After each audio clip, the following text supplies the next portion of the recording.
It's time for the ultimate Madden Bowl, the longest, the biggest, and the best tournament of the year. The Madden Bowl, $1 million up for the whole tournament.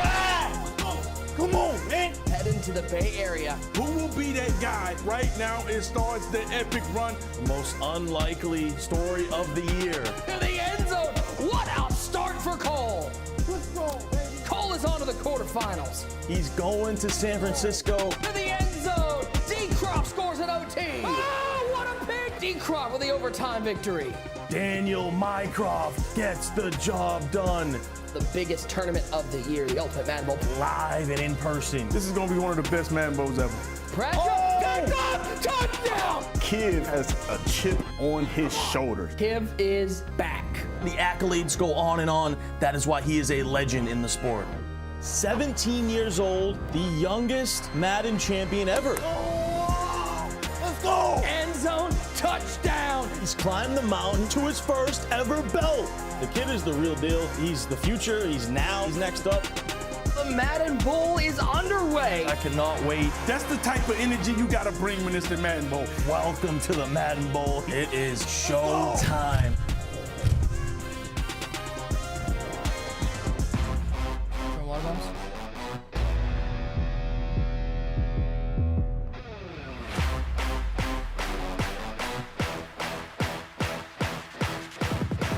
Right there, you see the beautiful John Madden Field here at the EA Studios in Redwood City, California, as we get you prepped for day number 4 of the MCS Ultimate Madden Bowl presented by PS5. The players arriving, ready to play. You saw it, Kiv, DCROFT, the upstart Cole, the man who had the number 2 seed in the bye, Dez, all getting ready. And by the end of tonight, we will have an Ultimate Madden Bowl Final set. That's coming up on Monday.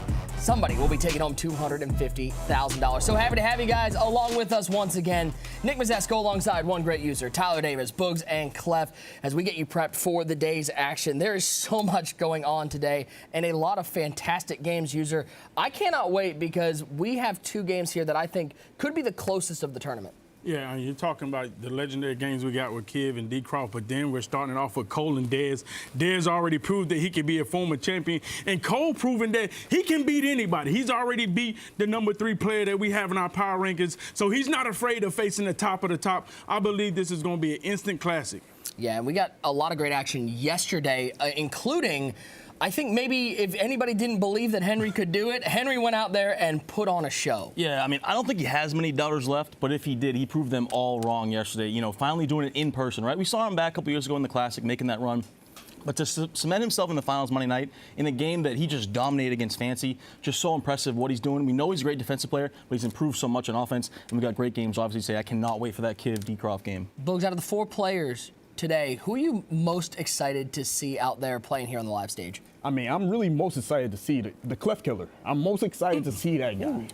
I need to see what he can do. What is he going to bring to the table? Is he shook by the moment? And how is he going to perform? You just, like, that was literally 3 minutes in. We had our first shot. Oh. Clef, how you doing down there? First of all, everybody kills Boogs. Everybody. I mean, the list, we ain't got enough time in this whole week to go by everybody that beat Boogs and Madden.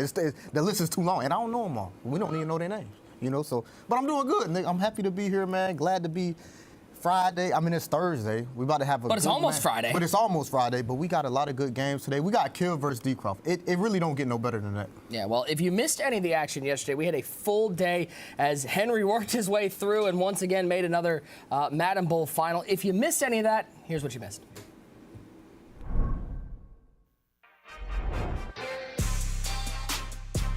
It is Henry taking on Kobo here from San Francisco, California, and we are so blessed to have each and every one of you. To the flat is Kittle, and Kittle is in the end zone once again. Henry, all of a sudden, it's a pick. That's a pick. User, you should know what a book looks like, because that's going the other way. We got David T taking on Fancy. I'm going with Fancy to pull this one off. The Fridge pounds it in the end zone, and Fancy looking good, up 14-3. Is it left side? Quick on, picked off! Harold Carmichael! Game-changing play for Fancy. And look at this guy, yo. I'm a winner. I gotta go with the king. I'm rocking with Henry. Interesting. Oh my God. Again! Oh my goodness, my boy just took him to the strip club, baby. Where the dollars at? Let's go. Brady back to pass, throws it, high ball, Kittle, touchdown. This man is too good. First name Henry, last name him.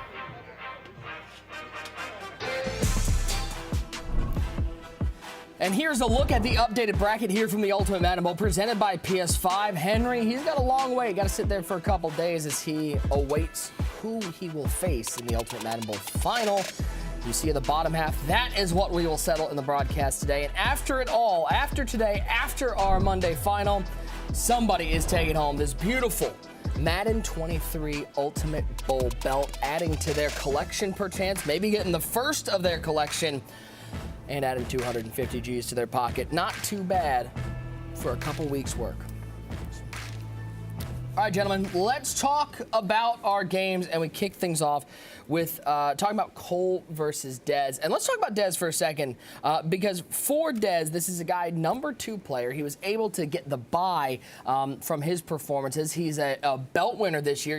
He has stormed onto the scene. Yeah, Dez has showed he's ready to step up to any of the stages, any problem that steps in front of him. It doesn't matter. He played Clef, and Clef is one of the best players in our sports. No matter how many shots we may take at him, you earn a lot of respect when you take somebody down like Clef. And to be able to do it in the championship, it shows that Dez is ready for the moment. Now, everyone's saying, is he ready for the live stage? Now, I'm telling you, I've been seeing this guy walk around here. I don't see not an ounce of fear in him. It seems like he's ready for this moment, almost like he's embracing it and enjoying it. Clef, as the players had to play Dez, how tough is he? I mean, like, is he deserving of this number 2 seed? Is he deserving of a little bit of fear from the players in this tournament? First of all, I want to say thank you, User, for uplifting me and uplifting your fellow brother. We need more of that. We need more of that right now. And I will say this, he's definitely deserving. He got a belt. He's done a lot so far in just 1 year. You know, he's a great player, and he's really unorthodox. You can't really get a rep for Dez, so I think definitely it's not somebody you shouldn't be scared of him, but I mean, right now, he's the second best player in the world, so you know you got to bring your A game. And Book's second best player in the world and 16 years old. I mean, this is somebody who's the youngest belt winner in MCS history. He's got a long career ahead of him. He can start off his career with a $250,000 Madden Bowl win. That's quite the way to begin. Oh, yeah, it's an insane way to start off your Madden career. For him to be able to do what he's done so far, and he's super impressive with the way that he carries himself. I mean, we got a chance to meet his parents and stuff like that, and we really saw, like, really what he's made of and why he is who he is. He has really just certain composure about himself that's really impressive. Ty, what's one thing Cole has to do to get a win today against Dez? Oh, man, it's a good question. You just got to play a complete game, right? Dez doesn't get, rattled by the spotlight. He's just so composed for a 16, 17-year-old. We've never seen anything like it. And you talk to the players around, they all think he's one of those next one up, right? We've already seen it. He basically is. We already won a belt, looking for a second in the Madden Bowl. So they look at him as like the next Noah, potentially next Henry, as one of the major players. He has tons of respect, and it's only his first ever in-person event. And that just goes to show the work ethic, all the stuff he's already accomplished at such a young age. 17 years, 3 months, was able to best Noah's 17 years, 6 months as a champion.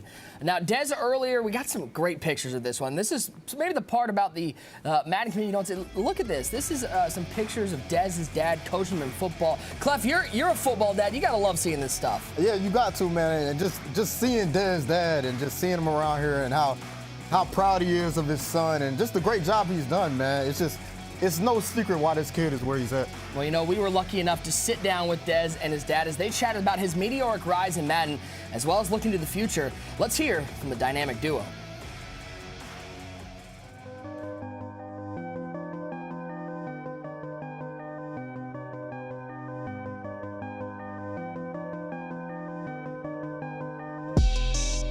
I'm really excited to be here. This is my first live event ever playing Madden in person. We're gonna be really new to me, but I'm also really excited just to play. I'm Dez. I want to win a belt. This happened so quickly. Just a couple years ago when COVID hit, and we were living about 60 miles from here, and he was playing football, and they shut that down, and he just really doubled down on the Madden, and to see him come so quickly to where he's at now, it's just been amazing, and yeah, we're absolutely proud of him.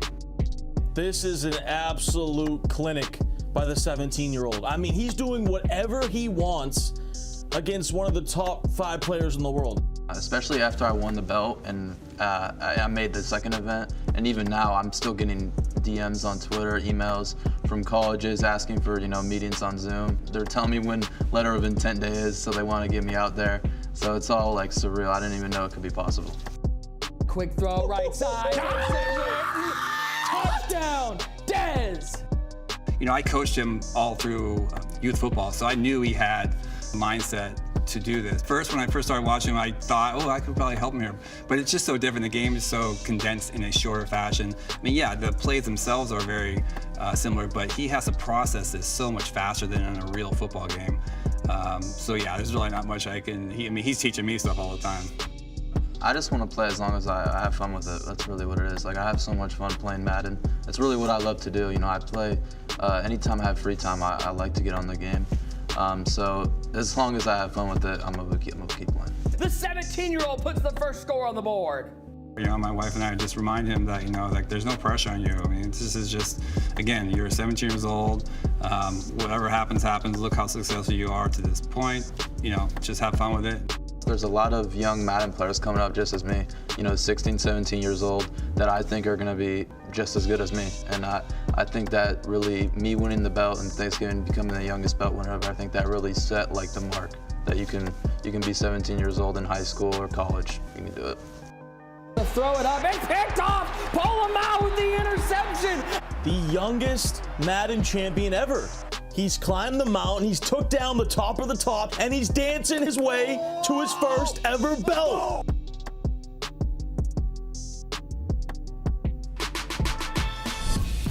Okay, before we continue previewing this match, this is important. This is for Monday. Let me say that again. This is for Monday, February 6th, 7 p.m. Eastern. We have our final. Look at the drops program we got going on, because this is absolutely killer. If you watch the entire Madden Bowl Final, you can earn everything you see on there. 2 standard Twitch packs, 2 MCS tokens that go towards that Derwin James item, an 86+ overall playoff player, and a 94 overall account-bound player plus, 94+. You look at the drop schedule, all you got to do is tune in and watch the entire Madden Bowl. These are some massive, massive drops, ladies and gentlemen. And we were able to pull some packs, okay? Look at what these drops could look like. Y'all, it's no joke. This 94+, it really is 94+. Look at that, 96 overall Malshienda from a Twitch drop fantasy pack. You get 2 choices, so it is a fantasy pack. So look at this, 96 overall and 94 overall. Look at this other one that we were able to pull, 95 overall Randall Cunningham and 95 overall Charles Woodson. TD, these Twitch drops, maybe the biggest we've ever seen for an MCS event. Yeah, absolutely massive. I mean, what a get this could be. You see the Randall Cunningham, 95 overall, Charles Woodson, some absolute players in these Twitch drops, so definitely want to get them on your squad. And by the way, a couple 97 overalls were just released in that Super Bowl program. Maybe you find one of those. So again, that's coming up Monday. A reminder, Monday, but watch the entire MCS broadcast. You can earn that. We'll remind you more of that as we get through the broadcast. Let's talk the other side of this Dez matchup. We got Cole. Been a little critical of this man. Talk to me about Cole. Talk to me if he's earned a little bit of your respect. I mean, he's earned, I think, everybody's respect up here on the stage. You know, whether or not, you know, people on the other end of this booth want to give it to him or not. You know what I'm saying? I did lift him up, but y'all know I'm going to cut him down as soon as I lift him up. Now, let's be real. Cole has earned everything he has to get here. The guy showed us that he knows how to play defense. Even when he lost to Henry, he put on a phenomenal performance. He's not fluke. People might get mad at the way he runs his offense. He doesn't like the fact that I call off-metal bubblegum, but I keep telling him, listen, to the day I die, I'm going to call off-metal bubblegum. It is what it is, but I believe he's a phenomenal Madden player. His defense, if you ask me, when I was watching him, it's easily top 5 this year. His adjustments, the way he adjusts, he's always sending 5, sending a lot of pressure. He's a real smart player when it comes to playing defense. Offensive-wise, he knows how to keep himself in the game. Cole is definitely somebody you have to watch. I believe it could be an upset because Dez is a tough player, but best believe Cole is no slouch. Boogs, can that loss to Henry help Cole at all? Because it seemed like in that game, he was not fazed by the mystique that is the 5-time champ. No, not at all. It really did not faze him in that game. We saw him just show such composure when he played Henry and the ability to really make that game close, and he really should have won that game. And you know, we had an opportunity to talk to him in the elevator at the hotel. And we're not going to divulge what happened in that elevator. However, we had a chance to talk to him, and he really just kind of discussed that game and went over what his mistakes, why he lost, and he really just seemed to really just understand the game. And by the way, Clef, Cole was able to take down a guy in the first round in Gucci who was maybe having one of the most consistent years so far. That's got to give him a big confidence boost going into the second round matchup. Yeah, he got a lot of confidence, man. He beat a lot of great players to get here. And even in his run in the wild card to make that tournament, he beat a lot of people like Fancy. You know, and then to beat Gucci the way he beat him, he really bagged him. He got up big early, really bagged him. And Cole Bowles is somebody you really can't prepare for. It's not flashy. It's 2-3 yards here and there. He does a great job of getting third and manageable, and he gets it done. He gets it done. He's a player who he gets the job done. And you got to appreciate this. Look at this, Ty. This is Cole warming up yesterday morning. Before anyone else, before the crew, definitely before any of these knuckleheads were here. He's here at 7:30 in the morning warming up. So you know if he's going to go into this game, even if he loses, it's not because he didn't prepare. No, and you see the work ethic. This is at 7:30. I came in about 10 a.m. and he was still in there. I came in, said what's up to him. This is a guy that's putting the work, and you call it bubblegum, call it whatever you want, but a lot of his concepts are really good and popular. You see him, he adds in the bunch offense. He's really been dialed in, labbing, but he runs a little of the off stuff with the Y off trips. He'll go to some trio, but his bunch stuff is really good. He throws the C routes, the curl flat combos. Like, he has really good route combos, and you could tell he's putting the work in the lab. Where were you at 7:55 yesterday morning? I was asleep. I ain't Okay. gonna lie. That's crazy. You're Now, about to have me up here, Captain. gentlemen, I don't know if it's not a big secret. Cole has, he's faced some criticism. He certainly has that chip on his shoulder. And I think he had some things to say to some people at this particular desk, to the people at home, whoever's been doubting him. Cole, not shy about how he feels about the criticism of what he's been able to do, which is, by the way, making this tournament.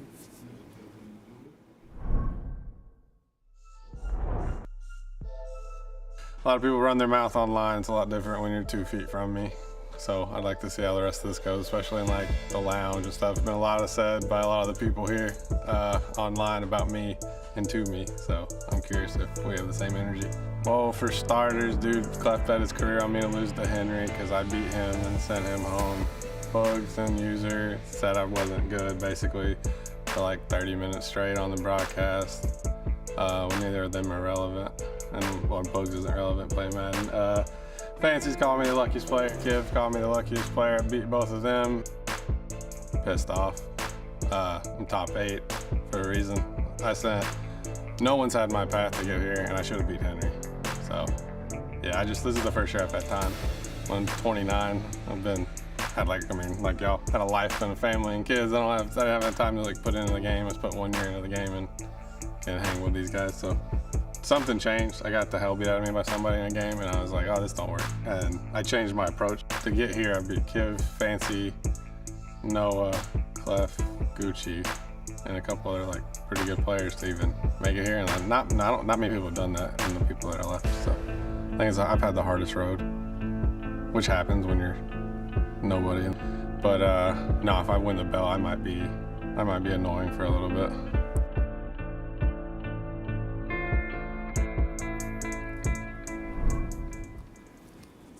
Okay, so I'm just gonna back up here. We're not really part of this one. You can just, Yeah, listen. I got no problem with it. I can dish it and I can definitely take it. I'm gonna be honest. He gonna fire them shots at me?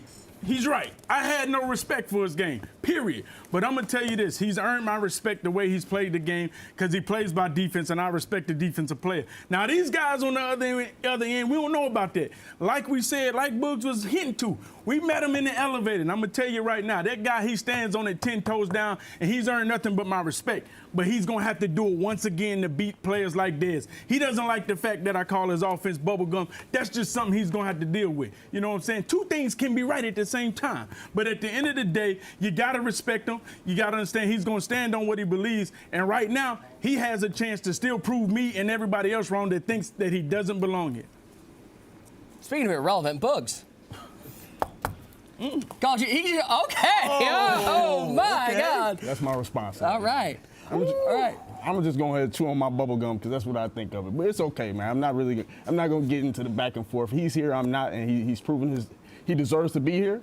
But, you know. Is that really what you want to say, though? Say what you really want to say, man. Yeah. Say what you really want to say, man. Don't be up here being like that. You know what you want to say. No media training. No. We're not going to turn it into that. What we're going to do is we're just going to say, you know what? Good luck. I mean, you weren't going to say that you had 11 lives compared to his one? You know, you wasn't going to say, he said you was irrelevant, but you was one step away from the LCQ. I mean, you really had a lot of stuff to say when the video was rolling. I just want to know, brother. I'm sure I can retire right now and he'll never catch up to me. Okay. Right? But we're going to leave it at that, brother. Okay. Well, I just need to know, like, the real question I think we're all asking is, when Clef bet his career on that game, is that why he's at the desk? Me? Is your career done? Is that why you bet it? No. So you're going back on your bet? No. He lost. I bet my career that Henry was going to win. Just making sure. Henry won, and so I didn't have to retire. Yeah, I said it. I was saying what the people thought. The people not going to say what they feel all the time. I kept it real. I kept it real. Nobody thought he would beat Henry. I was willing to bet everything on the line for him. Are you going to keep it real and tell them how he checked you in the elevator? He never checked me. Oh, he did check you in the elevator. He did check you in the elevator. Hold on now. He did check you in the elevator now. He ain't never checked me. He did. He said he earned that win. He was a better player than you, and he can't believe that you even thought that you had a chance. He said he put the work in, and he deserved it because he put 10 hours a day in. But, he's here. He's having a good career, but, he has a long way to go for us to be a rivalry. I mean, listen, it seems like it's a long way to go. He has the record over you now. You got a new rivalry? New rivalry, bro? No, it's not a rivalry. It is It's not a rivalry. It's not a rivalry. It's not a Why is it not a rivalry? It's not a rivalry. Come on now. Why is it not a rivalry? Come on, it's not a rivalry. Why is it not a rivalry? It's just, with the rivalries, come on now. You No, know why why is it it's not a not a rivalry, rivalry, brother? man. You know why it's not a rivalry. I don't Come know on why. now. You know why. I don't know why. You got know to tell why. me. I'm not a mind reader, sir. That's why, right there. Because that's why. Nick put down 0-1 on the It's sheet. 0-1. That's why it's not a He rivalry. said because he has the record. My That's why. rivalries is with the top. Come on now. Oh, so he's not a top player? My rivalries is with the top. So he's not a top player? I'm not saying that, but that's what you sound like you're saying. It's more to prove. It's Top- more, that's what it sounds like. It's more to prove. This is great. For us to be a rivalry, there's a lot more he got that. I mean, but he has we the record. appreciate you. You know what I'm saying? He got one win on me. Look, Cole, He got where two you started. lives. Look at what Cole started. He got right one here. win, 2 lives. I got 12. Tearing us 12 apart lives, from the 13 inside. This is. I was just like looking to camera too. These two, we believe in you, and we always have. You're welcome. Guys, who wants to win a trip to the Super Bowl? You guys? Yes. You want to go to the Super Bowl? You're gonna take Cole with you if you win? No? Okay. Anyways, visit MaddenBowlGiveaway.com for a chance to win a trip for 2 to Super Bowl 57. You get tickets, you get flights, you get accommodations all paid for. Visit the website each show day. If you did it yesterday, go back there today, click on the link to watch this MCS broadcast. You get additional giveaway chances. And by the way, we are going to have that secret word later in the broadcast, so stay tuned. A chance to win a fully paid trip to the Super Bowl. I don't know about you guys, but I think, user, put your phone away. You can't do that right now. We're in the middle of the show. You know, it's crazy. They didn't let me into my code word yesterday. sorry, man. Like, what have y'all done? Y'all have shadow banned me to make sure I cannot win these giveaways. Well, I mean, staff's not eligible, so I'm sorry. You're getting paid here. How about we kick off the broadcast same way we did yesterday with a dump truck giveaway. These are those Super Bowl champion items we revealed yesterday. Julian Edelman, Ray Lewis, Jerome Bettis, and Darnell Dockett. One of you is taking all 4 home. Lucky winner of this giveaway, Johnny Short 11. Johnny Short 11, congratulations. You're taking home the Super Bowl dump truck. Congrats one more time. All right. Now, the game I think everybody maybe is looking forward to the most today, Kiv taking on DCROFT, a continuation of the rivalry from the Seattle Seahawks club championship. Ty, I mean, legit, we could have spent this entire pregame talking about this matchup. Man, this is you talk about the marquee. This is the main event that I've been waiting for. One of the best, arguably the greatest rivalry in the history of Madden. Now, some people might disagree with that. There's a couple rivalries in the past, but this has really lived up to hype. And every game, guys, goes down to the wire, right? And I will say, DCROFT has the advantage. He's won the last 2. These guys have played 3 times, all in the former Seahawks club championship. All came down to the wire, but DCROFT has the advantage. He's up 2-1. So this is a big game for Kiv to prove, he's still doing this because he's the old head of this group now. He's been around the longest. He's not young Kiv anymore. Back since Madden 17. So this is his game to prove that he has, he can beat DCROFT and hang with him here. Well, you got a really fun opportunity to sit down with Kiv and DCROFT in the same room and talk about how their rivalry has grown over the years. Daniel Mycroft gets the job done and a trip to San Francisco next week. And Kiv is going to advance, and we're going to have Kiv and DCROFT, one of the best rivalries in Madden, and we're going to have it in person. What's going on, guys? Welcome to the Madden Bowl. Arguably one of the greatest rivalries ever in Madden is going to take place. A major matchup, DCROFT, Kiv. What's going on, guys? When you guys hear the words greatest rivalry in Madden history, what do you think? We played a lot of times, which don't want to be playing a lot of times with good people. We both pretty accomplished players. I think that's what it means. The kick is up, and it is off the crossbar! Oh my gosh, what a ball game. To have a rivalry means you have to be getting far in these tournaments a lot. Kiv is probably the guy I played the most in the MCS and everything, so from my point of view, it's definitely a pretty big rivalry. Looking, throwing! Oh my God, baby! Clutch is work! Baby! Word to my boy! So lucky. Every single time. Word to my boy! So lucky. So lucky. I think we can both say we've had good amounts of success, especially Kiv. He's been able to win one of these tournaments before. I'm still looking for my first belt. You guys know each other so well, both Seahawks fans, both from Washington. What do you think brings out the best in each other every time you match up? Because it seems like every time you guys play, it comes down to the wire. I think it's just our play styles. It's a clash of play styles. He wants to slow the game down. I want to speed the game up. The end results in the game being back and forth, back and forth. We're pretty different players, and both very high-level players, and that causes it to always come down to the wire. Rodgers pump fakes and then throws it deep, and Brendan Cooks has won the game for deep. It's a walk-off here in Seattle in overtime. Call me a top 40 passer again, Mo. 20 completion, let's go! I think it's just two highly competitive people, and when you put two highly competitive people playing against each other, it typically turns out to be a good game. Finally! You guys have played twice in person, once online. Explain the differences in atmospheres between online, in person, and which one you think benefits you more. They're very different. I've had more success in person, so I'm gonna obviously say that being in person gives me the advantage. DCROFT also played in person. He's shown that he isn't going to lose to the moment. I don't think it gives me the advantage over someone like him. I've had the opportunity to play in both of these, online style, COVID style Madden. That's definitely where I've played more Madden in, but at the same time when I first got into Madden and everything, it was all in person. So I don't think it really makes a huge difference for anything I'm going to be personally doing. Just talk about the journey and why you're still hungry at this moment. Most MCS wins of all time, most MCS appearances. What still drives you to get to another Madden Bowl? I still want to prove myself every day. Every Madden, I want to be the best. So it's just that drive to prove myself. And I feel like I lost that a little bit during the COVID. And I feel like this year, I was like, okay, I'm going to give it my all. I was so close a couple times, and I had some heartbreaking losses. It's heartbreaking, for real. Like, when you lose like that, like, it really can knock you back. But I think that's what motivated me, is I wanted to prove to myself. DCROFT, let's go back. Madden 20, you had that amazing run in the Madden Bowl. Came up short to joke, obviously. What do you think you've learned and grown since then that makes this Madden Bowl different for you?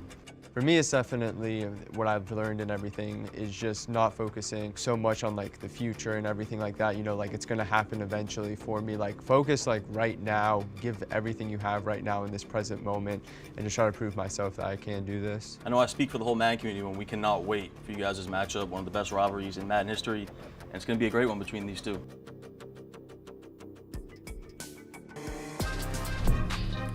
Should be a fantastic battle as we see Clark University esports athlete DCROFT get ready for his game versus Kiv, somebody who he knows very well, has plenty of matchups, as you were able to see in that video package. Now, our very own Tyler Davis, I'm gonna need a little breakdown here because he had a tough game against Wesley. What was he able to do in that game that we might see today against Kiv? Yeah, what a game this is going to be. And we're going to take it over here to the big board, do a little breakdown. Last week, DCROFT going up against Wesley, who obviously Wesley and Kiv, you should know each other pretty well. So we'll take a look at it here. DCROFT, of course, in his patented U-Trips offense. He's going to always use a lot of motion on his play. So we'll pause here. You see we got the cloud flat. Wesley's playing primarily man coverage, but he has that cloud flat on the right side. So DCROFT hot routes George Kittle there on the left side to a corner route right there. You see it wide, or about to get wide open because Wesley's user leaves him on the corner route, right? And DCROFT gets a big chunk play out of that. So later on in the game, he's going to kind of do the same play again. It's all about disguising, right? So we'll go a little bit later in the game. He's going to set it up the same way. Now, this time, though, Wesley has the cloud flat on the left side, right? So the right side's pretty much covered as we highlight the cloud flat there on the left side. So DCROFT will try to set up a corner route on the right side. Uses motion once again, this time the slot receiver, and we'll pause it here, but he adds in a curl flat to the right side. So now both sides you would think may be covered to the sidelines with that man coverage behind it. Then we'll go ahead and run it. Same thing, George Kittle on the corner route. His user goes to George Kittle. So as we see, the user gets kind of lost in no man's land because he's so worried about George Kittle from the previous play. Gets stuck in no man's land, and Tyreek Hill gets behind that curl flat, which is only at about 10 yards. The corner route was about 20, 25 yards, and Tyreek Hill takes it all the way to the end zone. So basically, Kiv is going to have to figure out a way to slow down this DCROFT offense. And I don't know if that man coverage that Wesley was doing is the best way to do it. I think he needs to add in a little bit more zone coverage and make it more difficult on DCROFT, make him check it down underneath. Well, on the flip side, DCROFT's going to have to play somebody who has a storied history here in the MCS. Boogs, for Kiv, this is almost a bit of a renaissance for him. We know how good he was, Madden 17, 18, 19, 20, but he seems hungrier than I've ever seen him going into this Madden Bowl. man, the hunger, you can sense it, you can feel it, you can see it in his eyes. When you look Kiv in the eyes right now, you can recognize that he really wants it right now. He really wants to prove that he's one of them. He wants to prove that he needs to be feared once again. And why he has the most live events, he has the most wins, all of the above. So he's really here right now just to show everybody that Kiv is Kiv still. Clef, unfortunately, he was the one that took you down here in the Madden Bowl, but this was a game we could have seen in the final. That's how much talent was in this. What makes Kiv such a good Madden player? Oh, man, he's well prepared right now. He's well seasoned. He's seen it all. The experience is there. The offense right now is there. The defense right now, he does a great job of running this man-to-man, this 3-3 loop. And he has a chip on his shoulder, man. When you back somebody to a corner, how they come out fighting, that says a lot about him, man. Right now, he feels like he's been slept on. He's been disrespected with his resume. And you can see how hungry he is and just how he's producing. Yeah, it should be a fantastic game. We're going to talk more about that game a little later on, but we're about ready to get to our first game. So we got to get our predictions. I'm ignoring you because you picked Henry twice yesterday, and I think that makes you not the most. So I'm going to go to user first. Cole battling Dez. Are you going to placate to Cole a little bit and give him the respect he deserves, or are you taking the number 2 seed Dez? I mean, listen, one thing about it, I do the eye test, you know what I'm saying? Yesterday, it looked like it was going good till David T right there in the red zone. But we're not going to talk about that. The eye test, when I actually sit back and think of it, Dez is the champion. Am I going to sit up here and disrespect the champion? Or am I going to be like Ty and just ride the favorites? And listen, the way Cole was talking, I honestly should just be slandering this man right now. But I'm not. I got to respect this game, and I believe that Cole can pull up an upset versus Dez. But are you? I'm going with Cole. Okay, let's go. You're trying to talk out both sides. You're trying to talk out both sides of his face. The line there. Come on, man. I told Marty, y'all boys. That's why your record today. like that. We got to see your record, man. We got to see your shot today. I was trying to hit y'all with the Houdini to left and right, man. It's fine. Tyler Davis, you're picking Dez. Boogs, who do you got in this game? I mean, here's the thing. Coming into this tournament, I was really kind of looking towards Cole. I felt like he has like a certain type of mentality. He's a little bit older, so he's a little bit more comfortable, and he's not like shook by the moment. But I can see he kind of has something on his mind that shouldn't be on his mind. He worried about me, User, and Clef. He need to be worried about Dez. That's true. And honestly, what I want to see is a potential new rivalry, Dez versus Henry in finals. So I'm going Dez. Already going there. How about you, Clef? Yeah, I think this is really a good matchup for both of these guys, especially for Dez, because he don't really play against Dollar a lot, because a lot of people don't run it. But really, besides Colbos, they the only ones who really run it the same. But with that being said, I think just offensively, Dez is much better than him on offense. I think Dez is going to win. You could have paid him $1 million. He would have never picked Cole. Look in the camera, too. Listen, I don't even get you're picking for me now? Like, I don't even get a chance? Who do you got? I dare you. Who you got? Listen, Dez. I'm going to be honest. Right there. That's the I camera. love the mentality of Cole. He's got so much heart. You see the chip on his shoulder, and I love when he comes at you three. He's about to hit us with the butt, isn't he? You too. But Dez is a champion. Yeah, Dez there it is is. a champion. The champion. I got to go with a belt winner. I'm going with Dez. Big bold take there from Tyler Davis. Ladies and gentlemen, it's about to get time to game time as we will fill a Madden Bowl Final by the end of this. Coming up next, we got the upstart Cole taking on the number 2 seed Dez. They battle it out for a spot in the semifinal. The Ultimate Madden Bowl presented by PS5. We'll be back after this. This is 6-time Pro Bowler Ocho Cinco, and you're watching the Ultimate Madden Bowl. There's a new kid in town. Can the youngest champ in MCS history do it again? Watch to see if 17-year-old phenom Dez takes home the ultimate prize.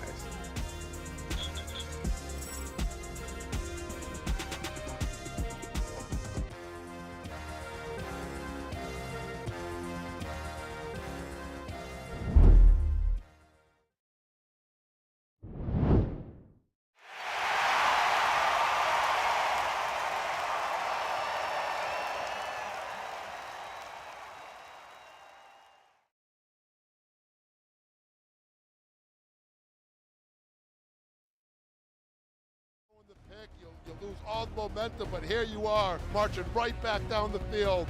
Ball at the 18 for Clef the God, maybe his final chance. Clef the God looking, firing for the end zone, and it's picked off!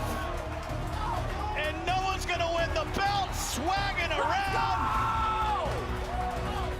17-year-old Noah, and he hoists that belt, the Madden Challenge champion.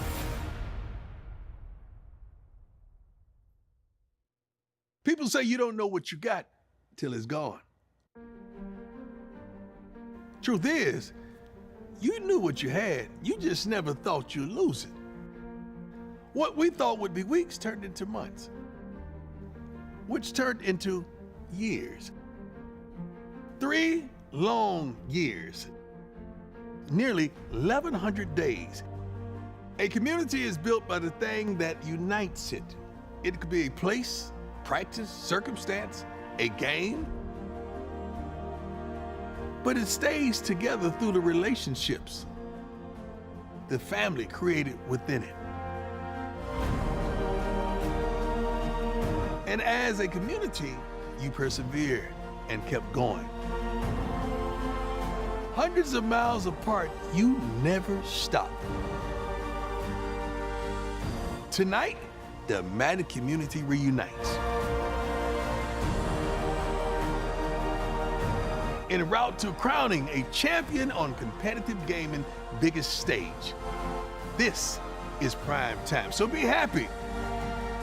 But remember to play like mad.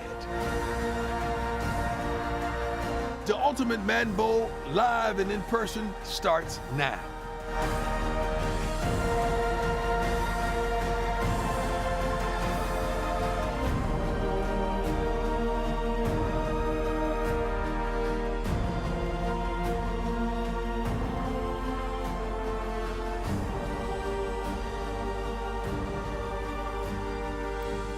The community is back home here in San Francisco, California, the site of day number 4 of the Ultimate Madden Bowl presented by PS5, where at the end of tonight, we will have our Ultimate Madden Bowl Final. As you take a look at the beautiful skyline here in the Bay Area, we have 3 fantastic games coming up. Our beautiful Madden 23 Ultimate Bowl belt for the taking. Our studio, we see a lot of players out there interested to see. One man out there I know is really interested. I know Henry's got locked in right now to see who he's going to play in the final. It's the Ultimate Madden Bowl presented by PS5. We're so happy to have you guys along with us. A big shout out to Primetime once again for the intro. And shout out to everybody out there watching on the EA Madden NFL Twitch and YouTube. Nick Mazesco alongside user Tyler, Boogs, Clef. Gentlemen, we have a big day of action coming up. TD starting things off. We got Cole taking on Dez. Dez hasn't played a game in a while. Yeah. Some people might have forgotten how good this kid is. Yeah, got that first round bye. Excited to see what he's got. Remember, he won that belt back at Thanksgiving. Cole has the biggest chip I've ever seen on his shoulder right now, so he's looking to prove himself once again. I think he's already proved himself to the community. This is going to be a great battle between 2 up-and-coming stars. Should be a fantastic game, as we got to get the players out here. So let's get our field set and introduce our players, starting off with the number 2 seed, the belt winner himself, the youngest belt winner in MCS history. It's none other than Dez.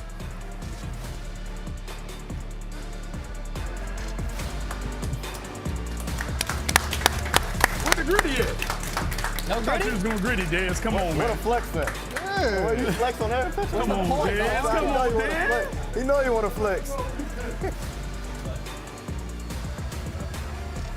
Youngest MCS belt winner in history. First round bye here in the Ultimate Madden Bowl.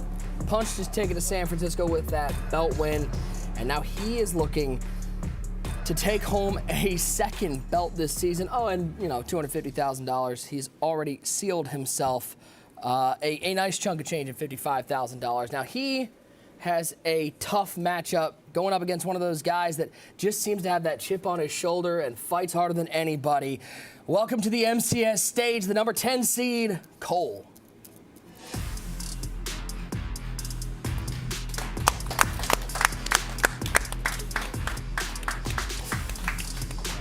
That's the energy you brought, Cole. Remember that. Don't come up here. Yo, you're going to have to come up here before you play. Let's go. No, I don't want no smoke. I don't want no smoke. You sure? I'm positive. 100%. 100%. Don't want to pick up? All right. Oh, my God. I passed that to his nemesis, Clef to God. Let's take a look at our tail of the tape, see how these guys size up numbers-wise here in Madden 23. number 10 seed versus number 2 in our MCS power rankings. But first career bowl appearance for both guys. TD, experience kind of both ways. These guys are equally experienced going into this game. Yeah, and big age difference too. Cole 29, Dez 17, but like you said, both new on the scene. Both have had impressive Madden 23 campaigns. Who's going to move on to the Final Four of the Madden Bowl? Yep, first live in-person experience for both players. We're going to learn a lot about them today as we take a look at the number 2 overall seed, Dez, the youngest MCS champion ever, 17 years, 3 months, and 11 days. Able to take home a belt and a whole lot of money, and looking to add to that total as we get to know Dez a little bit better. Newport Beach, California is where he resides, the Madden NFL 23 Ultimate Thanksgiving Champion, the youngest competitor in the field of 14. Ty, this kid has stormed onto the scene. He's somebody we had our eye on earlier in the year as possibly making a run, and he has done that and more. Yeah, Peyton Tuma, 17 years old, from Newport Beach, California, not too far from here. And like you said, he's cool, calm, and collected in the moment. Brought his family with him. They're here rooting him on, but he doesn't let the spotlight get to him. He's always composed. Taking a look at Dez's Mud Item to watch as we will take a look at each team. And for Dez, somebody who we've seen really come onto the scene in the Ultimate Madden Bowl, Andre Reed at wide receiver. Yeah, this new legend receiver, so good out there, has that short and elite ability, one of the best weapons. Andre Reed every year in Madden Ultimate Team is really good, and once again here, Madden 23, he's phenomenal. On the flip side, might be the arch rival to one great user. Unclear. This is a super villain story if I've ever seen one get built, and I know where he's going first. It is Cole. He would become the oldest champion all time with a Madden Bowl win, but don't get it confused. This man has talent as he has stormed onto the scene. Second MCS major appearance. 29 years old from Jasper, Tennessee. Huge Chargers fan. Not a big fan of anybody at this desk. No, there's heroes, there's villains. He might be the new villain of the Madden community, but I love the energy he's bringing. He takes his walkout, and he's already capping, walking over to the TV at user and Is he the villain, or the people up here the villain? No, he's capping a user. We got to talk about this. He was capping a user. He was capping a user. Take a look at his Mud Items to watch. A lot of lurkers out there, TD. Yeah, you see 4 of these lurkers back there. Derek Brooks, Kevin Green, Bill Romanowski, Ray Nitschke. If you're trying to get a user pick over the middle against Dez's high-powered offense, these 4 guys in the middle of the defense can be big for him. For a long time, he's been lurking from home. Now he's lurking from the studio. As we take a peek at our first game of the day. Folks, I don't think there's a better feeling than this. Not just being in person, but just this first game, the energy, better than ever. We're back together, day number 2 of the Ultimate Madden Bowl here live and in person. There's nothing better. There's nothing better, Nick. I mean, when you get 2 guys like this, you get a guy like Dez that's here to prove that he's the next young phenom. Then you got a guy like Cole who just has a chip on his shoulder. He wants to prove not only to me, Clef and User, but he wants to prove to the rest of the world that he's one of them and that he belongs here and that he needs to be respected. No, wait, listen, he don't got nothing to prove to me. I mean, you can stop, bro. You can stop sucking up. I did pick him. Like, stop, bro. Like, it's not. Nobody listen. You ain't liking that energy. You a fraud. That's crazy. Y'all want me to go with this man next. I don't even understand why. Because he went at yours? Hey, listen, I understand he was mad at the first shot. How you get defensive with me and Bugs? But you ain't defensive, and Nick and TD, but you ain't defensive up there. I mean, listen. You doing your brothers dirty. First of all, y'all had a chance to stand up for me just now, and I heard y'all, it was all user. It was all user, and that's how I felt. I was like, out my head in the back alley by myself. It's crazy. As these guys get their audibles and formations set, and we are ready to go here from Redwood City.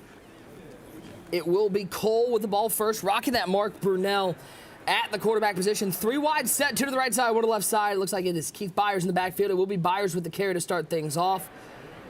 Clef, I like the move just to start off with a run play. A lot of nerves here in the live event. Everybody's watching you. Do something simple that's probably not going to result in a turnover, although Fancy probably would disagree about run plays not resulting in turnovers. And both of these guys run dollar. Both of these guys on offense will run the ball. It'll be the matchup of who's going to try to get the other player out of dollar, because both of these guys really don't have experience running another defense. So that'll be interesting to watch to see who bends first and who changes defense, because these guys are going to run the ball.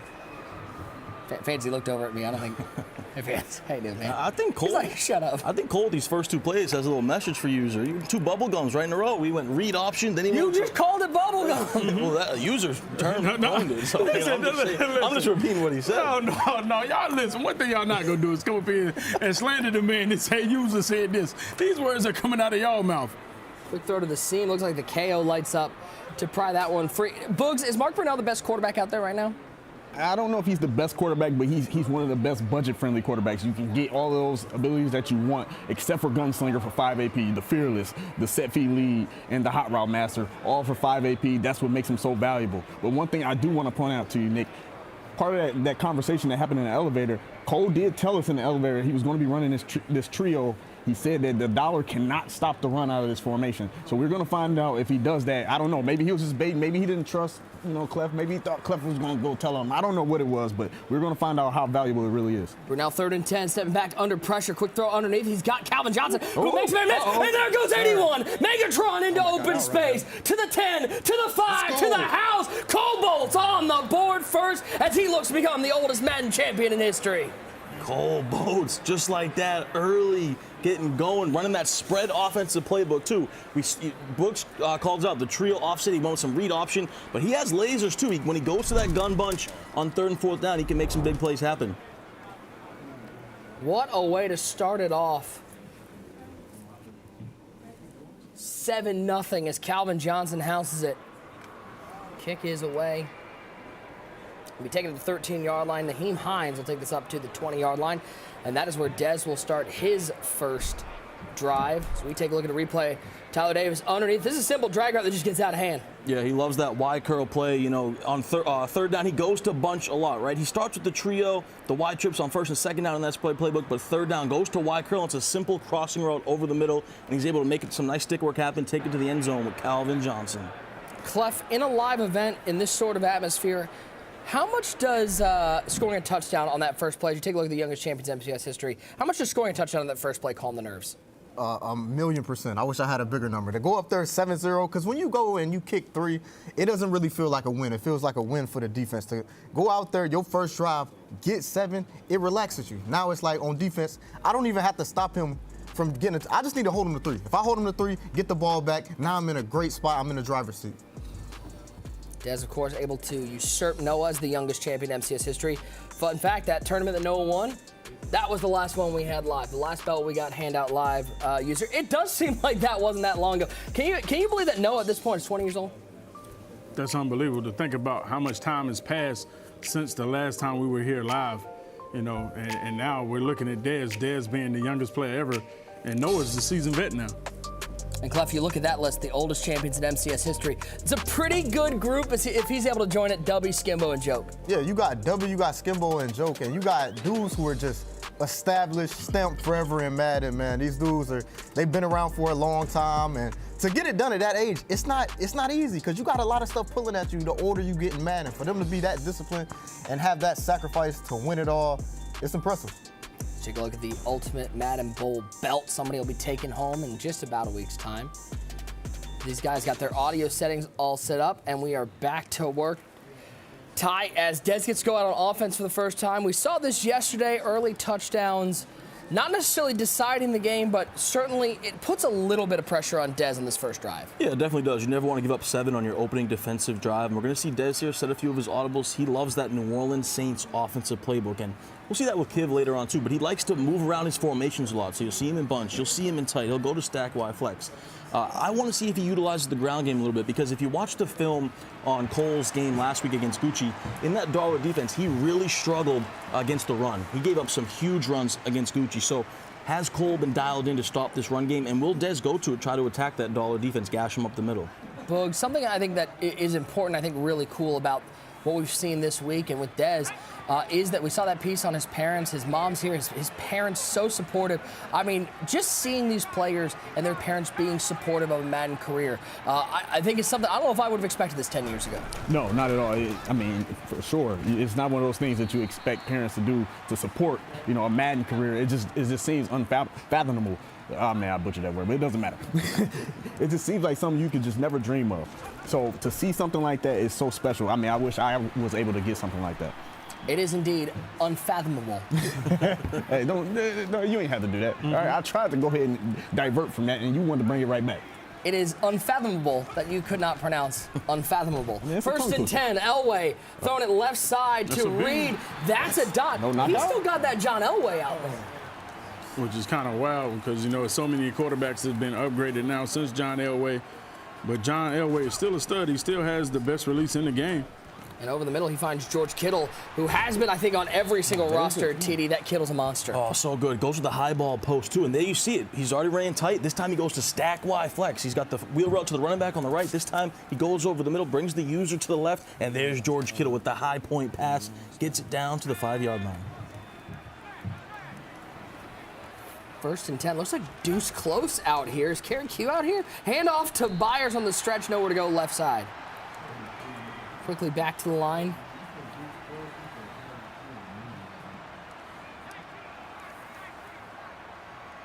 Now 3 tight ends set. 1 lone wide receiver. Look out for Taysom Hill on the left side of the line. Got Byers in the backfield. He'll split Daniels off of the formation. Elway back to pass. Pressure off the right side. Down goes Elway. I mean, you're always playing with fire when you send 5 out against nickel normal. You just never know when you're going to get hummed at. And right there, he got screened down that play. This is the area of the field where it's really tough to score.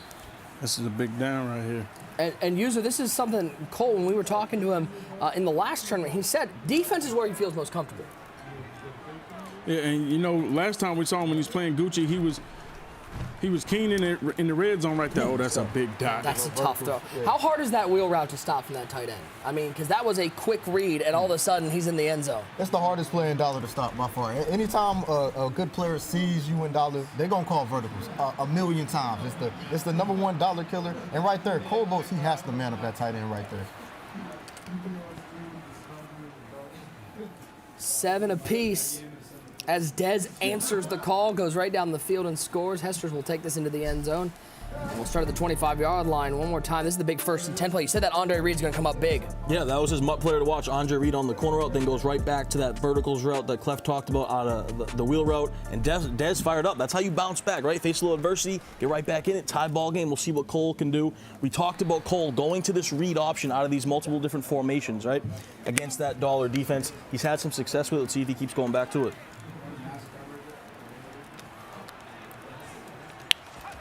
There's the motion out of the backfield. Brunel, quick slant route. There's Calvin Johnson. And there goes Calvin in open space once again. Inside the 35, inside the 25. He'll go down to the red zone to the 16-yard line. That quick throw to Calvin Johnson coming up big. Cole loves that motion Z-spot play.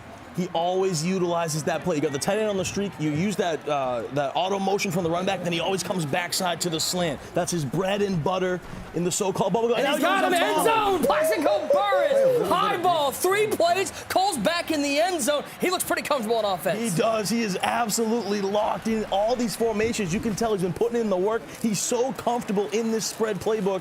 And you see it there, that motion Z-spot play. This time hits the seam, back of the end zone, gets in between that zone coverage. Big play touchdown for Cole. Kick is away. But an offensive firepower shown by both players here in the first quarter with 30 seconds left. It's 14-7. Let's show the play that set up. That motion pulls the defense. It's one-on-one on the outside. One-on-one with 81's a problem. Yeah, and you have to worry about Megatron right there with that short end elite ability. Gets inside the defense. There's the seam route to Plexico. High point, back of the end zone. Masterful job from Cole. Now on 1st and 10, Dez goes to work. He finds the Iowa Hawkeye George Kittle to the 27-yard line. Frantic offensive pace here in the first quarter. Yeah, really fast-paced here. And the one thing I love about both these guys, they don't just stay in bunch. They don't just stay in tight, which is the meta. They move around all these different formations in their playbook. They really utilize it to their benefits. And, man, every play is a big chunk right here. We will finally get to the end of the first quarter. Man, oh, man. Has this been exciting? 14-7, Des on the drive. Reminder, guys, if you want to check out these players' rosters, get to know a little bit about them and see the abilities they're using, make sure you watch Inside the Command Center here on Twitch. 1st and 10. John Elway stepping up, and John Elway sitting down. Screamer off the edge, Knight in on the sack. Yeah, and when Cole's in trouble, he likes to go to this bunch. That's his tendency, and he loves the C route to that left solo receiver there. Looks like he's going to go to it again, but he checks it back down to the angle route. So love that man beater there. He has the C route to the left side. This time he has the angle route to the tight end over the middle. Both routes do a great job against man. Puts himself in a manageable 3rd and inches. 3rd and short for Dez. And there will be a handoff to Terrell Davis, and Davis will fight his way to the 46-yard line and pick up a 1st down. He's going with tempo. No huddle repeatedly here. He wants to score quick. Remember, he wants to try to score, then get the ball back potentially again before the end of the first half. Defense once again screaming, though. That J.J. Watt, man, how good is that AKA item? Oh, the milkman. He's been doing havoc all the entire Madden Bowl. Last week, here today already as well. You see him sending that pressure out of Dollar. See if Cole can pick it up. He's sending the pressure again. He's got to be able to step up. Nice dot right there. Quick running back wheel route. One of the best ways when you send 5 out. Does a great job against the blitz. What's crazy about the meta this year, Ty, is we're seeing lots of passes to different positions. It's not just tight ends, not just halfbacks, not just wide receivers. It's all dependent on what the defense puts out. No, it's a great point. You see the running back utilized a lot. You see the tight end utilized a lot. This time he goes high ball. There's a wide receiver. Seam. That's Herman Moore. Yep, that when we saw Herman Moore yesterday, kind of cost Fancy a little bit, but goes to him here in the seams. There's that Saints spot shake play that we saw Fancy run a lot yesterday. Absolute money play in the Saints playbook. Elway back to pass on 1st and 10. Dez looks right side. Andre Reed skying for that one. The high ball comes up with a catch to the 10-yard line. Timeout. Taking only 1 left for Cole. Yeah, and Cole's dialed in right now. You see Dez is manning up that solo receiver with his free safety on the left side. So I think that C route will eventually get open. But he's going to go 3 tight ends, a little wing pair action here. See if this means he's been cooking up some red zone dots. Let's see if it pays off. Over the middle. That's Taysom Hill, and Hill's going to fight into the end zone. Back and forth we go. This heavyweight fight keeps rolling as Dez an extra point away from tying this up. So impressive. These guys going back and forth. Dez ties it up with some lasers. I mean, just so impressive. He's so good in that New Orleans Saints offensive playbook, and he's been cooking up some red zone lasers. We saw it on his previous drive, too, trying to go with the under center stuff. Didn't work. He took a sack, but on this drive, pays off big. Take a look at this one more time. Little tight end angle route to Taysom Hill into the end zone. Big celebration from Dez. Big celebration from Dez's parents. Oh, they're fired up. Look at them, excited for their son. Great people, by the way. They gave me a ride to the building the other day. Super, super nice. And that's the thing, too, on Dez. He actually has 5 of those short and elite abilities and 1 on Taysom Hill. And you're not going to see Taysom Hill in his offense on like a 1st to 3rd down basis, but in the red zone, when he goes to those single back, multiple tight end formations, he's going to utilize Taysom Hill. He does it there for a touchdown. We throw to the flat Drake London. That's Dez all over that one. Boy, feels like we're just waiting for that first mistake from somebody. Yeah, I mean, these guys just dialed in right now, especially offensively. Really can't get a stop here. See if they maybe, get out of this dollar defense from both of them, right? You see Dez going primarily man up his safeties on the outside receivers. Let's see if Cole maybe switches up, but he loves this dollar. He stuck with it last week, even when he was getting gashed from the run game, so I don't see him necessarily getting out of it. They're down at 9.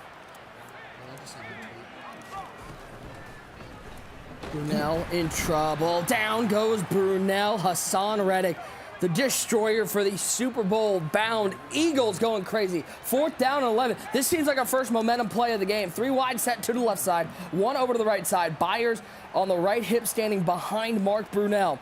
You see that threat detector lighting up, Nick. That means Dez is sending the heat off the edge. Pressure is going to be coming. Looks like he's sending 3. Cole's going to smartly take a timeout. And that's his final timeout of the half here. So big decision. I think he's really considering his options. It looks like he's going to go for it, though. I would expect him to go to bunch.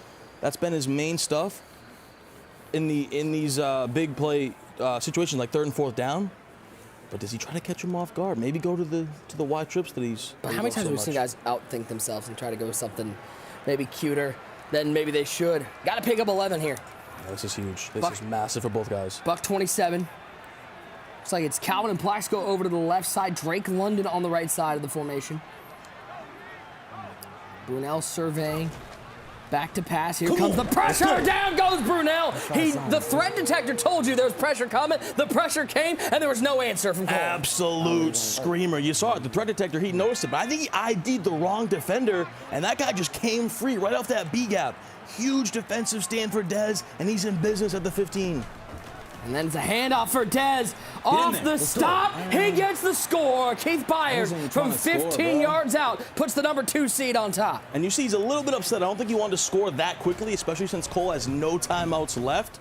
When you get a free touchdown, sometimes you got to take it, but you can see a little bit upset about it, but he definitely still feels good. Up 7, Cole with no timeouts. And if I'm Dez, I'm continuing to send the pressure out of dollar. Seems like Cole's really struggling to pick it up. 21-14, take a look at this one more time. The 4th and 11 stop, screaming off the edge, and it only took 1 play for him to cash in. Yeah, and he goes untouched here with Keith Byers, or gets touched at the end right there, but nice stick work, swerve it in and out, and the fam is fired up. Big fist pump from Dad. 21-14. That's the trips. Oh, it looks like the little bubble screen to Drake London. Harold Carmichael there to put the kibosh on that one. Yeah, he's gone to that a few times, but really no luck on that bubble screen. He had more success on the motion swing. Surprised he doesn't go to that. This time he checks it down to the smoke screen. Does get out of bounds. That's big right there for him. 7-9, 148, and 2 touchdowns. I mean, it hasn't been flawless because he did get stopped, but man, you talk about how well he's played here in the first half. Cole's held up, and if he can go get a score here, we got a different ball game. Yeah, this is massive, but he's got to use the sidelines. You see the threat detector, so Dez continues in the pressure. Oh, he messed up his user. He hands it off to Byers. Plenty of room up the middle of the 47. You saw the user get lost there. Yeah, completely messed up as usual. He was still making adjustments, and he dove by accident. Cole going with such fast tempo, but throws it away. So that was a little bit of a mistake there for Dez. Cole snapped it before he was ready and gets a nice gash run. And Cole smartly, though, there does throw it away quickly. Save that time with no timeouts here. 39 seconds remain here in the first half. Trips to the right side. One tight end left side of the formation. Byers on the right hip of Brunell. Washington Husky calling out the hot routes. Dropping back to pass pressure off the edges, and boy, oh boy, that could have been disastrous. Yeah, stays in that spinner defense. Mans up the safeties, all of them pretty much to the trip side, well at the outside corner. That dollar spinner's screaming at him right now. Cole's got to figure out how to pick it up, and you see he's going to send it once again here on third down, so every single play. Let's see if Cole picks it up this time. Third down at 10. Quick throw to the wheel route. Great way to stave off the pressure is get a quick throw out of the backfield. He's going to be just shy of the first down, 4th and a yard. And I don't know about that timeout right there from Dez. That was an interesting timeout. When Cole has no timeouts left, why would Dez force it to get the ball back? I mean, I want to get the ball back, but not in that situation. Let the clock run down. You're down to about 20 seconds. I think that's a bad decision right there from Dez. But let's see if he can get a stop, then it'll pay off. Cole goes to the wheel route, the only running back that was uncovered right there with no man coverage, checks it down. Big play in the game. That motion. 4th and 1, stepping left, throw it over the middle. He's got Kittle wide open, who breaks the tackle. It's inside the 25-yard line to the 24. Needs to get down for a spike. 10-second runoff. 13 seconds left, and Cole's in business. And this is big. This is critical. Remember, yesterday we saw Fancy make a mistake at the end of the first half. If you're Cole, you do not want to do that here. So you got one play, cannot take a sack. Got to try to get out of bounds or just throw it away and take your 3. If I'm Dez, I think I send more pressure, try to get after him. Dez will get the ball to start the second half. So you know Cole needs points in this drive. 3 wide receivers, 2 to the right, 1 to the left.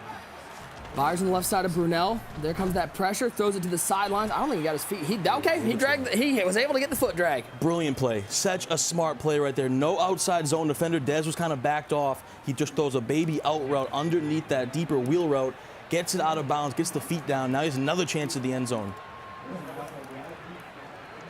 Burst motions from right to left. First time we've really seen a lot of motion from Cole.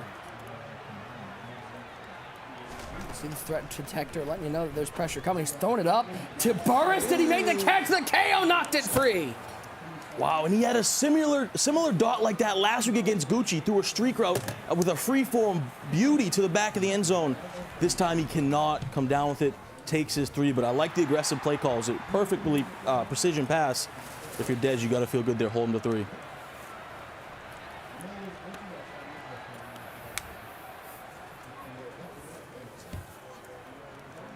21-17, field goal to end the half, and it looks like, yep, we will get to the end of the half. It is 21-17. The difference in this game, TD, Dez able to get the lone stop of the game. Yeah, this has been an amazing first half. High-level stuff going on. You said it there. Dez did get that one stop and then punched it in immediately, so that was huge for him and going to get the ball to start the second half. So you got to think Dez does have the momentum here going to the second half, but anything can happen. This has been an amazing first half between 2 of the best up-and-coming players in the game. We have reached halftime here in quarterfinal number 1 of day 4 of the Ultimate Madden Bowl, presented by PS5. You see some light chatter between those two as it's a hard-fought 21-17 game, still 10 minutes of game time to go. It's halftime. It means it's time to check in with Boogs and Clef over at the side set. Gentlemen, what a half this was. Man, it was a crazy half, Nick. Thanks. Man, it's really been a great game so far, Clef. You've had a crazy back and forth. Dez was able to get a stop, and we see Cole is really kind of unfazed, able to go down and get some points, unable to get 7. What are your early thoughts?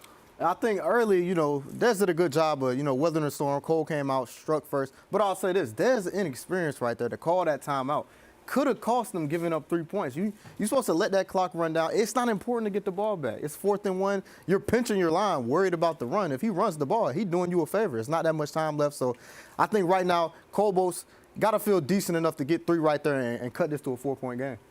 And speaking of pinching the line, we kind of talked about it while the game was going on. This is going to kind of be a battle of who can force the other to kind of shift their line or do something with their line first, with both of them running dollar. Kind of talk about that real quickly. Yeah, so dollar really only screams if the line is just basic. You know, you don't touch anything with the line. When you start shifting the line, pinching the line in, shifting right, the blitz doesn't come in the same. So that's going to be the battle. Who is going to shift their line first? You've seen Dez, that first drive, Colbolt's went down there and scored. His line was pinched. He was worried about the run. And then you see Colbolt's, when Dez goes to that stack, he's shifting his line left, trying to stop that inside zone. So that'll be the key to watch. Clef, we had a lot of crazy plays. Let's take a look at that first score by Dez, and let's really kind of break that down. Why don't you go break that down on the big screen? We're going. Come on, man. Hold on. Crazy 40. Good hustle. Crazy 40. Good hustle. Let's go ahead and break this down. So we're talking about DB fire right now, baseline. This right here, this is a great blitz. This is probably the best blitz in Madden right now, but it has a glaring weakness to it. The biggest weakness to this defense when you playing against pro players, what are they going to spam? They're going to run verticals. Why are they going to run verticals? Because this tight end right here. You see this tight end right here. He's usually left alone. He's usually not manned up by this linebacker on his side right there.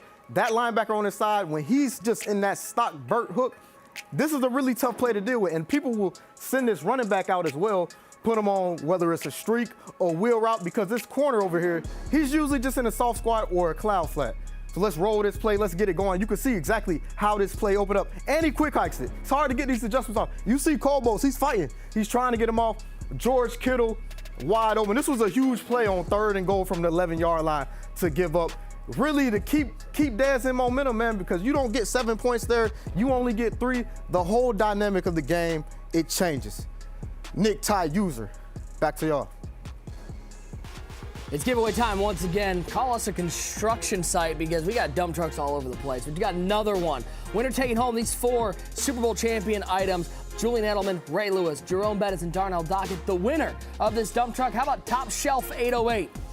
Top Shelf 808, congratulations. You are taking home another one of our dump trucks. It's time to take a look at the latest MCS 23 power rankings, powered by Ram Trucks, looking at the top 10 entering the Madden Bowl. And these power rankings might change a little bit considering how this tournament has gone, but you see at the top still a 1 and 2 seed alive. Dez in action right now. We'll see the 8 seed Kiv in action a little bit later on today. My man IB Strafen coming through with a clutch tweet. Little support for Cole saying, don't let one great nasty streak phase you, Colbolt. No, that's crazy. They patch me, though. They can talk crazy when they patch me, you know? Big shout out to, hey, anybody out there miss the nasty streak?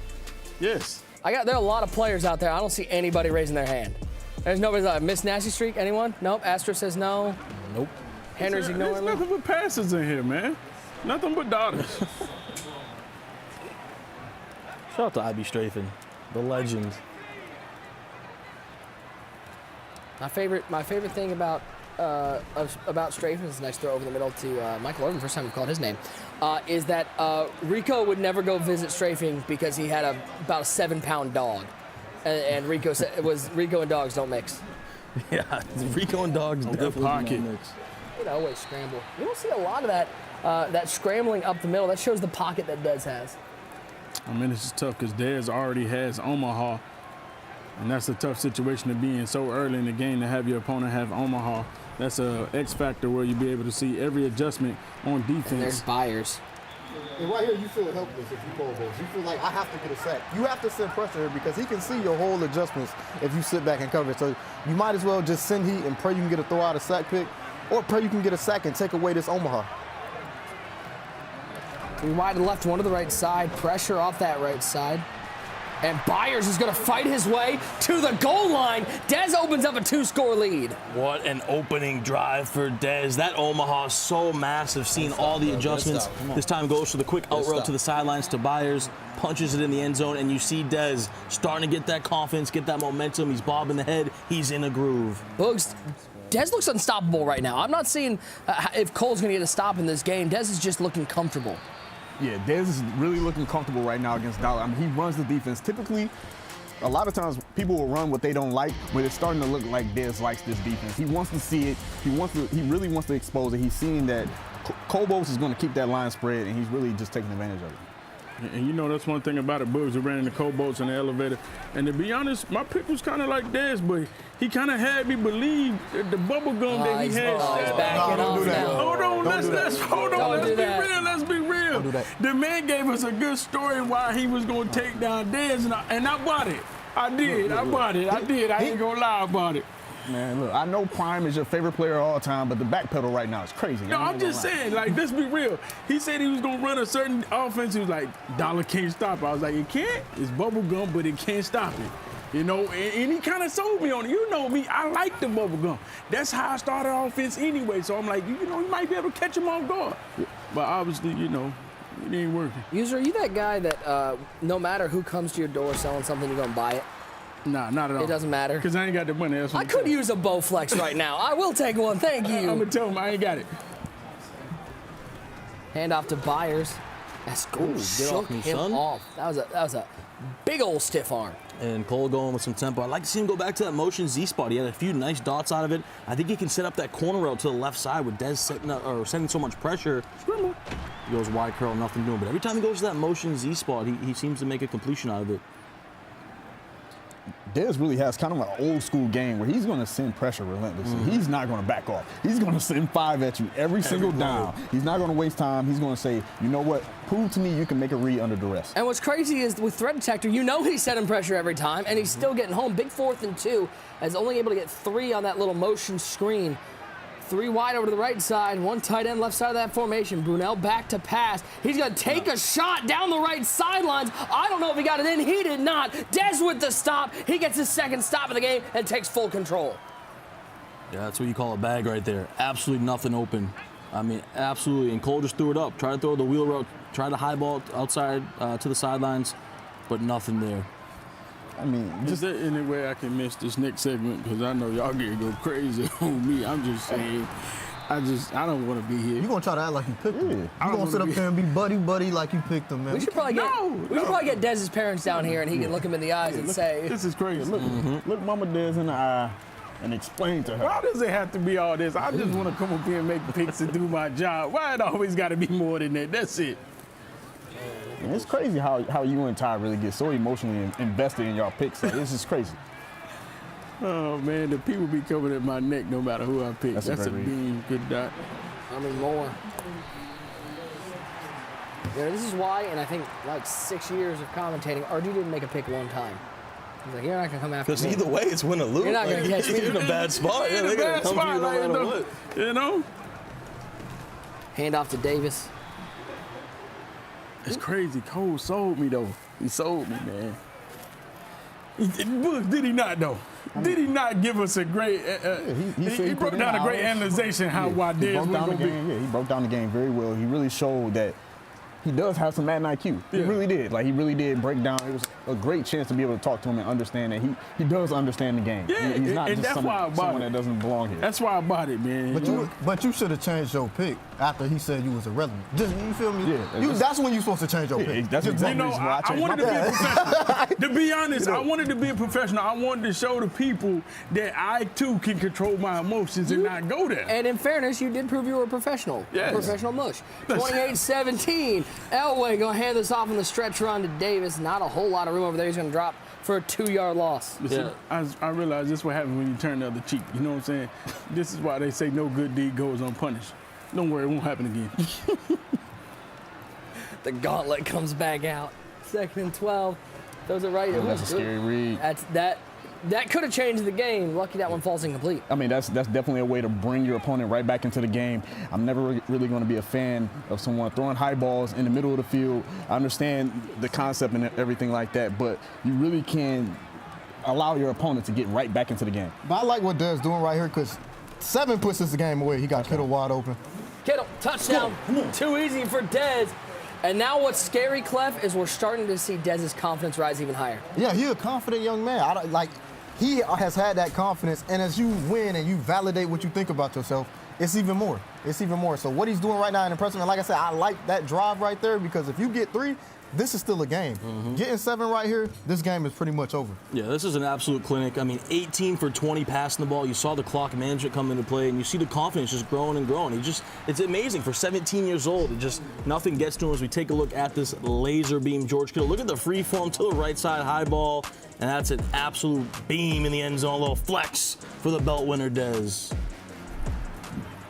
We can all agree though that the reason why Cole lost this game is user, right? Like he's gonna blame user. He should, you know. I bet you that next elevator ride with him is gonna be that fun. Listen, there was no mushery that happened right here, okay?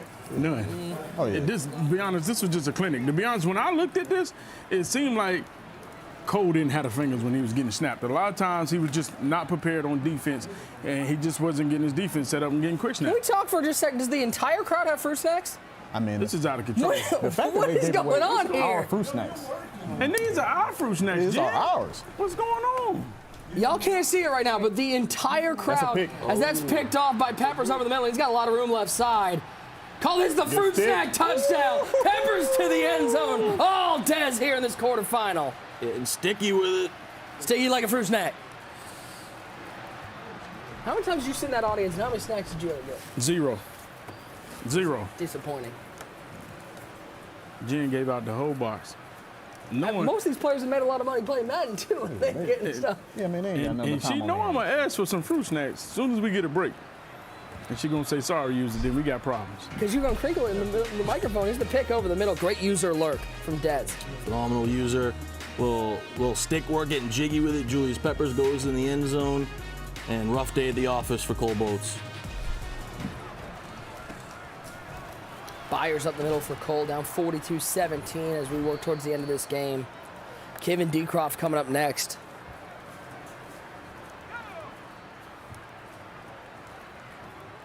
Appreciate that, G. Always looking out. Crinkle, crinkle, crinkle. Yeah, I know. Like, you just got so many snacks over. Look at this snacks you got. I was the first one to share my snacks. You did, but you done killed about a box of fruit snacks yourself, though. You done killed about 12 fruit snacks, bro. You've already put private information, brother. Killed about. You carry 3 at a time. You don't eat just one. You carry about 2 to 3. You got to get it together, bro. Y'all talk about me snitching. Look at this. You've been out of control lately, bro. Hey, you need to control what you eat, man. Seriously. I heard at breakfast, they said it came with a fruit cup. He thought it was fruit snacks. No, he didn't. He didn't even go to breakfast this morning. You know why? He was hidden in his room. While me and Clef the guy was out, working hard, he was in his room. He was supposed to come to the Breakfast Club. Yeah. He didn't show up to the Breakfast But Clef, to be honest, listen, the way he was getting worked in that gym by Henry and Kiv, he should have been in the gym trying to get right. Come on, stop it, man. You know what I'm saying? Let's be real. Guarding Henry was like trying to guard a child, man. That was too easy. You crazy. Henry looks straight at him and goes, whoa. Hey, Henry, you talking crazy. Henry looked over here all day, and right then he goes, hey, hold on. I heard that. There's Byers on the right side, up past the 35 to the 32-yard line. 60 to 25, 241, passing the ball for Cole. Yeah, good run for Cole this year, though. Nothing to hang your hat on. I mean, you took home, what, $55K? Oh, yeah. In this tournament, plus what he took home in the last tournament, nearing $100,000 just for a couple Madden games on the big stage. Bones, I feel like this is somebody, the way he plays, because he finds unique ways to piece his offense together. Nick, somebody I think we're going to see. Nick, I'm going to stop you right now. Okay. Don't ask me this question. Not right now. I'll answer. Hey, Clef, the professional down there, Clef, can you answer? I'm gonna say what Bugs want to say. You never can judge one person off one tournament and know what they're gonna do going forward, to be honest, because it's hard to get back to these live events. It's hard, and a lot of these people who make lives, it's not like this their first tournament competing. You know what I'm saying? It's just their first time making a live. You know, so you saying Cole Boats being 29, already one of the oldest Madden players in history, he's already showing proven this is fluke. That's what it sounds like. I'm not saying it's fluke, but I'm saying he's gonna have to prove again that it's not. That's what I'm saying. I don't know if it's fluke or not. We don't know. That's what it sounds like. But he has nothing he's into the end zone. He has nothing to hang his hat on, hang his head down about. This has been a good year for him. You make that money, you make these runs, you beat who he beat this year. You know, it's gonna be on him to take that into the offseason and really just refine his game as next year. Do you expect to see him back? That's it. I told him. Well, I told This him. is I some told bulletin him. board material. I told him I hope to see him again. Now I'm gonna be there. I didn't I'm gonna say- be there. I'm gonna be there I didn't say again. hope, and I know you're gonna be there. But I said, do you expect to see him back? I don't know. I don't know. It's a simple yes or I no. don't You're know. doing That's a the lot of tap dancing. That's the honest answer. I don't know. As we look back at the replay right here, nice beam by Cole to get on the board to put some more points up to try to make this thing respectable. One thing I will say about Cole is, Hold on. We're not going to let him deflect. You got to answer. He Yes or put the no. work in. That's what Book's about to say. He puts the work in, and anytime you put the work in, you're gonna put yourself a chance to make a fence. As the clock runs down, and that's going to wrap it up. Dez able to take home the victory. He now has started his MCS career with 3 Final Four appearances as he finds himself in the Final Four of the Ultimate Madden Bowl with a dominant win over Cole TD. It was just a couple stops there in that third quarter that really wrapped this one up. Super impressive. All phases, too. Secures himself $100,000. He's going to be playing in the Final Four. We'll wait to see who he's going to play, but just super impressive from start to finish. Gets the job done once again. 17 years old. I know his parents are probably going crazy up there at watching their son earn $100,000 playing the game of Madden. man, I couldn't imagine, being my son up here doing what he's doing right now, him making these runs, making this money, really just proving, that time whenever he did have that conversation that he wants to be a pro Madden player, just proving it, showing and proving.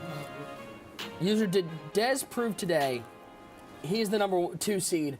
This is somebody who can go the distance and win this tournament. This was a dominant performance. I thought Cole was going to make it a lot closer, but then, I started to see how Dez was able to quick snap him offensively, and he just caught Cole basically just not ready. Had his pants down on a lot of plays with the verticals on 3rd and 11. 3rd and 11 at the goal line. You got to be able to get your adjustments right to be able to get that stop, to hold him in 3, or possibly get a turnover and get off the field. Dez just showing that he has those fingers and being able to call the right play call at the right time, and that was the big difference in this game. Yeah, Ty, so much of being successful in the MCS, especially in live events, is momentum. This is a great way to start his first live in-person event. No doubt about it, right? And that's what I was going to ask him. Just first event, nothing got to him. Just looked cool, calm, and collected. Head was bobbing. He felt good. He had some smirks to the camera, just super confident young man, only 17 years old. And we're seeing that the number 1 and 2 seeds, they were the top 2 seeds for a reason.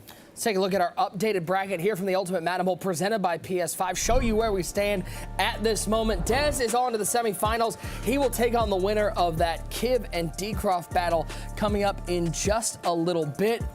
But Dez secures himself $100,000 and a chance to solidify himself $150,000 with a win in the next game. Let's welcome him in, the number 2 overall seed and Ultimate Madden Bowl semifinals, none other than Dez. Dez, hey, congrats, man. First live event experience.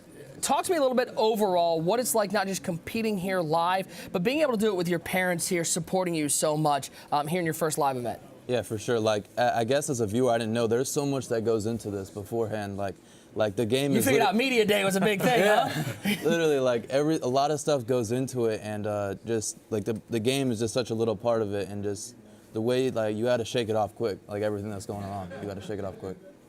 Dez, you did a phenomenal job. First off, I'm not gonna lie, I ain't picky. But the reason I didn't, he full-throated didn't pick you. Listen, the reason I didn't pick you because we got ambushed in the elevator, and Cole sold me on such a good game plan. I was like, you know what? This could be the upset pick. But to be honest, it just looked like, you caught him on a bunch of quick snap plays. You started picking up your cadence, and you was able to go down there and just put up points willingly. Did you see that being able to quick snap him was really the big difference in this game? Well, the thing is, he was running my defense. I know what I don't like, and I basically you can't run my own defense on me. That's really what I was thinking the whole time. I know what I don't like. I know if you audible quick, snap quick, he doesn't like it. I don't like it. That's why I was running it. Yeah, Dez, congrats, man. Super impressive. I just want to talk about the confidence, right? Your first ever live event in person. You talked about it a little bit there, but only 17 years old. Where does this confidence come from? You think it's all those years of playing football? Yeah. I mean, I even though I don't have live event experience, I have a lot of experience playing top level Madden, just playing a lot of comp level guys. So when you just start to focus out all the other stuff, it just becomes Madden at that point. Yeah, Des, congrats. What is your process of picking which play you audible to? You really the only one who audible to something different every play. Like, where does that come from? It's real unique. It's like it's certain tendencies, like on certain downs in which I think he's gonna call. Like that game was pretty easy because like I feel like he was calling the same stuff over and over again on defense. So I just kind of started mixing in stuff. I also got Omaha in the third quarter, so I could just see what he was doing. Just got easy from that.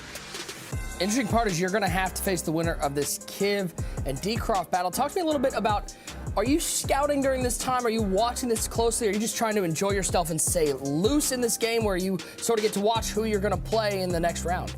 Yeah, just the big thing is just to stay loose. Don't like stiff up. You know, you got to stay warm. I haven't seen either of them play a lot, so I'm curious to watch the game and see what I'm going to do. You have earned yourself, once again, I mean, and just, I think it's important to point out, 3 straight Final Fours to start your career. It's got to go into the preparation, right? You got to have just as good of a preparation as anybody going into these tournaments. Yeah, no, especially this tournament. I want to shout out my guys Saint and Sirius Madden. Like those, I literally could not play like anybody in the tournament. You know, all the crews and stuff. So I had to dig deep in my bag to find. So shout out to Saint and Sirius for getting me my reps. There you go, right there. Big shout out to Saint and Sirius. Congratulations, man. We'll see you a little bit later tonight for your semifinal matchup against the winner of Kiv and DCROFT. What a battle this game was. It was Dez able to take down the win. Coming up next, we got Kiv taking on DCROFT. Kiv's making his 15th career MCS appearance in the hopes of winning his 2nd belt. Let's take a look back at his amazing Madden career as he hopes to add another Madden Bowl championship to his list of accolades.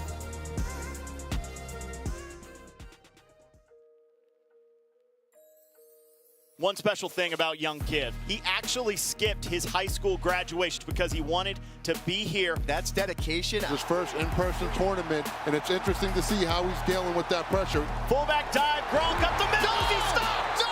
Is he stopped? Young Kiv! Kiv with the big stop. Young Kiv! Oh my goodness, he is going to be a pain to deal with. This kid is very impressive. Back then I was still a young Kiv and now I'm Kiv, so this whole different player pretty much at this point of my Madden career. You best believe this means a lot to the young Kiva. And a one-handed grab! Young Kiv is gonna come out here and put on his show. Oh, when it rains, it pours. And it is pouring on young Kiv right now. Kiv officially on tilt. I hate losing way more than I love winning. That's just too much for him to overcome. Henry! He's striking! He's fired! It's the Madden 18 Bowl champion. I've been chasing my 2nd belt for a long time now. It would mean everything. I've worked extremely hard for years now to get to this point. And Kiv has finally done it. He's finally climbed the mountain, and he is your Madden 19 Seattle Seahawks club champion. Looking, throwing! Oh my God! Oh, Look at it! Clutch is look! And you're going up against the prolific and clutch young Kiv. Look at the wheel route for Eckler, makes the catch in the end zone! God, baby! We're gonna have to change it from the comeback kid to the comeback Kiv. The clutchest man in Madden, young Kiv with a phenomenal dot. I know everyone is excited to see Kiv back in an MCS final. I'm looking forward to see what Kiv brings to the table. You know, it's been a few years, right? So it is the return. Dat boy sends the heat right here. Oh! D-line pick on first one, and there goes Hyde. High ball picked off at water. Ball game. Obviously, you see the frustration on Kiv's face here. Not the way he wanted to kind of complete the comeback journey, so to speak. Struggling for 2 years, getting back to the main stage. Not the performance he wanted, but we know we'll always see Kiv back in these MCS events. Kiv is back. Kiv taking on the number 3 ranked player in the world, Clef the God. Pressure, picked up, touchdown! Oh, a Christmas gift, and it's January, ladies and gentlemen. Kiv has a chip on his shoulder. Come on! Come on! I do think I'm one of the best ever to play Madden, but I think it would be undeniable at that point if I was to win another belt. Back to San Francisco he goes, and we all know that when Kiv is in the live, he is one of the most dangerous players in the world. The only thing I want to do out here is win. That's all that I care about. That's my #1 goal.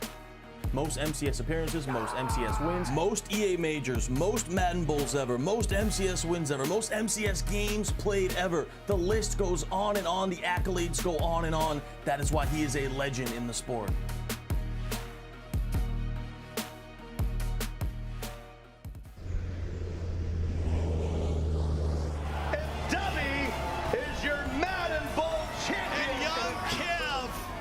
Is going to be your champion. You can see the he is your champion. Srini, 41. Knowing he's the king of the Madden community, Joe has won. We'll have a Crown on his special head, build. put a belt around his waist with ice in his veins. Henry has gone back to back. He is your ultimate Madden Bowl champion and your Madden 22 GOAT.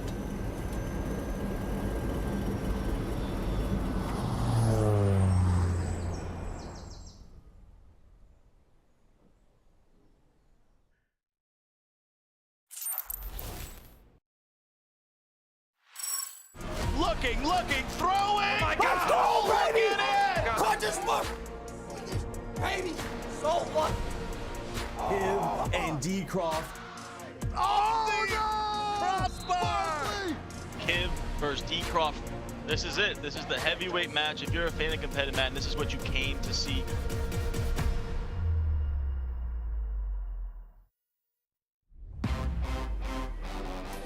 Two players entwined in Madden history, and they will once again look to settle the score. A spot in the Ultimate Madden Bowl presented by PS5. Semifinals on the line as we get ready for Kiv battling DCROFT once again on the live stage. Nick Mazesco alongside one great user, Tyler Davis, Boogs, and Clef the God. Guys, let's get ready for this battle. I think this is the one we've probably been looking forward to the most when we looked at the bracket. Boogs, these two guys, it just seems like, what was it, the Joker said, it seems like we're destined to do this forever. These two guys just seem tied together. Yeah, the games that they've had in history has really just been crazy. The intensity, you can just feel it, even just watching the clip, seeing them, both of those guys just kind of just go crazy from their wins and their high moments. It's just one of those things where it really just gets you up and has you ready to go. Yeah, and Clef, for these two players, I think the reason why everybody's so interested in this battle is not just the high-level Madden, but the emotion that both of these players bring to the game. Oh, yeah, this would be the most energetic game we've seen in a long, long time. And the fact that it's in person, both of these dudes, they're very passionate about what they do. And not saying they don't like each other, but when a man is in your club, we had the club championship, and he wins your club, you have a lot of animosity towards him. These guys have both stopped each other from winning a club before, and they've played so many games versus each other. And the clash of styles, this is the game I'm most excited to see. Not even just the Madden Bowl championship. I'm excited to see this one. If I remember correctly, wasn't it Kiv that said after losing to DCROFT, whatever club DCROFT is in, I'm going there? Yeah. Kiv does not shy away from a challenge. Yeah. I mean, you know, like Clef was kind of hitting to. Let's be honest. They cool. It's respect there. But these guys don't like each other, man. They're not buddies because both of them, it can only be one champion, especially both of them coming from the same state, the same city. Listen, these guys are competitors, and when you look at this matchup, like Clef said, this is going to be one of the best matchups that we have in the whole Madden Bowl. Regardless who's in the championship, you're getting ready to see an instant classic. It's interesting talking to these guys. They basically try to play off the rivalry a little bit. They just want it to play Madden. That's all they want. They want to compete, and that's what we're getting right here. Let's get some predictions. Ty, this is a pick 'em. There's no favorite in this one. You can't just go with the top seed. Yeah. This is a tough call, and you're starting it off so these guys know where not to go. Yeah, I'm torn with this one. I really am. You know, this is going to be such emotion, such passion in this matchup. Two of the best offensive players we've ever seen, one of the greatest rivalries we've ever seen. You know, hung out with Kiv a little bit last night. I really think he's been locked in. I think he has a chip on his shoulder, too, because you know that being down 2-1 to DCROFT is eating alive Kiv. Like, he wants this bad. I'm going with Kiv. I thought he was going to pick, like, KivCroft. Can't be wrong. User, what do you got to say? I mean, listen, Kiv is one of the hottest players there is right now. You know, winning the LCQ, he's already shown. I mean, he beat Clef. He's put on a phenomenal performance. Sorry, Clef. I mean, you know, sometimes these shots come out of nowhere. I ain't even mean to, brother. It's okay. I ain't even mean to. We good. I just try to think of some of the best players that he played. You know what I'm saying? Thank you. And so, at the end of the day, Kiv is just on fire right now, and you got to respect it. But you cannot sleep on DCROFT because you know DCROFT does have the series like T. Davis said, but I just believe Kiv has something to prove, and somehow, some way, we could see overtime. I think Kiv's going to pull it out. Don't taunt us with overtime, because we've seen what these guys can do in overtime. Clef, who you got, Kiv or DCROFT? This is a pick 'em. This is really a pick 'em right here. And I'll say this. I think all the pressure on Kiv, I think DCROFT is in a real good advantage situation. You don't really hear much about DCROFT in this series. All you hear about the comeback story for Kiv, the chip on his shoulder for Kiv. I think DCROFT gonna pull this one out, man. I think just Kiv has so much weighing on him. And I think Kiv he's hot right now. He's very hot. But if it's anybody who can stop that right now, I think it's DCROFT. Bugs, who you got in this game, and do you think anything in past matchups affects this? Is there any mentality that Kiv has to get over because he's down 2-1 to DCROFT to win this game? I think the thing that affects this particular game is kind of what kind of Kiv touched on when we were at dinner last night. He kind of talked about every time DCROFT got him, it was because DCROFT brought something to the table that he wasn't ready for, that he hadn't seen before. So he feels like this time around he's not going to get caught slipping. And honestly, what do you do when you locked in the cage with an angry lion? I'm taking Kiv. Should be a fantastic battle, guys. I can't wait for this one. I'm excited to get to it. So let's start this battle off by introducing our players. We start off with Clark University's own, maybe the tallest man in Madden. It is DCROFT.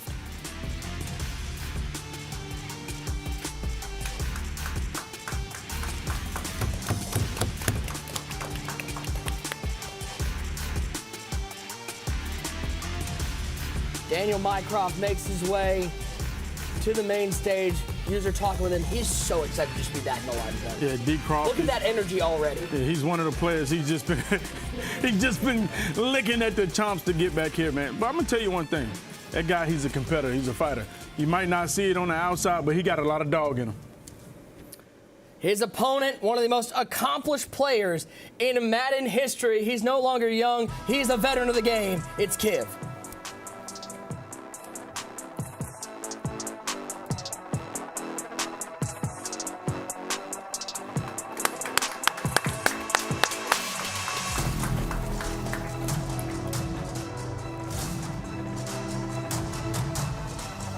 Gotta love it. Boogs, the emotion he plays with, 8-1-8. This is one of the guys that brings that competitive fire each and every time he's out there. Oh, yeah, he has that energy. You know he's going to get up. You know he's going to just bring some energy and jump up out of his chair and show you the excitement from down after down. As these guys look to square off on the virtual gridiron, let's take a look at our tail of the tape. See how these guys match up in Madden 23. Two guys that know each other well and two guys that are pretty close in terms of numbers this year. Look at that, only one singular win separates these guys here in Madden 23. Kiv had to work his way through that LCQ gauntlet. Yeah, he's hot right now. Fought through that LCQ. DCROFT hot as well also. We saw him last week, beating Wesley. So both these guys just at the top of their game right now. Look at the earnings. You see the earnings. I mean, just impressive stuff. I can't wait for this one. One of the greatest rivalries, and we're going to get it for a fourth time. They've earned the same amount of money. They have basically identical records. They're close in the power rankings. What more could you ask for from a quarter-final matchup? As we take a look at DCROFT getting ready to play, you know that he's got a lot of support here. One of the most talented crews behind him as they get him prepped for yet another attempt. The Madden 20 Bowl runner-up looking to one-up that one and get his first belt, getting to know DCROFT a little better. 22 years old, now in Dubuque, Iowa at Clark University. His third career Madden Bowl appearance. One of the most talented offensive players we've seen. No doubt about it. Just so good in that U-trips or Y-trips formation that he's mastered over the years. You talked about Clark University, got a Madden scholarship to go there. Just so impressive what he's done in his short career. And you know he has revenge on his mind, losing in the Madden 20 Bowl Finals. He's looking to make Madden 23 his. Look at his MUT item to watch. Looked like he got a zoo out here with the cheetah out on the edge. Yeah, he loves this Tyreek Hill in the slot. You see him put him on a lot of different routes. You'll see him on some posts. You'll see him on some corner routes. An absolute weapon. So much speed, that AKA Tyreek Hill cheetah. By the way, these AKA items might be some of the best art we've seen. Oh, yeah. In Madden. It's tough. I mean, it's absolutely tough. As we take a look at formerly young, now veteran Kiv, as he gets ready to go his 15th major appearance. Again, one of the most accomplished Madden players out there, looking for his second belt. Last time he won a belt, that would have been Madden 18 in this very tournament, looking to keep the legacy going. 12th live event appearance, 5th career in Madden Bowl appearance, fifth career Madden Bowl appearance, most all time, 25 years old. Moved from the streets in Washington all the way out to the very cold streets of Minnesota. Yeah, one of the greatest to ever do it. Just so impressive. Over $300,000 in career earnings. Most Madden Bowls of all time, too. This is his fifth Madden Bowl. You know he's hungry for this one. He wants revenge on DCROFT after he's been down 2-1 in this series. And most career wins. As you take a look at this item to watch to stop that U-Trips, TD, Deron Bland is going to have to be a big piece of the defense. Yeah, and we haven't seen too much of this Deron Bland, but has some great stats. 98 jump, of course, has that deep zone KO for that defense. So look for him to try to counter that U-Trips that DCROFT is so known for. Look at all those KO abilities. He's going to be knocking that ball out everywhere. You guys ready to get to this game? I know there's a lot of energy up here because we're pumped to see one of the great Madden rivalries continue onwards. As it is kickoff here, our second quarterfinal of the day. It is Kiv battling DCROFT for $45,000 and a spot in the semifinals. The kick is away. It is DCROFT with the ball first as he will return this out to the 16-yard line, and we get to see the U-Trips master on offense and get rolling. Gentlemen, I don't think it gets much better than this as we're quickly to the game, and it is Davis right at the middle picking up 4. We saw that run user for DCROFT be pretty successful in his first round matchup. And DCROFT, like Clef likes to say, he plays a different style. He wants to slow the game down. You're going to see him be very balanced. He's going to be very patient and take what you give him. If you give up the flats all day, he does not mind checking it down and just inching his way down the field. Come on. Brunel in trouble.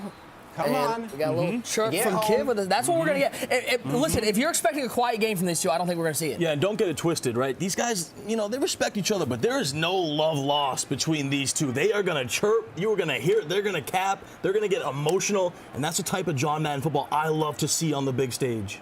3rd down and 8. 3 wide, 2 to the left, 1 to the right. Brunel, no motion on that play. 4-man rush. Picked up nicely, got all sorts of time to the left sidelines. It's Urban. The cannon lights up and knocks it out. That was a beam. That was a beam, and that's a heck of a hit. Oh, yeah, it was a beam, and then that's why you have those knockouts. That's why you have those KOs, because it doesn't matter if they're open. As long as you can get your KO in position and knock the ball out, that's the only thing that matters. And right here, you already see Kiv adjusting. Versus me, you saw him run pure man ability. You see him with deep out zones, now mid zones, pick artists. He switched his whole game plan just to play DCROFT, and that's what high-level Madden players do. Either way, massive play in this game. Christian Kirk motions from left to right. 4th down and 8. Brunel back to pass for DCROFT. Looks over the middle. He's got Kittle. Kittle catches it, goes up and makes the catch to the 43-yard line. Oh, my God. Oh, man, big time break right there for DCROFT. Scary pass. And to Clef's point, we saw when DCROFT played Wesley, it was all man, right? Had the cloud flats, one side or the other. But you see Kiv early going to that zone coverage, trying to mix it up on him. And I think that's a great strategy. But fortunately for DCROFT, comes up with a big high ball down the seam. And if you really look at what DCROFT's doing right now, I'm assuming that he probably prepared for Kiv. He knows that Kiv pressure, down comes Brunel. I was just about to talk about that pass protection right there. He's IDing the defensive tackle here because he probably expected Kiv to be backing those cornerbacks up immediately, and he's sliding his line away from his running back. I don't know if he's going to pick up this blitz right here. By the way, both these guys wearing headphones, but they're all going to talk loud enough to make sure the other player can hear them. These are two guys, Boog, you talk about guys who know how to play in a live event atmosphere. They use that sort of, I don't want to say intimidation, but at least that. Oh, it's a pick! It's Woodson! Overthrows his receiver, the first turnover of the game going to Kiv. Huge turnover right there for the Kiva. And the crazy thing is, Kiv's just sending it from both sides, loop on both sides. Sometimes you see it on one side or the other. Kiv is just sending the dogs. DCROFT with an unfortunate overthrow, and Kiv is in business. And that's what happened when you feel pressure early. Look at this pocket right here. This is terrible, terrible pocket. And that's what caused that overthrow. That was a good idea to throw that, but when you drifting back in that pocket, it causes the inaccurate, and you can see throw was right to Charles Woodson. And Boogs, as I was saying, these are two guys, the X factor of this, it's not just offense and defense, it's not just X's and O's, but the X factor of playing the live environment, they know how to use that to their advantage. Oh, yeah, you're going to see both of these guys use the energy and really just channel the energy of the room and the energy from their opponents to really kind of set the tone for what the game's going to be. And that's really what I've been waiting for, to get back to these live events. Kiv reminds me of the old days. He's not afraid to sit there and chirp.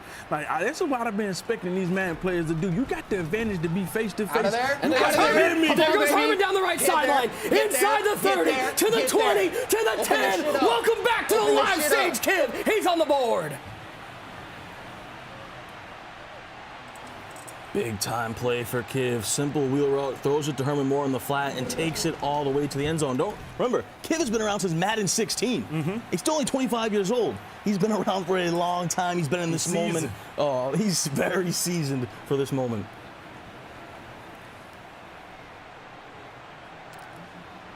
What a start to this game. For 818's Kiv up 7-0. As DCROFT will take this out of the back of the end zone. He'll take a big hit at the 15-yard line. Take a look at this clef.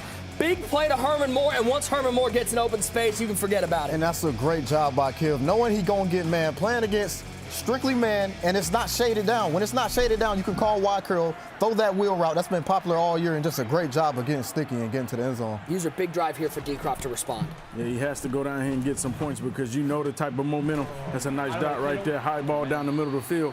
You know the type of momentum that Kiv can take off with and make this game get out of hand. 7-0 early. 2:13 and counting in the first quarter. Two wide to the left, one to the right side. George Kittle, that's been his favorite target so far. He'll motion over to the right side of the formation. Terrell Davis, the lone back. Four-man rush from Kiv, steps up as Brunell and gets hit as he throws. Oh, Teddy Hendricks was waiting for that one.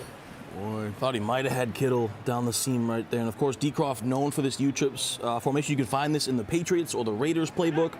He's always going to have his trips to the wide side of the field. So he uses those hash marks perfectly, creates better spacing, create better route combos, and he always pretty much motions on, I would say, at least 70-80% of his plays. Davis right side. Come on. Go out of bounds at the 46-yard line. Reminder, guys, just one more time, if you want to look at these guys' MUT rosters, ability, learn a little bit more about the players, make sure you watch Inside the Command Center on Twitch. Big shout out to everybody hanging out with us, Twitch, YouTube. We see you out there in the chat. We appreciate you guys. Nick Mazesco, one great user. Tyler Davis, Boogs, and Clef the God with you. Our second game of 3 today here from the Ultimate Madden Bowl presented by PS5. 3rd down and 4. Christian Kirk motions over to the right side. It goes outside of Tyreek Hill. Stepping up is DCROFT and finding Cheetah. Oh, he got lit up over the middle. It's going to set up another 4th down. And Kiv just being a second off with his user. He saw the backside route coming open, but then came down with a big hit stick by Michael Carmichael. And you can tell DCROFT looks a little bit, confused here. I'm not sure he was expecting all this zone coverage, right? He's using still a lot of man beaters, motion slant with the tight end corner route, and that zone coverage is giving him some problems. 4th down and 4. Brunell back to pass. Over the middle, it's Tyreek Hill. And a great user to pull him away from the deep safety and not get hit downhill again.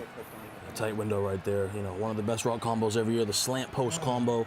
Stresses the user right there. Kiv chooses the slant. DCROFT goes to the post, gets right behind the user, sneaks it in there for a dot. And that's very fortunate by DCROFT right there because that Harold Carmichael has mid-zone. As you've seen the play before when he knocks it out. 10 to 20 yards, he's going to knock that pass out. So DCROFT got a little fortunate right there. 1st and 10 to the ground game. It's Davis up the middle. We saw this ground game be very successful for DCROFT in round number 1, T. Davis, and he goes back to it today. Yeah, and that's pretty much the first time he's gone to it, maybe second time, but I like to see him mix that in a little bit more, right? Especially versus that 3-3 loop defense where it's spread out. You can get in the middle there. He does have some of those offensive line abilities like Nasty Streak and get to that second level, so great play call right there from DCROFT. As you see, he went to the curb just now because of the run. Watch the tight end crosser on this change his play. defense. Make your opponent adjust. 3-man rush. Brunell steps up, throws it left side. He's got Kittle, but that's overthrown. I expect him to go right back to that play on this next down here. He's going to look for that hitch he has on the solo receiver is really going to kind of pull the zones, and he's going to just watch for either the tight end crosser or that backside post. 2nd and 10. Washington Husky, Mark Brunell back to pass, hit as he throws, and Kiv's begging for one of those D-line picks. Good call, Boogs. He did go right back to that tight end crosser, try to get it there, but Kiv sent all that pressure. And this is tough. Remember, the field shrinks down here in the red zone, 13-yard line. Kiv can kind of sit back, lurk the middle of the field. Gonna go to it again, it looks like. Here he goes, 3-man rush. Tight end's open. Going to Kittle, does he have it? He does indeed! DCROFT with the answer as he's an extra point away from tying this quarterfinal up. 3 plays in a row, he goes to the tight end crosser, and on the 3rd time, it pays off. Tight window, clicks on, makes a user catch, and ooh! And that's a great free form right there by DCROFT. If you throw that pass and you just pass lead it up, that knockout is going to activate. Pass leads it down, clicks on. brings his guy back to the ball, and that's a big high-level play right there to get 7. 3rd and 10. Let's see that play one more time. Mark Brunell to George Kittle in the corner of the end zone. Ties this game up. Right there, big play. DCROFT chirping at him, letting him know, hey, man, you're dealing with a dog. You just ain't dealing with anybody that's going to lay down. Way to respond, getting 7. Boys, you go enjoy this one. Boogs, Clef, User, we'll catch up with you guys at halftime. I have a feeling we might get some energy from the side set over there. Clef might not leave. Clef might just stand here and watch this game. 1st and 10. Kiv able to pick up 6 on the ground. His first run of the game. What a first quarter. 7 apiece, TD. I'm just waiting. I can't wait for this chirping that we're gonna get a lot of it here soon. We start getting some fireworks going. Both these guys are gonna be going hard at each other, man. This is big time. This is awesome right here. Like this is what Madden's all about. Competitive Madden. Left side, good throwaway there from Kiv. Pressure getting there. 3rd down and 4. The first incompletion for Kiv. Yeah, and the one thing I love about Kiv's game this year, which is so different, Kiv is known for his gun bunch every single year, his one formation. And maybe you would think, oh, he just runs tight this year. But no, he spreads out his formations in that Saints playbook. You see him here go to the tight, the quick wheel route to the running back, nice little stick work. But you'll see him in bunch, you'll see him in the tight, you'll see him in a little bit of trio, you'll see him in some stack wide flex. In this Saints playbook, he really mixes it up well. And I think when Kiv has that to his arsenal, man, he's one of the best offensive players. So you give him a couple formations with more money plays, man, the sky's the limit. We saw that Keith Byers have a great run in the Ultimate Wild Card, sitting there, 6'1", 245 out of Ohio State. That Campus Heroes 2. Man, you want a back that can have some speed and some power. Byers is your answer. Yeah, and he'll truck, he'll stiff arm. We've seen a lot of people go to that Terrell Davis with the short end elite, but he's stuck with Byers. Gets tackled there, but he really loves this Byers, and it's paid off for him in this tournament so far. That looked like the out-of-position Julius Peppers, who might be one of the best in the game. Yeah, and we saw Dez with a big lurk with him earlier, so that Julius Peppers just a monster. 6'6", right? Just beast in the middle. Julius Peppers, 6'7", 6'7", yep. 295. Good monster. Down under 4 minutes to go in the first half. 2nd and 10 for Kiv. Quick throw to Byers. Boy, Kiv making these reads quickly. And those quick wheel routes out of that stack Y flex, they're so good. They almost can work like a makeshift screen sometimes. You just get out there quickly. If you don't have a hard flat, it really can be difficult to defend it. Sometimes even against the hard flat, it can work. So great quick read there from Kiv, getting it out in space. Puts himself in a manageable 3rd and 6. Let's see if DCROFT sends some pressure. Tension in here is palpable. Everybody locked in on this battle. Going to the tight slots.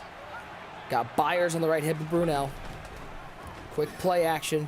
Lots of time. Looking left side. Can Irvin get there? Feet in bounds. Yes, indeed. At the 11-yard line. Oh, man, DCROFT can't believe that was completed. You see Kiv go to the play action out of tight to try to slow down that loop blitz. Throws the corner route on the tightest window on the sideline. Make the tackle. Just make the tackle.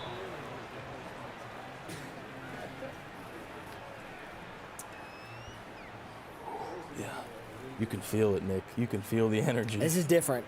Mm-hmm. This is old school. Oh, yeah.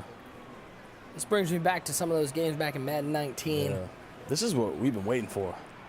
This is truly the we're back moment, Yes. right? Like, Yes. You can feel it in the air, in this room. 2nd down, throws left side, high ball, just swatted away. Looking for big Michael Irvin on the edge. He tested him one-on-one there, tried to highball at Kiv with that swat right there. Nice user swat, too. Showing off those user skills. Tough 3rd and 8. We'll see what Kiv cooks up. Move it around here because you go to tight offset. Look for maybe some dual post, dual hitches type of concept. Irvin and Moore to the left side. Kittle and Kirk to the right. 3rd down and 8. Can technically pick up a 1st down without getting into the end zone. 3-man rush from DCROFT. Brunell back to pass, waiting. There's just nobody open. He'll throw this away. A great throw off the field goal post. That's worth no points. And you know DCROFT's scouting report was on point right there. He knew the dual post, dual hitch was coming. He was ready for it. Everything was bagged. Forces Kiv to settle for 3. Ball's down, kick is up. It is good. 10-7. Your score. Long drive for Kiv. Can't cash in the touchdown, but he will take the lead. He will. I think that's a win, though, if you're DCROFT. Get him down to the red zone, right? That's always one of the strategies, that bend but don't break style. No big plays. force him to methodically move down the field, get him into the red zone. It's hard to score in the red zone, especially touchdowns. You force him to settle for 3, you put yourself in a good spot. Lots of time here for DCROFT, though. 2:23 to put something together. It's interesting watching these guys play, because I feel like Kiv, so much is instinct, so much is just this experience. Whereas DCROFT, I always just talking to him, he's one of the, I think, the biggest thinkers in Madden. He's always trying to find that next advantage in practice mode. Every single play, as Kiv gets a free screamer right up the middle there, but great point, Nick. DCROFT is one of those thinkers. You can kind of see it after every single play. You can see the scratch of the chin, the scratch of the chin. You just see it on his face. He's just a deep thinker. And that's what you love to see, too. That's what makes these live events different in person, too. Online, you kind of just go with the flow. But in person, every single play matters. You got to really digest it, dig deep, and think about it. Kirk over to the right side. DCROFT steps up. Might have square, does have square. That's Tyreek Hill over midfield. Big hit, but holds on to the ball. He picks up 31 on the pass play. Yeah, and once again, Kiv goes zone, but he does man up the tight end in that spot, right? Mans up the left side there. DCROFT comes back, though, has that post route that clears out the safeties over the middle. You have to worry about the underneath slant a little bit because DCROFT loves that motion slant. That's one of his bread and butters on a lot of his route combos, but goes to the post behind it. And he's gone to that a few times this game and it's been successful. So look for DCROFT to continue to go to that.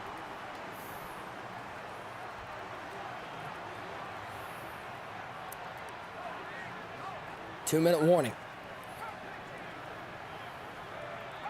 In what has been an entertaining first half. Brunel on 1st and 10. Step up in the pocket, throws right side. He's got Irvin inside the 15, out of bounds at the 10-yard line. A beautiful design play from Daniel Mycroft. The thinking man does it again. What a route. The little out and up route. He waits till it gets behind the cloud flat.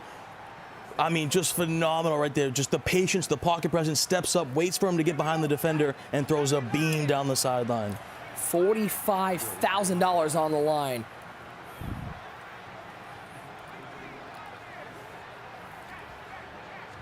A possibility to earn $95,000 tonight between these two games. Might have Circle in the end zone. Instead, he'll throw it away. Nice late recognition there from Kiv defensively. Yeah, Croft had him a little bit early, but it was too late by the time. I think he wanted the zig route to the left side, but he was too late with that. Also, throw it away, live to fight another down. We might see 3 more drives here before the first half is over. We're now quick throw to Kirk. Good tackle over there. Oh, boy, did he bring the heat. Yeah, DCROFT goes to bench right there. So you get those 2 baby out routes. You get the 2 corner routes behind it. Checks it down to the out route. Puts himself on a manageable 3rd and 2 down here at the 3. Let's see what he cooks up. Does he have that goal line back ability? He does have that goal line back ability. So let's see if he utilizes that here. 3rd down and 2.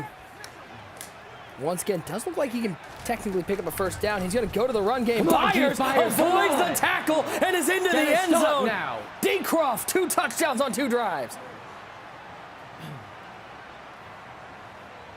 Oh, look at those 2. Look at those 2. And DCROFT with a big punch right there. What did you say? No love lost? No love lost between these 2 at all. You can just see the competitive fire in both of them. That's what makes this, the greatest rivalry in Madden.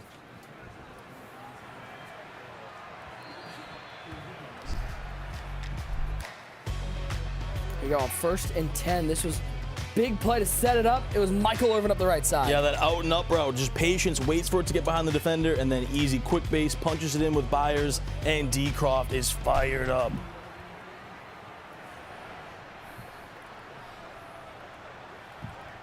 First down and 10 for Kiv. Looking to answer minute 41. 2 timeouts in his pocket. Quick throw to the flat. It's Byers. That's such an easy play for him. And look at Byers fight through tackles, picking up 12. Yeah, Kiv doesn't run a lot of bunch this year, but when he does, he goes to this Y curl play, and usually he tries to hit the running back out of the backfield on that quick throw to the wheel. So that's his bread and butter here in bunch. He tries to go back to a little bit. Over the top, can he get there? He finds Kirk, but the KO pries it free. Goes to the trail play, tries to hit that deep post. One of the best routes for zone and man, but DCROFT gets that KO ability to knock it out.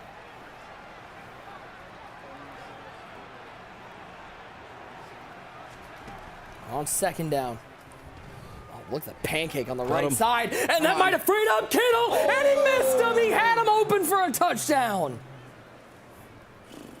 Kiv absolutely disgusted by it. A free touchdown down the seam.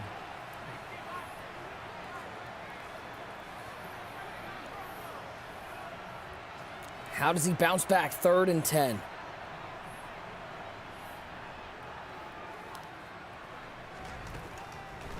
Three-man rush once again. DCROFT comfortable dropping into zone. Great. You want to talk about the ball's out. The ball's out. It's picked up by Jimmy Ward. DCROFT gets a break off a fantastic free-form pass, but DCROFT, oh, you had to call the highway patrol because that looked like a car crash. What a turn of events. Kiv throws a laser with the phenomenal freeform, and DCROFT just says, I'm going to lay the wood. Give me that. Nails him with the hit stick and takes the ball over, and he's got a little something to say about it. Remember, guys, use that hashtag Madden Bowl if you're tweeting about this. Let's get Madden Bowl trending around the world, as this game deserves every single one of those tweets. Hashtag Madden Bowl. You might see your tweet here on the air. Minute 9 and counting. Huge opportunity for DCROFT. This is massive, and the thing is, you got to go down and get 7 right here. You got plenty of time. You got those 2 timeouts. 3 is fine, but 7 really puts Kiv in a tough spot. See if DCROFT can do it. 2nd and 5. Look out. He's got X wide open, and he misses Kittle up the seam. Highball. Just don't highball. You just got to fumble, quit bitching. That's my fault. Okay. So DCROFT No love lost. DCROFT says don't highball it. We know what Kiv said. You don't want to hear no complaining. Man, you said it, Nick. No love lost.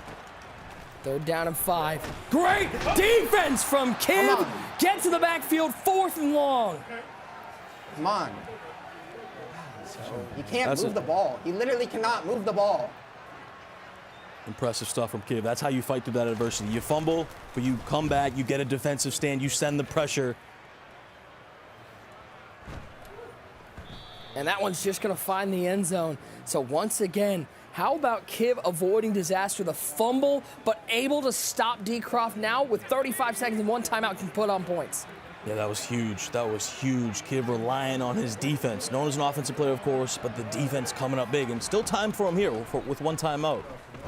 Looking right side, he's got Christian Kirk, who gets out of bounds, most importantly. 19 yards on that play, 31 seconds remaining in the half. Smart. Christian Kirk beats that man coverage to the outside there. Great pass lead, good free form. Outside leverage there on the corner route. Big time dot and gets out of bounds.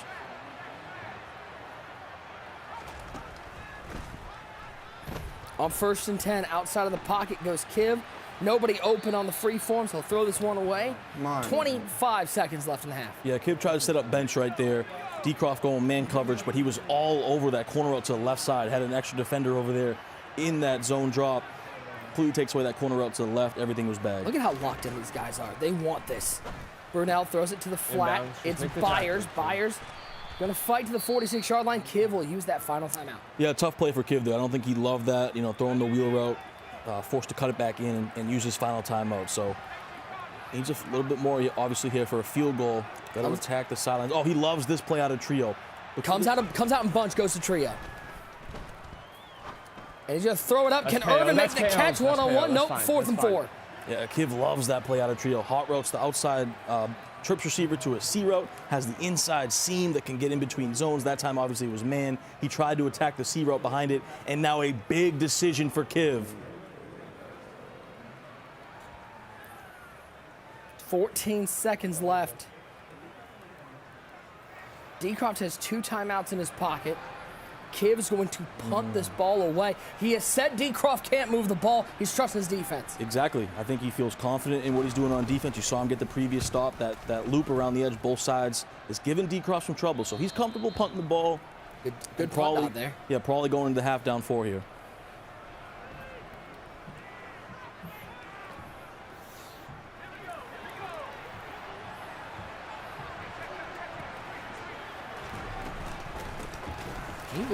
Can we see this game another 4 or 5 times? Can we just make this like it's NBA playoffs, play best 7? We get this every event. I know these guys probably don't want it, but we certainly do. 5 seconds remain. DCROFT going to take one more opportunity to break maybe a big run. He's going to go to What a power O here. Just Power try O out to of- break something loose. Oh, there's a little off tackle. Power G. He'll go out of bounds in Still a 1 second to second. go. That was a long second. Yeah, it was. We're just gonna kneel it this time, and we're gonna go to the half. So wow, what a first Did half. that battle. live up to the hype? Oh yeah, and I think the second half might even be better. You think these guys are gonna share a slice of pizza, a nice conversation at halftime? Oh no. Maybe a fruit snack. I don't think they're ever gonna do that. Hey, Kiv, I got some fruit snacks here. It will be Kiv with the ball, and that's the other big thing. Kiv getting the ball to start the second half. Man, oh man, everyone take a deep breath. Get yourself a glass of water, a snack, because this is hype. This is what competitive Madden is all about. 14-10, DCROFT with the lead, Kiv with the ball to start the second half. Boogs user, I don't know if you guys have like 45 minutes to talk about this game, because I feel like that's how much to break down for the first half. Nick, this is the essence of Madden, man. I don't know if people at home can feel the energy and feel this game. I mean, this is why we love these live events. Kiv and DCROFT bringing it. Boogs, it remind me of the old days. Oh, yeah, you feel the energy. You can hear both of these guys talking to each other. Kiv is letting them know, you know what, you got some BS. Why are you crying and complaining? It's just that energy that you want. And Kiv and most people would just fold in that situation. Kiv getting unfortunate, hit stick fumble, but you hear DCROFT, you're on balance. I don't want to hear none of that. But then Kiv locking up, saying, I ain't worried about that. You cannot move the ball. These guys talking to each other, not afraid of being in a live event, showing you their experience that they have. Kiv being able to bounce back, come up with another big stop, even though he wasn't able to get any points after that stop. Still, I feel like Boogs, that was a big possession for him to be able to lock up DCROFT and make sure he went down in the half, only down 4. Oh, yeah, that was super impressive. Anytime you have a situation like that where you end up getting stopped in those situations, the ability to bounce back and not harp on what happened, harp on the fumble or anything like that, and really just lock in and say, you know what, just go get a stop. And he did just that. Yeah, and Boogs, to break this down, man, we got some big plays. I want you to go over there to the big board. Let me see your 40 time real quick. Let me see your 40. You know what I'm saying? Break it down on the big board, because we had 2 epic plays by Kiv. Crazy 40. We had 2 epic plays by Kiv and DCROFT. Yeah, so we're going to go over 2 different plays. First play we're going to go over is Kiv's play where he came out in bunch. His first touchdown play, where really what he's looking at the user. He wants to see which way is the user going to go on this play. And he's coming out, he's running wide curl. He has that wheel route on the slot receiver, and he's checking that slot cornerback to see, is he in man coverage? And is he shading underneath? If he catches him not shading underneath, he's just going to go ahead and freeform it to the outside and just take advantage of that man-to-man coverage and hit him with the wheel route. So go ahead and run the play right now for me, Omar. And he sees him, easy money, freeforms it to the sideline, has him off to the races. Herman Moore, the second greatest receiver from the Lions, off to the races and easy buckets. And then what we're gonna do, we're gonna break down the second play. DCROFT's touchdown, his response touchdown. He comes out in his U-trips and he has his tight end crosser, and then he has this hitch on the solo side receiver. That's the biggest guy and the most important guy. Him right there. He's going to hold the zones. He's going to hold the flats, the yellows, whatever comes on that side of the field. And he's really going to be reading that user. Which way does the user go? Does the user go to the tight end crosser, or does he go to the post route from the outside? And he's really just going to watch the play. So go ahead and run the play. And what he's going to do, he's just going to freeform it down to that tight end receiver. And he's just going to cut it off and come get it. It's just a great play right there by DCROFT. Really right now, it's just been excitement. These 2 guys is really playing some high-level Madden. I can't wait to watch this first half or the second half after what happened in this first half. We're going to send it back to Nick, Ty, and Clef. Ty, do you hear that? You hear that sound? That's a dump truck. It's backing in right now, because we got another dump truck giveaway. Julian Edelman, Ray Lewis, Jerome Bettis, Darnell Dockett, those 497 overall Super Bowl champions, the winner of our dump truck. Suns in 4. Not true, actually. As somebody who was at Game 7, It was not Suns in 4. That's not happening this year, but I appreciate that you think it will be. Suns in 4, congratulations. How about this tweet from Trey Thomas? DCROFT versus Kiv is the best Madden rivalry of the MCS era, no doubt. Again, guys, use that hashtag Madden Bowl. You might see your tweet. You agree, Tyler Davis? Facts. Oh yeah, 100%. Trey's on point with this one. Not a lot that Trey's on point with, by the way. But he hit this one. Sorry, Trey. No doubt about it. It's time to take a look at the latest MCS 23 Power Rankings powered by Ram Trucks. Looking at the 8 Madden Bowl players who made it out to Redwood City for our first live event in 3 years, and you see there's a lot of players there from that 8 to 14 rank. Maybe we got to look at how the power rankings are formulated, if that's what the live looks like. A lot of fire out here, but the 1 and 2 seeds still alive here in San Francisco.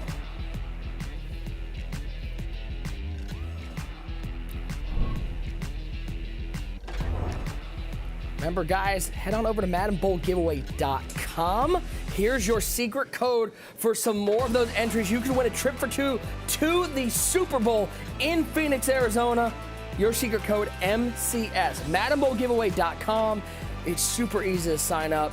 You get flight, you get tickets, you get accommodations. Tyler Davis, I mean, I don't know if we've ever done a giveaway quite like this. 2 tickets to the Super Bowl, plus everything covered. Amazing. I gotta get my phone out. Do I get No, a you chance can't. at this? You're ineligible. Why not? Come on. Oh! Over the top, it's Christian Kirk to the 36-yard line. And just like that, we got fireworks to start it. Kiv over the top, moving quickly, gonna go no huddle here. Wants to score quickly. You know Kiv's a little bit upset after that first half. She's gonna go with some tempo. 1st and 10, he'll throw left side, tight coverage. But Mike, how good is this Michael Irvin item? Yeah, Michael Irvin's amazing, but scary read right there from Kiv. Looked like DCROFT shaded outside. He still threw it on that out route. Oh, man, scary throw. And especially with Champ Bailey having pick artists for 0 AP. It's really scary to make any tight window throw because a lot of times you can get that guy picking the ball through his body. And up to Byers. Good run defense from DCROFT. And there's your guy, the milkman, blowing that thing up right up the middle. We talked about him earlier, Nick, coming up big for DCROFT on that inside zone. Big play on the first play of the second half. Defense locking up right now. 3rd down and 4. Kiv waiting, looking. You give him time. He finds KO, open come on, receivers, man. but the KO lighting up to pry that one free. Big 4th down. That's just a great job. That's his abilities. You know, you got to use your abilities to what scheme you run in right there. That's Cromartie with that deep route KO, doing exactly what the ability says. Any pass over 20, he's going to knock it out if he's close. Can Kiv find 4 yards? Brunel, quick throw to the flat. It's Byers. That is easy pickings for Kiv. Yeah, he loves that play. Quick wheel route to the backfield on that wide curl, one of the best wheel routes in the game. In the flat, it's been his bread and butter throughout this game in bunch. Goes to Byers, picks it up.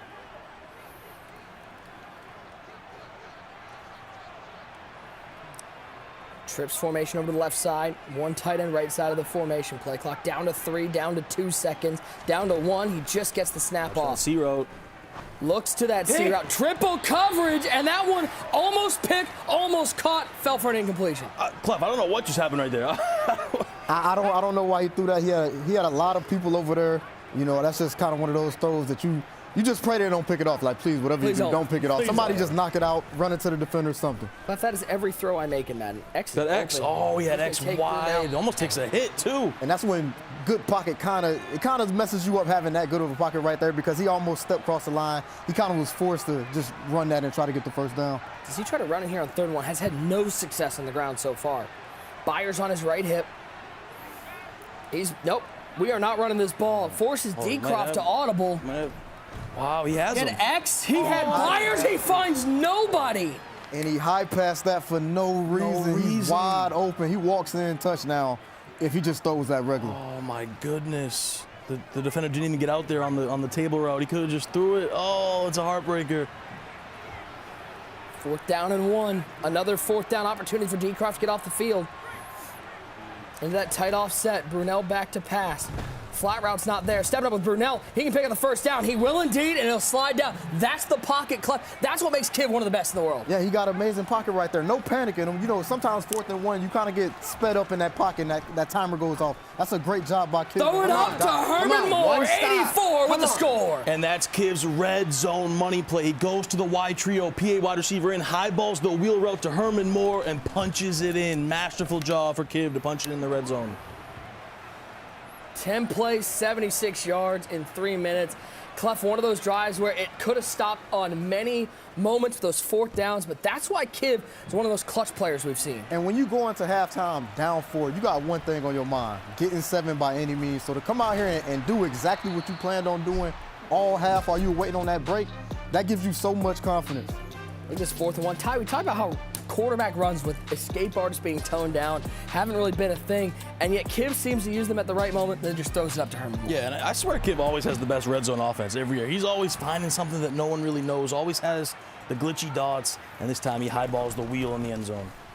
DCROFT going to the ground game, trying to get Terrell Davis going. He'll lose a yard. And if you DCROFT right here, you want to score as quick as possible. Whether I get 3 or 7, I don't want to milk myself out this game. If you take a long time to get this drive, it's a chance you're not going to ever see the ball back. You don't touch it. You don't want Kiv to have that last drive. Right, especially somebody like Kiv. The experience level is there. He's been in this situation numerous times.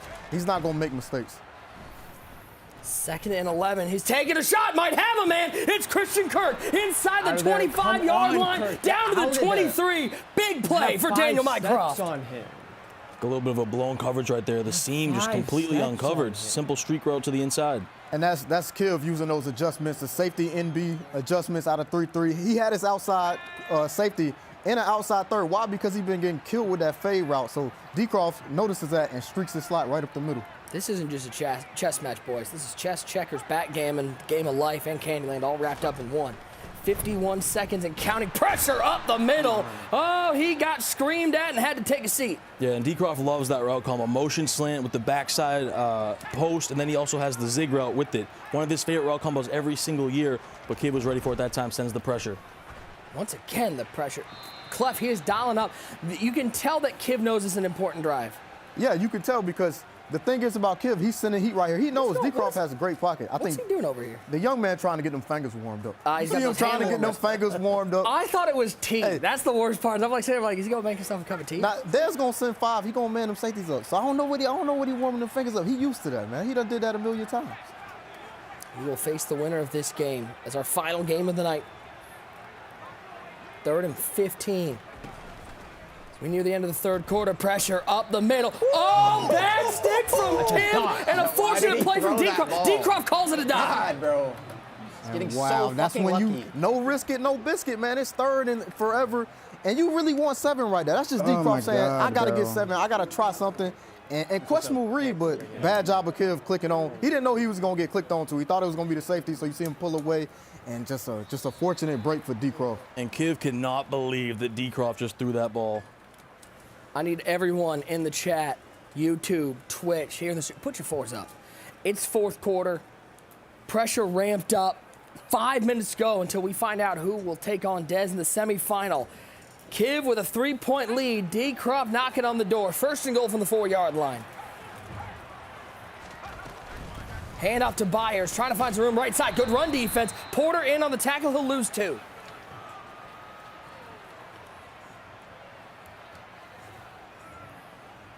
I mean, this game deserves as many people as we can to talk about it. Let's bring in the entire crew. Nick Mazesco alongside one great user, Tyler Davis, Boogs, and Clef. Gentlemen, user, this game is everything we'd hoped for.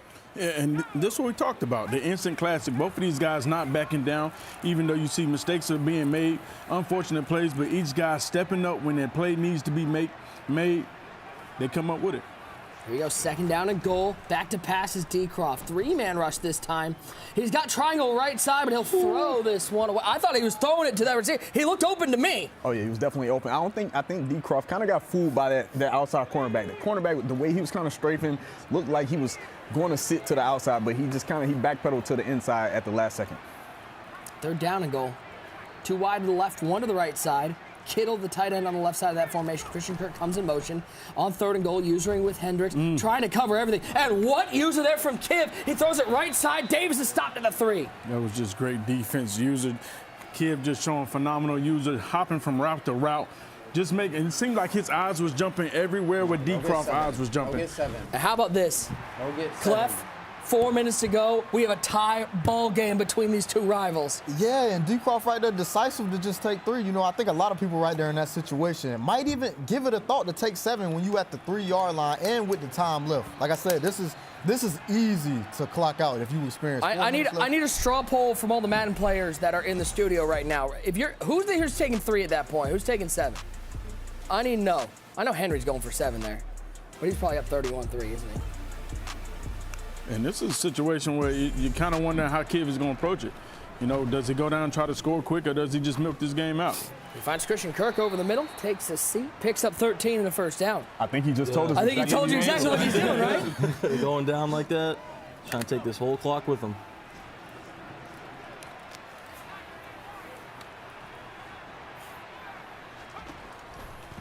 Give back to work. Quick throw to the flat. Byers. Tackle battle. Do you ever get do you get nervous in those tackle battles? Because we've seen some fumbles out of there. Every single time. Every single time you get in those tackle battles, unless you're on conservative, you're really just going to get nervous. Even when you are on conservative, you still feel like, I don't know. This is one of those things. And if you're Kiv, why aren't you on conservative right here? Why would you ever be on balance right here and even chance that? You in the driver's seat right now. And you've already fumbled once. Stepping up, throwing it left side. Byers one-on-one with Lott, and Lott able to pry that one free. You saw the KO light up to knock that out of the hands of Keith Byers. Good protection right there from Kiv, too. He double-teamed the left side, ID'd the right side. We thought we might have had him, but there's that KO ability. Once again, lighting up, knocking it out. Here we go, 3rd and 9. As we're under 3 minutes to go in this game, he'll split Byers out of the backfield, empty it out for the Washington Husky, Mark Brunell. 3-man rush from DCROFT, stepping up into pressure, and down goes Brunell. J.J. Watt with the sack. Kiv hurries to the line. He's going for it. Yeah, this is huge. Could be the game, but probably not. There's a lot of time left, but this is a massive play for both guys. Brunell stepping back.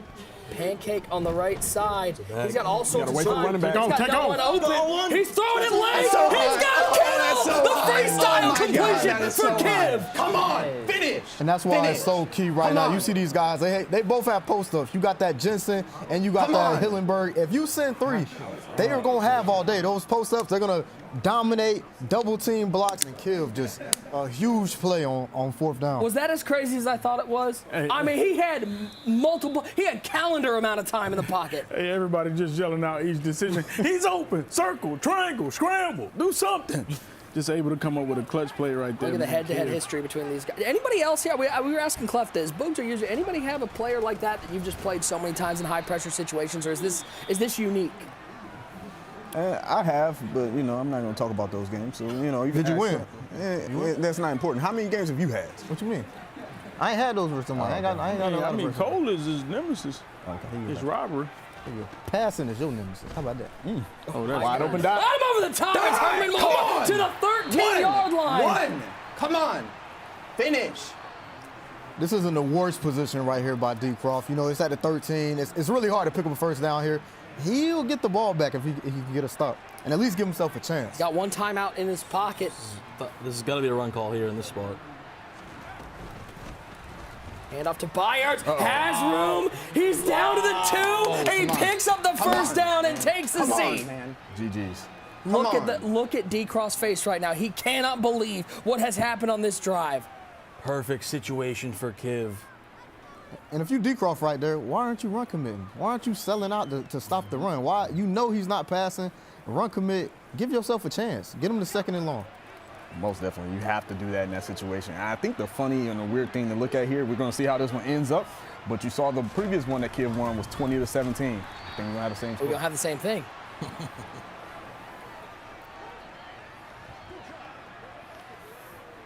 Serendipity here in the Ultimate Madden Bowl quarterfinals. The emotion has been there, the action has been there, and we're still tied up. No winner yet. Kiv on the 6-yard line. Is he trying back to pass here? Looks like he's dialing up a dot. He won't throw this. He's going to, I mean, as much time. Cerebral. If you're DCROFT, that 3rd down play or 2nd down play where that slant was open, that's one of those plays that will haunt you for a long, long time. Honestly, I think in this situation, I mean, you're most likely going to lose if you're DCROFT. However, if you see Kiv come out here and pass again and try to take that much time, I say you just send the house. You know he's going to take the sack. Click on and try to script. I mean, do something. Do something, yeah. Yeah, he's doing it. He's giving up anything. He's giving up a free touchdown if he takes it, but obviously Kiv won't. Brunell back to pass, takes the pressure, the screen off the end. So right now with a field goal, he'll get a kick return. But Kiv will have a 49-yard field goal. That could be a 49-yard field goal for $45,000. What a game, once again. between these two. No surprise. Comes right down to the wire again. I know these guys, they're sick of hearing about the rivalry. They're probably sick of seeing each other at this point. But this is what being in person gives us. These rivalries, the emotion here. You can't get this in a remote environment. Well, and if Kiv kicks his field goal, it's going to be 2-2 between these two guys. We're going to need a fifth one at some point down the road. From the 32-yard line, left hash mark, ball is down, kick is up, and with Nothing 3 dumb, seconds please. remaining, Nothing dumb, please. Just end the game, please, please. He has a 3-point lead. Anybody else nervous for this kickoff? Always. Boog's not his head. Yep. Always nervous. Kicks it short. Byers going to take it left side. DCROFT will take a seat with 1 second. One play, one chance for a miracle. You got to go on aggressive in this situation and at least give yourself a chance. Yep. Try to break some tackles.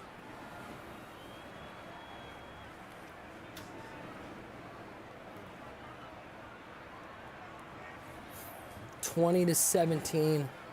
You see the defeated face of DCROFT. We've seen DCROFT have some miracles in the past. Squib kick, anyone? 1 second remain.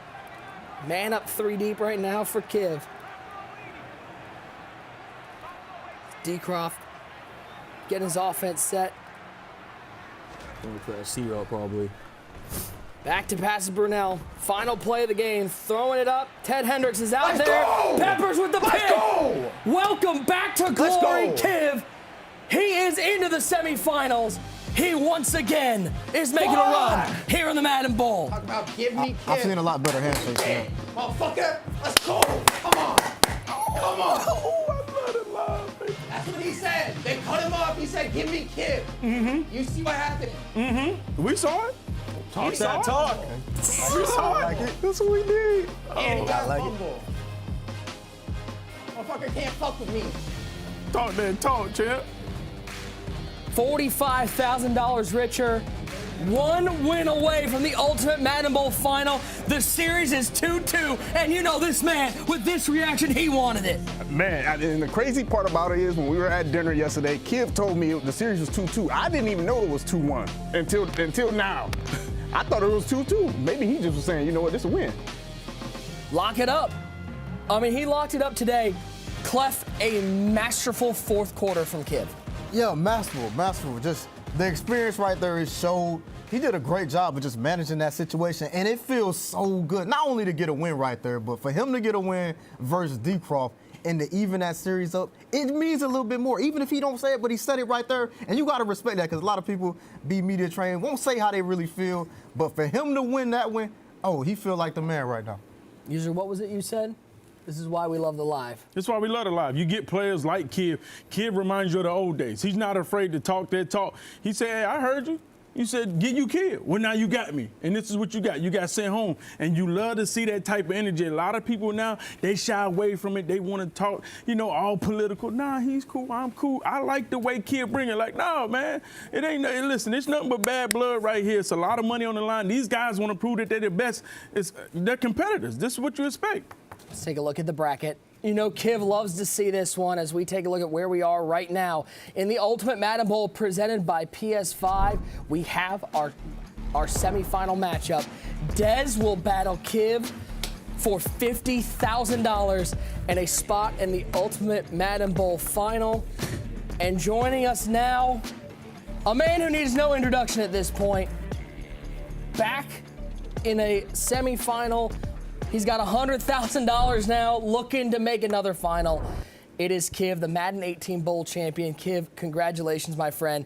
Big win here against DCROFT. Talk to me a little bit about what it was like being back in the live atmosphere. It seems like you just thrive in these moments. Yeah, it felt good.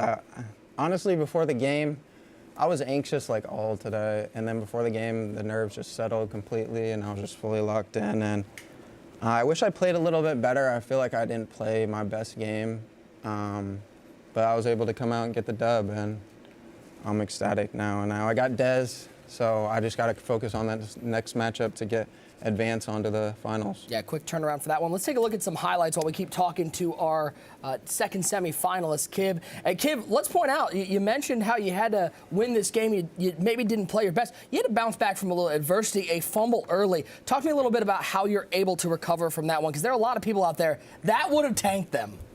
Yeah, when I fumbled, I'm like, damn. I felt in full control of the game, and when I fumbled, I'm like, oh, I messed this off because my second drive, I didn't play as well, and then I felt like I could have stopped him right there. His second drive, I felt like I could have stopped him, so I was like, I should be in full control of this game right now. And when he got the fumble, I'm like, oh, what am I doing? I gotta buckle down and get focused, and I gotta make sure to limit the damage from it, pretty much. And I was able to do that. And I didn't get points before half, and I wanted to get points, but I was able to come out in the second half. And I felt like I was really playing good defense the whole game. And I just needed to get it together on offense pretty much in the second half. Kiv, back in the live, it's been 3 years, man, and it seemed like you really, embrace this moment. Like, being able to be beside your opponent, not shying away from it. Some of these guys, it seems like it's taking them a while to loosen up, but from the very beginning, you're like, this is what I wanted. This is how I was made. And it seemed like you embraced this moment and took it to your full advantage, even when things went against you. Like most people, when they get that fumble, they fold.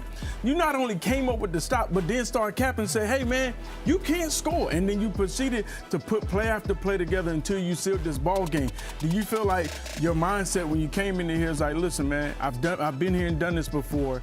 Let me just relax and be the young Kiv that everybody knows? Yeah, I felt that way. I needed to just settle down. I was playing. This tournament really does mean everything to me. Like I'm super emotional about it. Like I really want to get it done. So I felt the pressure of my expectation because I want to win this tournament. Like that is my goal. Like I've been playing nonstop, really locked in, and so I felt that, and I just needed to settle down and do what I do. Kiv, you put together another great game. You really showed us your ability to really just overcome the adversity, overcome each punch, each blow that came from DCROFT. And then you really just showed us a great amount of emotion after the game and really kind of chirped a little bit. Right now, have you settled down and have you really got a chance to see the Dez game, or is it still kind of locked into that emotion? I'm still a little emotional. I'm still amped a little bit. Feel like I could run through a wall. Please don't. This is my studio. I saw the end of the game, and I was like, what is he saying? He went on a rant, and I heard from through the grapevine that he said, give me Kiv. I went back and checked it, and I was like, he really did say, give me Kiv at the end of that. If you go back and look at it, you can see he says, give me Kiv, and he puts the mic down. And that's before me and Clef even played. So he got me, and y'all see what it was. You told us, dog. Hey, listen, I didn't divulge personal information. The information was out there, and he went back and saw the tape himself. Kiv, I got two questions. First, how much pressure do you put on yourself? Because you can just see it in your face how much this meant to you. So how much pressure going into this? And then second part, let's talk about Dez a little bit. Your next game. We talked about last night. You feel like these new young kids, they kind of fear Henry. This is your spot to step up. You need an old head to kind of get in there. But just talk about this matchup versus Dez. Old school versus new school. Yeah, me and Dez have played a lot online. We kind of know how each other play. I actually run his offense a little bit. Like I got my offense is, I saw how he was playing, and I'm like, okay. I was running Washington before that, and I'm like, yeah, Dez is high power, so let me steal something from him, and then so it's gonna be a similar style of play. I feel like we play similar on offense and defense a little bit. He's a little younger. He plays a little bit more fast paced and everything like that. But in terms of how we like to play the game, it's similar. So it'll be a fun matchup. I'm excited for it. He's also a good kid, and he's got 3 Final Fours and making all these accomplishments already and stuff. So I'm gonna try to represent the old heads right now. Put the youngster down. Come on, man. The nod. He's like, he's representing me. This is my horse. Kiv, congrats, man. Enjoy this next game. Please don't run through a wall because this is a very nice studio. When we come back, we're going to preview the semifinal matchup. One of these two is going to battle Henry for the Madden Bowl crown. Will it be Kiv or will it be Dez? We'll have all that on the backside of this break.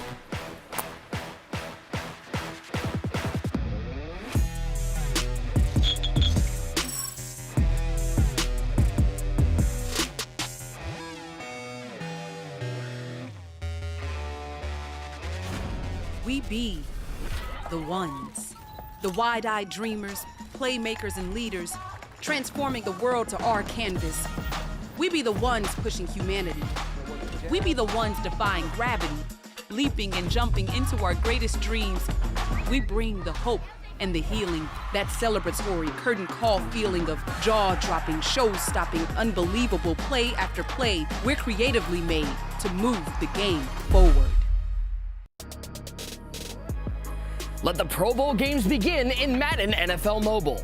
Sharpen your QB skills in the brand new precision passing drill, now available in the Super Bowl event. Scan the QR code to play now.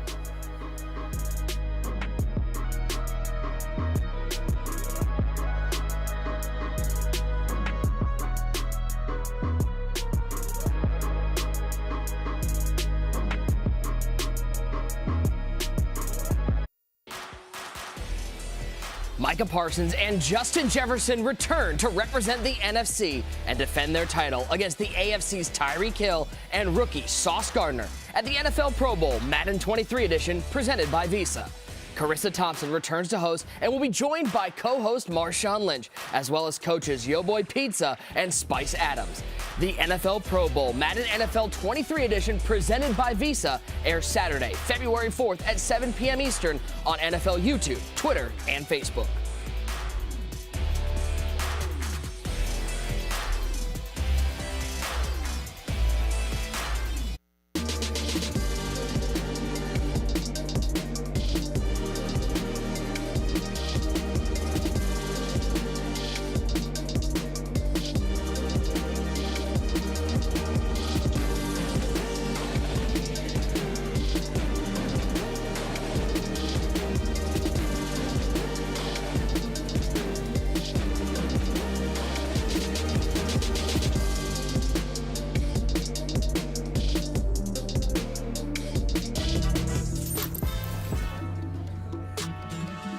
We are finally back at the EA Studios in Redwood Shores, California. 4 competitors are competing today. Let's take a look at where they are traveling in from. Kiv coming in from Owatonna, Minnesota.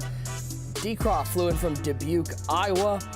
Cole make his way from Jasper, Tennessee, and finally an easy town name to say. And Dez taking the short flight from Newport Beach. All are now here in the Bay Area and looking to make history here at the Ultimate Madden Bowl. Taking a look at our semifinalists, one of these competitors will be moving on for a chance to win a belt on. Look at Dez. Dez looking comfortable out there. Dez ready to go. Kiv looking also somehow comfortable after that game. One of those two will secure a spot against Henry in the Ultimate Madden Bowl Final. So guys, who wants to win a trip to the Super Bowl? Make sure you visit MaddenBowlGiveaway.com for a chance to win a trip for 2 to Super Bowl 57. Tickets, flights, and accommodations all paid for. Visit the website each show day for more chances to win. If you haven't done it yet, go there now. MaddenBowlGiveaway.com and head over there for a chance to win a trip to the Super Bowl.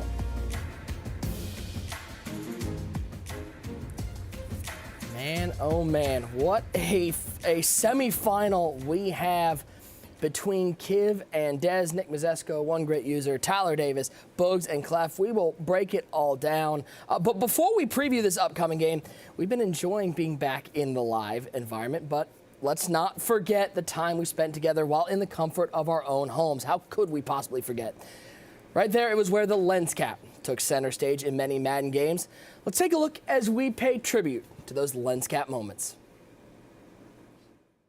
As that one's picked off by Stephon Gilmore, that's going to be it. That's your Tappy Chan right there. As Rage is not able to overcome Wesley, the lens cap is on, and Wesley...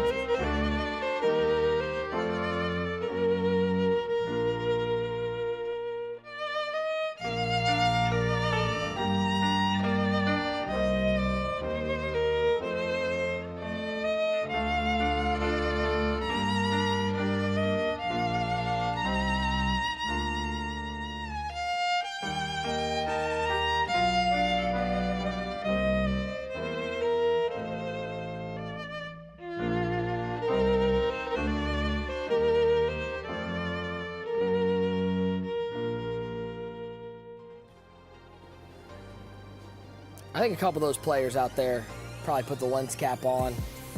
Any of y'all fans of the lens cap move? Henry's like, no, man, I won 4 belts while I was at home. I didn't have too many moments where I needed to shut it off. As these guys get ready for that semifinal, I don't know about you guys, but I missed the lens cap. I mean, it was a bold move initially, and then it seemed like it just caught on like a trend. Yeah, what a time that was, huh? The COVID era. Yeah, I'm good. We can forget. Can we forget that time? Are we good? Over? Yeah, I think. I'll tell you what, there ain't too many worse feelings than having to grab that lens cap and put it on. It's a depressing feeling. Nah, honestly, I'm disappointed in y'all, man. Y'all were supposed to be men and just go ahead and walk off like men. You know what I'm saying? Y'all over here putting lens caps on, you know. And my one loss, I didn't do that. I sat there and took my loss like a man. I even let y'all take pictures of me with a coffee mug looking crazy. Mm-hmm. You ain't learned. You ain't learned your lesson. How many opportunities did you have while you were? Not many. That ain't the point. Okay. It was just one time, wasn't it? It was just one time. That ain't the only time you lost, but you just ain't been back. Wow. I ain't gonna act He like that. took the shot, then he took You the ain't just second lost one shot. time, but it's been a while. That's true. Don't forget, coming up on Monday, we do have our final, and we got to call this out again because these are some of the biggest Twitch drops we have ever had in the MCS. February 6th, 7 p.m. Eastern Time. If you watch the entirety of the Madden Bowl, and let's be clear, we're not talking a 9-hour show. We only got 2 hours here. You're going to earn 2 standard Twitch packs. You'll earn 2 of those MCS tokens, which go towards that Derwin James. You only need 3 to get that Derwin. 1 86-plus overall playoff player and 1 94-plus overall account-bound player. That could be, it's not just 94, it could be more than 94. We saw those rips from earlier, saw some 95, some 96, those 97 Super Bowl champions are in that. Ty, I know we'll probably have it open. You see that Marshall Yanda we were able to get earlier. I know we'll probably have Twitch open to make sure we're earning those drops while we're here. Oh, yeah, we have to. We got the Super Bowl legends as well. Randall Cunningham, 95, Charles Woodson, Marshall Yanda, Julian Edelman, Darnell Dockett. Bunch of great cards. I mean, I know I'd take that Charles Woodson right now. I know Boog's a fan of Randall Cunningham. Oh, most definitely. Randall Cunningham is that guy. I'm just saying. That's coming up. Again, this is for Monday, but make sure you have your EA account linked to your Twitch account so that you can earn those Twitch drops.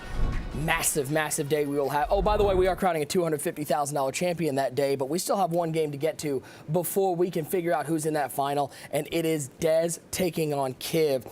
Clef, I want to go to you first.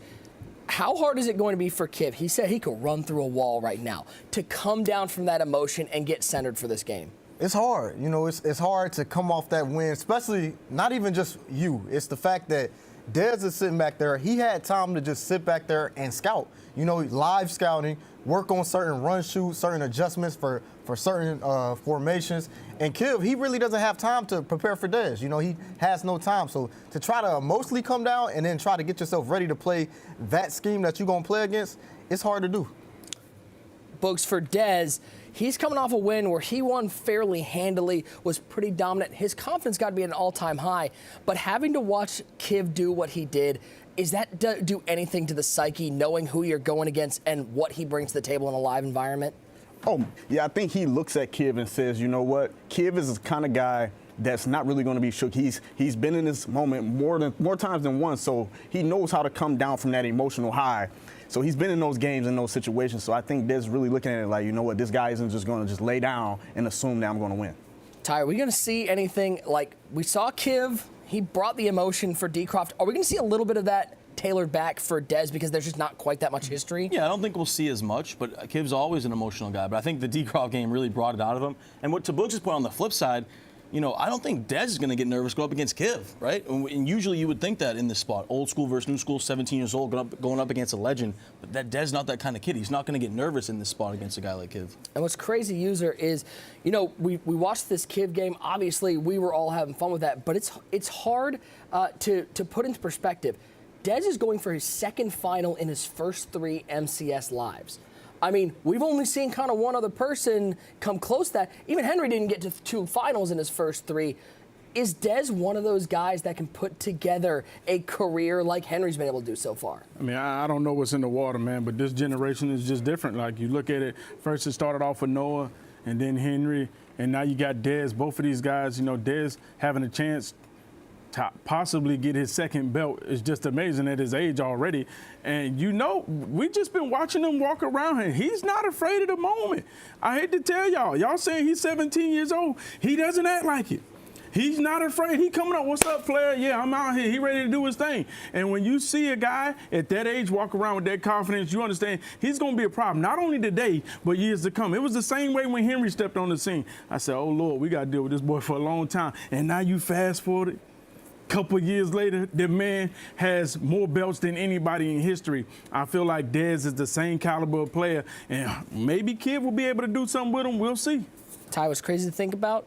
Field of 14 for the Madden Bowl, all qualifying throughout the year. We had the LCQ winners and all that. We've whittled it down to 3. And who are the 3 that are left? The 3 players with belts. No, and think about this, too. Whoever wins this game, either way, it's a dream match.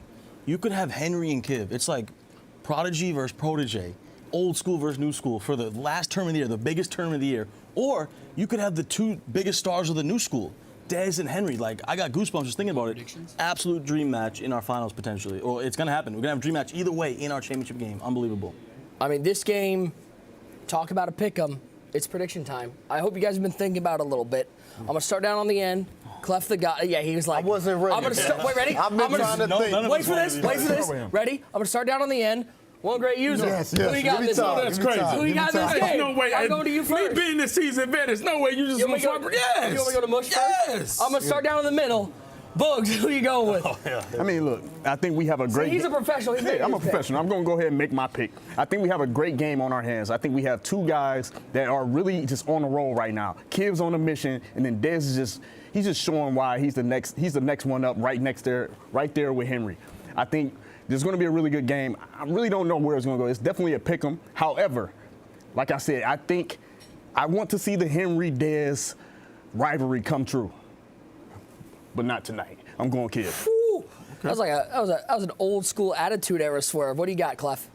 You know, this matchup right here, this is gonna be a crazy game.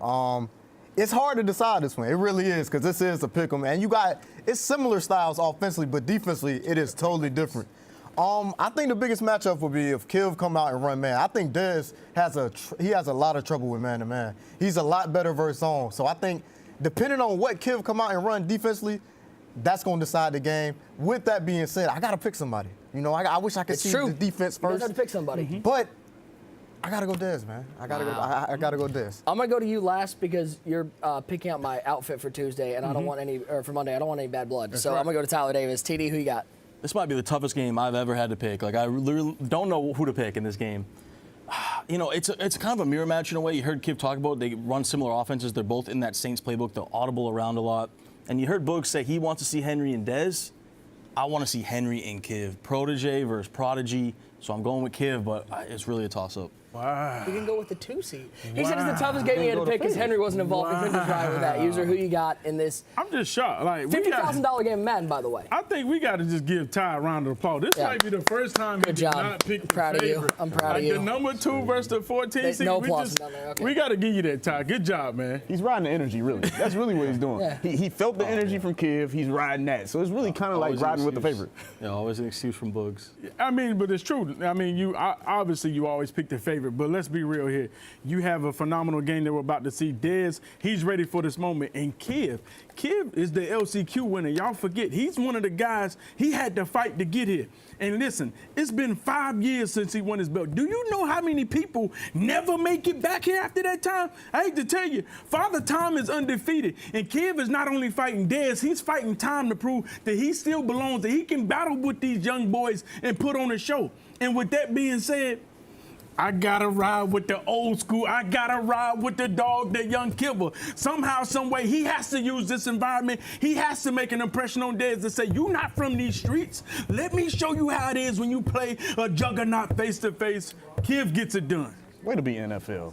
Way to be NFL. For life, baby. You already We can't all pick the same person, man. No, you know what I'm saying? I got to be up here with it, man. I'm just picking with my mind, not my heart. My heart say Kiv.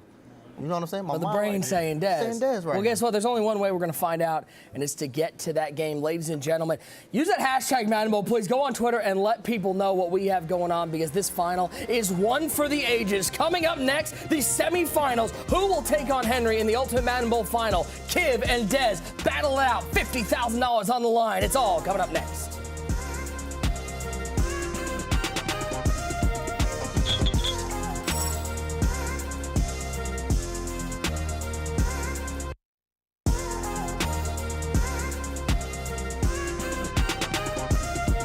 Like many of you these days, I am coming to you live from my home, as will all of our casters and players this weekend. Go away, go away. Photos in the house. Pop the photo. Stop. He got the stop he needed. Oh, and he's got the weights out. Pump that iron. Pump He's that got iron. the weights out. As y'all can see, the camera didn't add 10 pounds. The quarantine and Netflix added 10 pounds. You already know who I'm going with. I'm going with the beast named John. I'm starving. This about to be a warm-up for Thanksgiving tomorrow, but Hey, there he is, the champion. Get a bite of that turkey. Here we are live. It's time for Madden, and we are inside our brand new, fully customized virtual studio.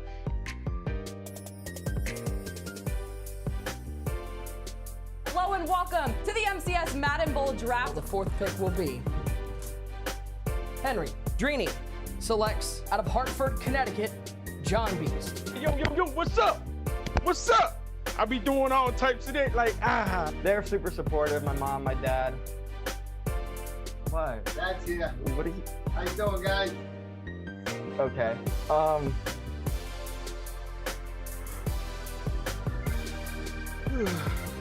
And what a hit! Oh, it's picked up! You gotta be kidding me. Oh, nah. No, y'all ain't gotta do me like that, man. Oh, baby. I mean, I loved the Suns Out, Guns Out look. I really thought you were going to go with it tonight. Nick, look at you there. I mean, this is amazing. As he comes to us live from a warehouse in New York. That's how locked in he is. He doesn't need his home environment. Put me in a warehouse on the Hudson. stop playing with me. Give us our change.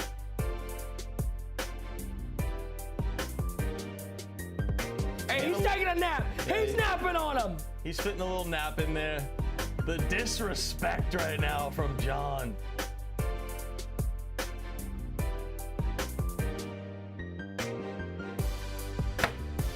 A slam from Big Gucci. He broke his controller? I mean, that chair absolutely fits. The interior decorator of that dungeon/wrestling room really felt like the metal chairs added to the ambiance. In his room, in his sanctuary, knowing he's the king of the Madden community, it is Lydell Brito. Oh, he's gonna lurk it with Taylor. 5 seconds left. Can John Beast get in the field goal range? No Can he way. get in the field goal range? He's gonna have a case. I'm John Beast. That's defense. Oh my God, hold on. Right hash mark. Ice kick for $10,000. The Beast. The kick is up. And it is good. Shock the world, young fella. You have got to be kidding me. What an ending. Oh my gosh, Nick. Nick is a literal turkey. He's gotta love being in the picture. Why did I get the turkey? There's a fifth person right there. You had to be the turkey. Had to be. Oh my goodness. Hey, Nick, you're not even cooked this year. That's a good look. You might survive. Now, I don't know if this one's better than last year. I think this one's worse.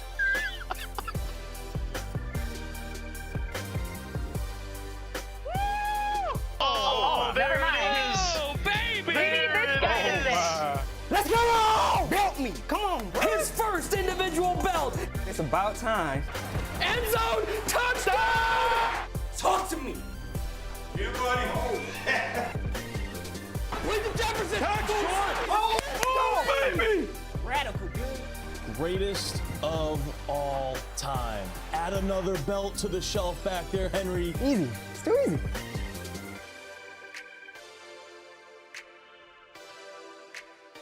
You know what I'm saying?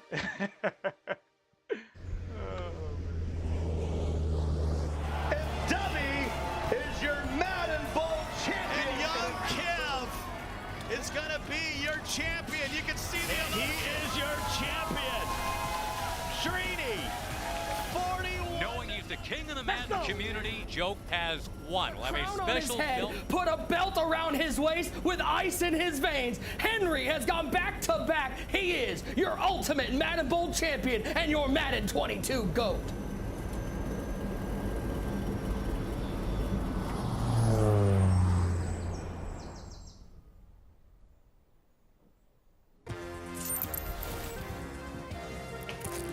Our semifinal is set. Let's take a look at our tail of the tape, how these two measure up. And you see the experience is on the edge of the LCQ winner, Kiv. Not just 15 major appearances, the most all time, the most wins all time in the MCS, but Dez, he's got the most recent belt. It's time. A spot and Monday night on the line. Old school versus new school. Man, this is going to be amazing. 7 combined Final Four appearances between these two. Dez has been the last 3 tournaments user. This is a young phenom. He is a young phenom in this era where you have all these young guys stepping up, showing you who's the most dominant in this sport. He's one of the guys who has stood out, not only, winning his first championship this year, but being right back in this situation in another Final Four. 3rd MCS Final Four appearance. Dez looking to get to his 2nd MCS Final and win his 2nd belt. On the flip side for Kiv, he's been here before, Bogues. He's one of the most experienced players out there, one of the best to ever do it. Oh yeah, he's really proven, and he's ready to show you guys how bad he wants this belt. He's really playing lights out Madden right now. I can't wait to see what happens. He said that this means more to him than any other tournament, Clef. You could see it in this man's eyes. Yeah, you could tell. You could tell about his actions, the work he's put in to get here, the passion he's displaying. I mean, he's taking this opportunity and he's running with it. He got through LCQ, did a great job to get down here to the Final Four and 1 game away from getting back to that finals and getting another belt. $50,000 on the line, a shot at $250,000 with a win here. Can Kiv or Dez get it done here in our semifinal as these guys get set up for this battle for the ages? Looking at Dez. I mean, crazy to think at 17 years old what he's been able to do, TD. Yeah, so impressive. I know his parents must be so nervous right now. Came out here from Newport Beach. But yeah, it's just so impressive what he's done, right, in such a short span. We talked about in the summertime, one of the guys to look out for. But it's just been so impressive in his first year as a pro here on the scene. Let's kick off this semifinal, our final game of the night. It is Dez taking on Kiv. It will be Dez with the ball first. Let's take a look at Dez's roster, TD. He's still rocking that John Elway at quarterback. Yeah, it's a little surprising, right? We've seen a lot of Mark Brunell. We've seen some Tom Brady. So the John Elway is surprising. Of course, Michael Irvin out there with Herman Moore, George Kittle. Don't forget, too, he did add the Taysom Hill short in for some, red zone goal line packages. So he's very prepared for this moment, built his roster for that. Taking a look defensively at what Dez is going to bring to the table. Tall task taking on a guy like Kiv. Big player out there for him, that Charles Woodson at safety. Yeah, 4 KO abilities back there in the secondary. 5 pick artists back there in the secondary. You got 2 lurkers. You got 3 goal line stuffs. So plenty of abilities on that defense for him in this matchup against Kiv. On the flip side, let's take a look at Kiv's offense, what he was able to do against DCROFT, especially locking down there in the 4th quarter. He's got a tall task going against Dez, who has been stellar defensively so far. Big player for him. That Herman Moore was huge. Yeah, the Herman Moore was massive. He has 6 of those short and elite abilities on his offense for those receivers and the tight end position, similar to Dez with the Taysom Hill and Owen Daniels for some red zone opportunities. But yeah, stack roster. He goes with the Brunell. Sold him a few times. Had a couple overthrows, but that Brunell, one of the best quarterbacks in the game for sure. Defensively, how about this defensive line? Bruce Smith, Mean Joe Green, and John Randall getting after the quarterback. Yeah, a few El Toros down there on the defensive line. 6 pick artists, a few KO abilities as well. Similar to Dez's roster back there, we got Bo Jackson, Calvin Johnson, some studs out there, Bruce Smith, John Randall on that defensive line. Of course, Ray Nitschke, Bill Romanowski with those lurkers in the middle of the field as well. Those are your rosters here for the semifinals. And a reminder, guys, you can always watch inside that Twitch Command Center for more info on the rosters and abilities. As we get to game time, again, guys, Tweet about this game using hashtag Madden Bowl. You can see your tweet live on the air. Come on, First play, come on, it's a come on, bump. come on, It's Kim come going on. the other way. Ronnie Lott inside the 25, inside the 20. What a start for young Kim. You can see right away what I said pregame. Dez struggles with man. Kim switched his whole team back just to run man-to-man, and early you see that man-to-man coming into play and getting a big stop. I mean, Boogs, we talk about how much scoring on your first drive settles you down. How much does it settle down to get a pick on the very first play? Oh, it definitely zones you in and brings you right back to the game at hand and back to the present. And we see Kiv already locked in and ready to go. He needs to get 7 right here to set the tone. Especially somebody who was so emotional after that win. That's a great way to settle down. You can't ask for a better start for Kiv. Pressure up the middle. Dez comes back with some defense. Yeah, Dez right there getting a good shed. Had good defense in the back end.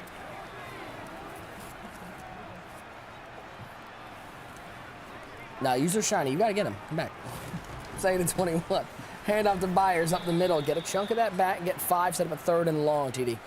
Yeah, big 3rd and long. So, you know, Dez going through a little adversity, but bouncing right back, playing phenomenal defense here. That's what you like to see in a youngster. But the spotlight doesn't get to him. Obviously, that turnover was massive for Kiv. I wouldn't be surprised to see what Kiv does here. Even if he checks it down underneath, you know, you don't want to force anything in the spot. See what he cooks up. Looks like he's going to go play action, try to pick up this dollar blitz. 3rd and 16. Brunel back to pass. Looking deep down the middle. Can Chris Kirk hold on? No, he cannot. There's that Bo Jackson out of position with that KO lightened up. Kiv's still going to get 3 off the turnover. Yeah, we talked about that Bo Jackson. So good on the defense. Pretty good size, you know, 6'2" as well. Out of position, you know, obviously running back, but gets him back there in the secondary. And Dez got to feel good about that, right? You throw the pick early.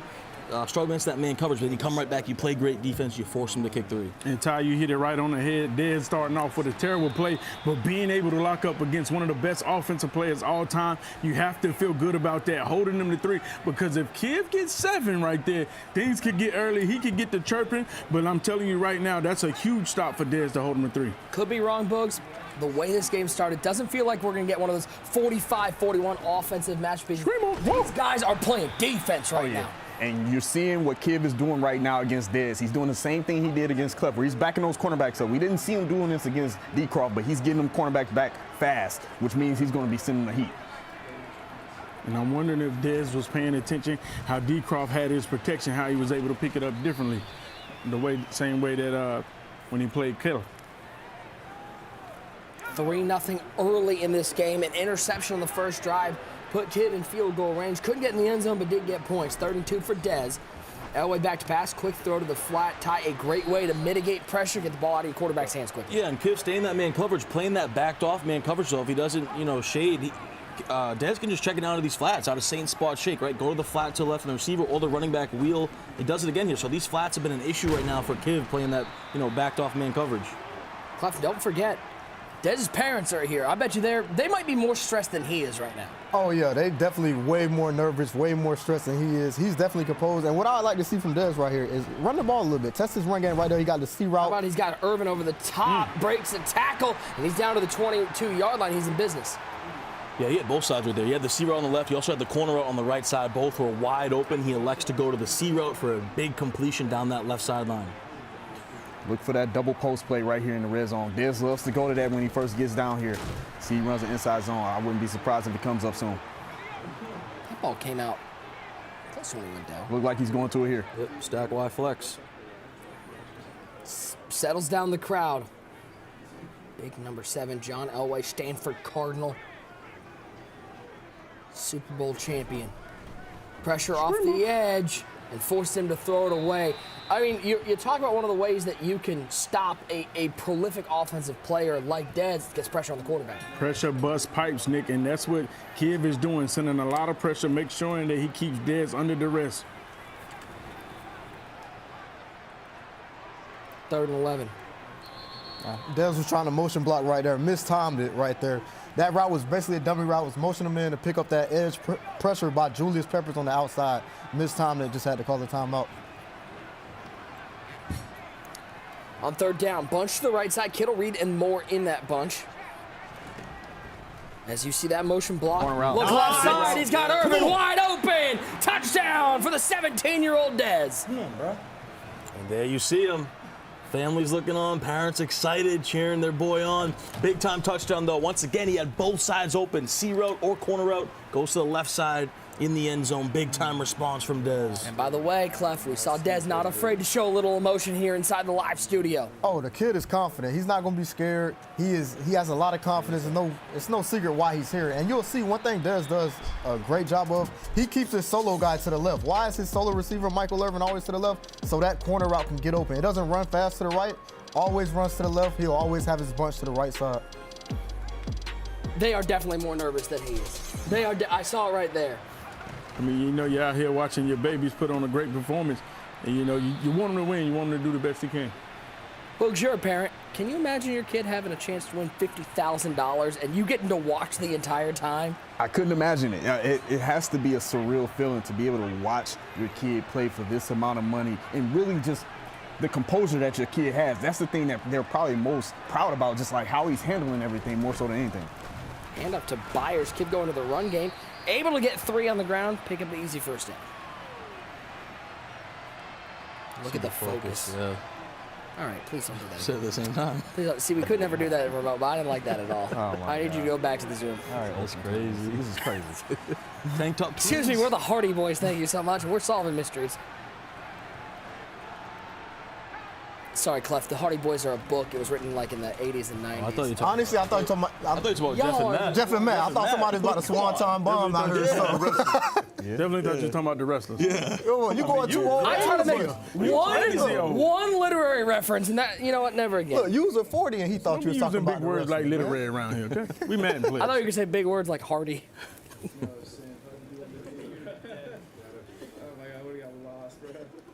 But dibs on Jeff. Whatever. 2nd and 8. Get back to work offensively. With the offset goes to Kittle, motions over to the left side, creating a short bunch. Watch out for Kittle up that seam. It was successful for him earlier in the tournament. Brunell's got lots of time and lots of space. Problem is he doesn't have anybody open. He'll throw that one away.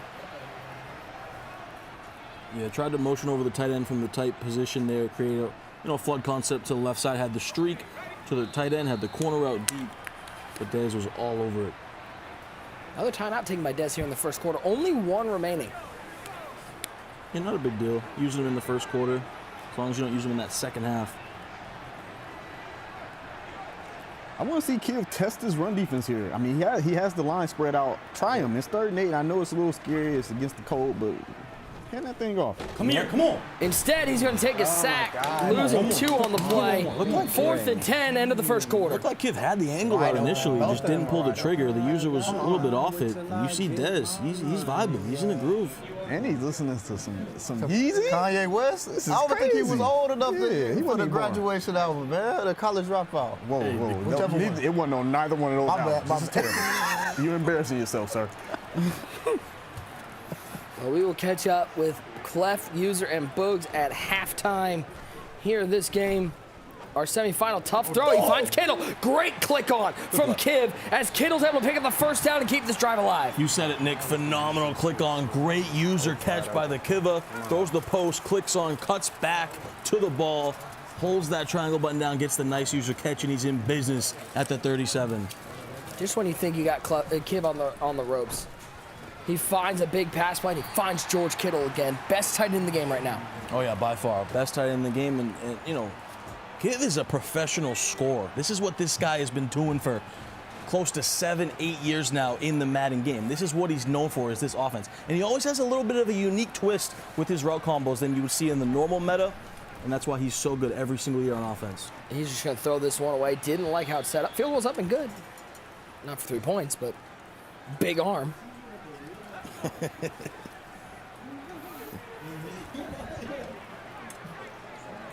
Under 4 left in the second quarter. 7-3. Dez able to go down the field and score. This is the first full offensive drive for Kiv.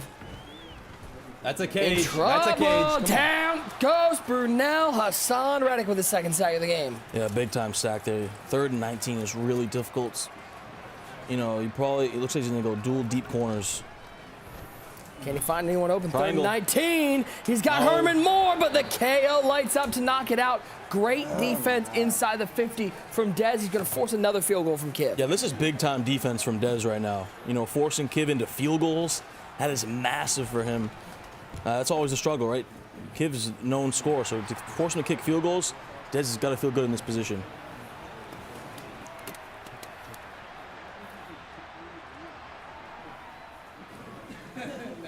7-6 your score.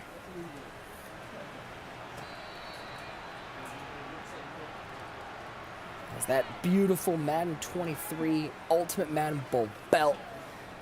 Maybe that's, I know these guys say they don't look up at it, but you got to think somebody takes a peek at it, especially just walking in. They just see it there. Yeah, I'm sure walking in, maybe when you walk Not during the game. During the game, you're locked in, but it's, you know it's there. Oh, yeah. How about the pressure? Bo Jackson able to get to the quarterback. Loss of 11 on the play. 2nd and 21 for Dez. Yeah, Kiv dialing it up here. Stays in that 3-3 loop off the edge. We'll see if Dez picks it up here. He went to some motion blocking, and he's going to go to it again. There it is. Motion blocks. It's good deep. Oh, Ted Hendricks with a user pick. Oh, Kiv showing off the defensive user, and he gets his 2nd interception of the game. And those are the type of mistakes you cannot make against a veteran like Kiv. One mistake can turn the game. Dez with just a bad read. Threw it right to the user. Ted Hendricks was waiting for it, and Kiv is cooking with sauce at the 19. 6'9", Ted Hendricks. Stepping look up at his that now. pocket. And how about the little jab step? Makes it look like he's going to scramble, drops back, and then takes the 9.5 yards. You talk about pocket presence. My goodness, that was nice. And the Kiv, going to slow it down here. Obviously, can't take this whole second quarter. There's only one timeout, but still the front side of that 2-minute warning. So he's forced. See if he goes goal line back here with the fridge to try to catch him off guard with a pass.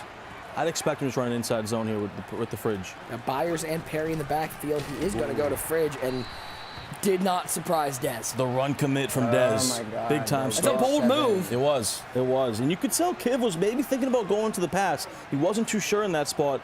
Dez guessed right, and it paid off. Which now puts Kiv in a, and by the way, Dez's red zone defense has been phenomenal. Like, this is impressive red zone defense. For Kiv right here, I think you have to get 7. This is big. You got to convert this.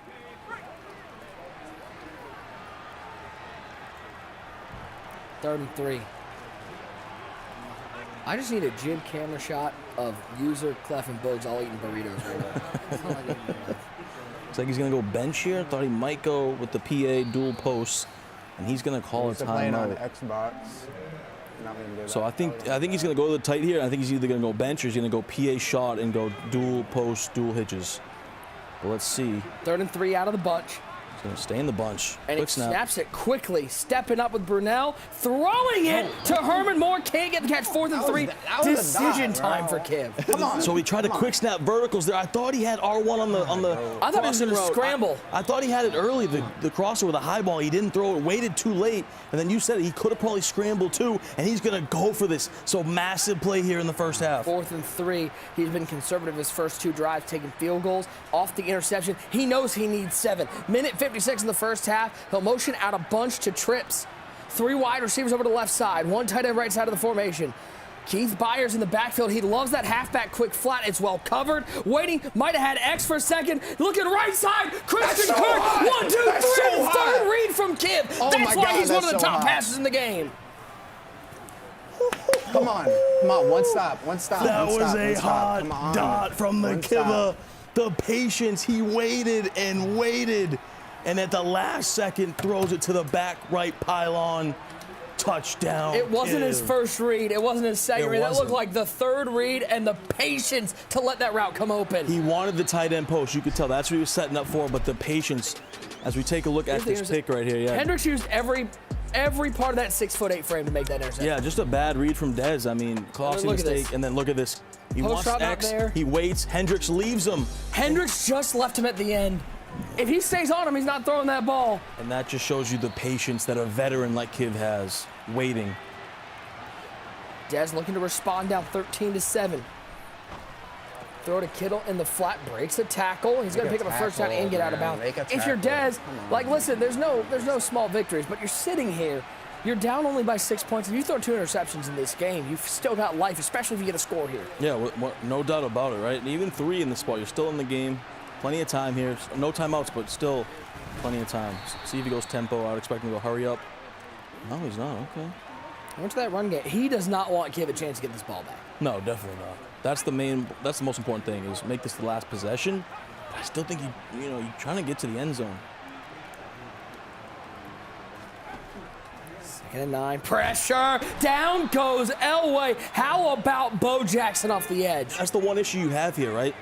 There's not enough time to use that motion blocking, so he kind of has to just quick snap it, and the pressure's coming, so you can't really pick up that looping blitz off the left edge. Kiv gets home with the sack. And Kiv has the only timeout left. He could get the ball back here if he can get a stop on 3rd and 20. Definitely could. I think once he got that sack, he realized, okay, yeah, I can use my timeouts. I think previously he was like, I'll let the clock run out. But now you can kind of sit back, send some pressure, and hope to get the ball back.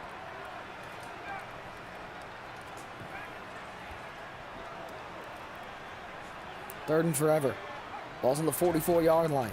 Motion block on the left side. Stepping up is Dez. Look at that post up. That's picked off for the 3rd time this half. Kiv has an interception. Can Champ Bailey get down the field? He's put him in position. Kiv's defense setting the tone. Defense, the story of the game for Kiv. And now he can put himself up 2 possessions. He knows how big that was. You can see it in his eyes. And he's pretty much in field goal range here. Just needs a few more yards. Still has 1 timeout.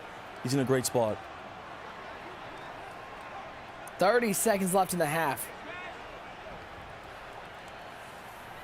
The defense for both players, the story of this first half. That flood concept to the right side. Pressure off the edge. It's quick throw to Christian Kirk. 1st down and more. Down to the 31-yard line. Stops the clock. You talk about a flood concept. That's the ultimate. You got an out route. You got a deep corner. You got a shorter corner. You got all the routes going to the right side. Kiv checks it down to the out route and gets out of bounds. Brilliant dot. Goes to the stack Y flex. Brunell in the shotgun. Irvin and Kittle to the left side. Kirk and Moore to the right. Byers will motion over to the right hip of Brunell. Gotta watch Kirk. Pressure off the edge. Throwing it up. Double coverage. And we got picks everywhere. As Hendricks going the other way. Gets the interception for Dez. And a wry smile from Dez. He knows he got away with one. You see Kiv is absolutely sick by that. You cannot make that mistake. A field goal's in your back pocket. A 2-possession lead. And I think he looked like he might have had the corner out, but he goes to the streak in double coverage. Hendricks all over it. So that's a big-time mistake for Kiv, because going up 2 possessions with the way your defense has been playing would have been huge, very costly. Opportunity to maybe put this game kind of on ice in the first half. Instead, Dez with life to the 34-yard line. Picks up 18. That was big time. Now I think if you're Dez, you can be a little bit aggressive. Take one more shot here, try to get out of bounds. You're able to get that 20-yard corner out and get out of bounds. So if you can pick up another, what do we got, 20, 25-yard corner out, might have a shot at a field goal. 1st and 10. Elway in trouble, but just gets rid of it. He finds more, but Champ Bailey is there to pry that one free. 9 seconds remain. Probably needs 20 yards. Yeah, look for, look for that corner out to the left side square. No, Kiv's all over it, but he still throws it. He throws it up. I mean, he had to get rid of it. That pressure was coming and coming quickly. Yeah, Hendricks was right there waiting for it, and he's just going to go Hail Mary. Take a shot here. And Dez has thrown 3 picks. Not an ideal spot, but you still see the smirk. You still see the laugh. He's still having a great time out here, just enjoying the moment. But, man, both these guys kind of making costly mistakes. You know, Dez with 3 picks, very uncharacteristic, especially in a game of this magnitude. And then Kiv, you know, having that field goal in his back pocket and throwing a pick there. So not the cleanest game from both guys, to say the least.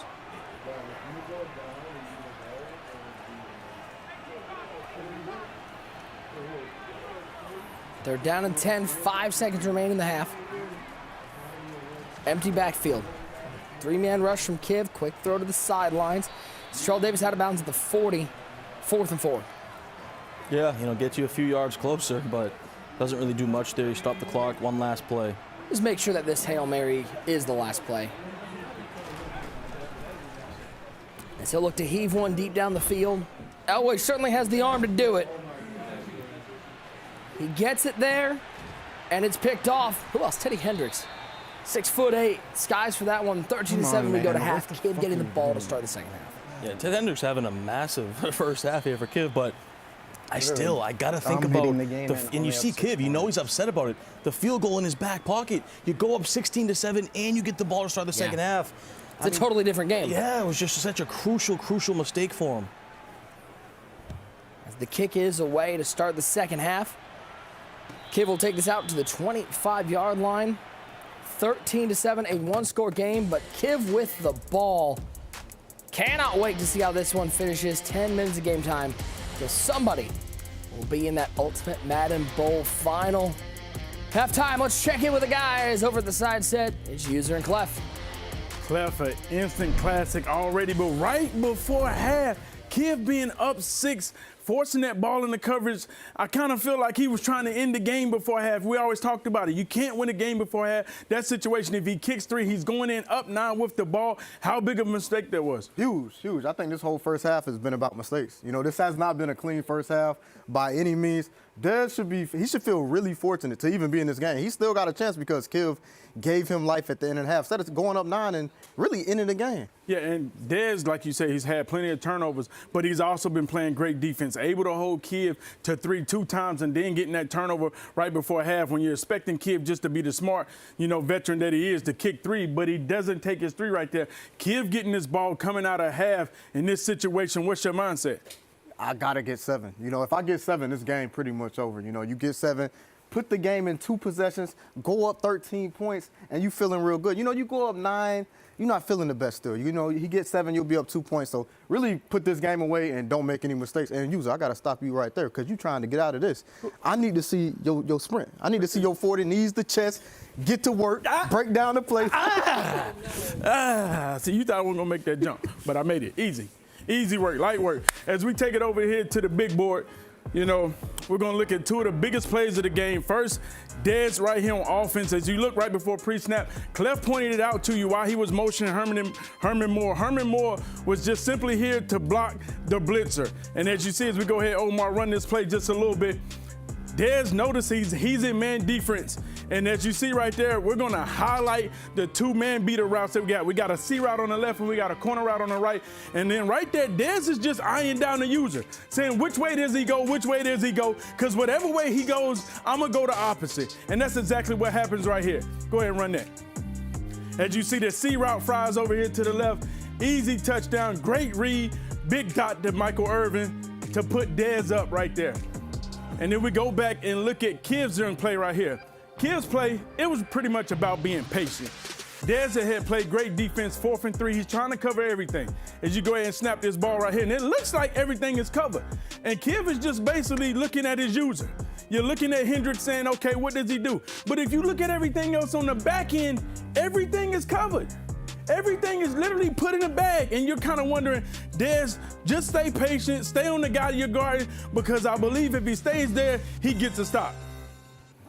See right there, as we got Hendricks highlighted. Omar, go ahead and run that just a little bit, and you'll see how Dez comes off the guy. Now, he's coming back to try to get this guy coming underneath, but as soon as he does that, Kiv sees it, being patient, able to throw the crossing route, easy touchdown to the corner. Big play touchdown for Kiv right there to get himself back into this ball game to come up with a lead. And as you see right here, man, these guys are firing shots after shots, big play after big play. Listen, we're going to send it back. We'll see you guys at the end of the game. Back to Nick and Ty and Bugs in the booth. He thought for a second not to mention Bugs. I just like to point that out. That was crazy. Taking a look at the tweet, I got PyCam out there saying Kiv defense is crazy in the first half, but he has to turn those 3s into 7s, though.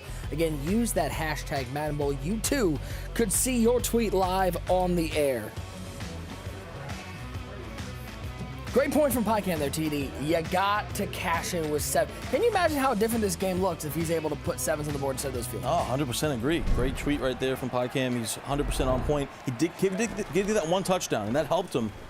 But still, coming into that before halftime, they're not kicking that field goal hurts, but you come right back, throw a laser on the corner route. Christian Kirk behind the defense. But Bugs, it is credit to Dez. He's played really good defense inside the 50. Oh, yeah, Dez has played really good defense inside the 50. He's really running this dollar defense. He's going to send a lot of pressure, and that's where the pressure is most valuable, inside the red zone. The closer you get to that end zone, He's throwing it to X. That might have been a wrong button. I said some old shit, Could have been. I missed. He's down on the one. He did a God, bro. Oh no, we called it a Boogs now? We called the wrong button a Boogs? They call it wrong. They don't call me wrong button Brown for nothing. I feel bad for him. He's not an old head yet. He just got to brush it off. We got to admit, that was an old head tendency. That was an old head move, but he's not old. He's only 26. I know, but wow. Tough mistake to make in this game. Does pin him at the 2-yard line, though. 1st and 10, quick throw to the flat. It's Kittle. Kittle will get out to the 4. What the fuck, bro? Man, what an ugly game from both these guys. Kiv, he just does not want to put this game away. He could have put this game away a long time ago. He just cannot do it right now. I wonder if he's kind of looking ahead and just seeing that finals match. And by the way, somebody you don't want to let hang around is Dez.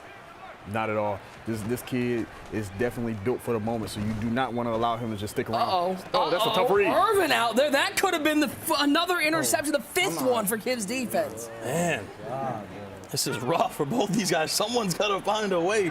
Got to dig deep. I'd like to apologize. I think I picked up the controller there for a little bit. That one's on me. Sorry, guys. 3rd and 7, quick throw to Irvin. What a tackle to hold him at the 10. 4th and 2 from the 10. No question, Dez going for this one. Yeah, Dez goes that quick unbubbable out of the double stack formation. Quick in route, but now we got a huge play here for Dez. He's got to convert. I love the play call. Flat. Oh my God. And he held on to it. It looked like the KO lit up there, but maybe that was Irvin lining up. Sometimes when you get in that animation where it's 2 guys making the tackle, you never know if the KO is actually going to light up there. He definitely lit up, though.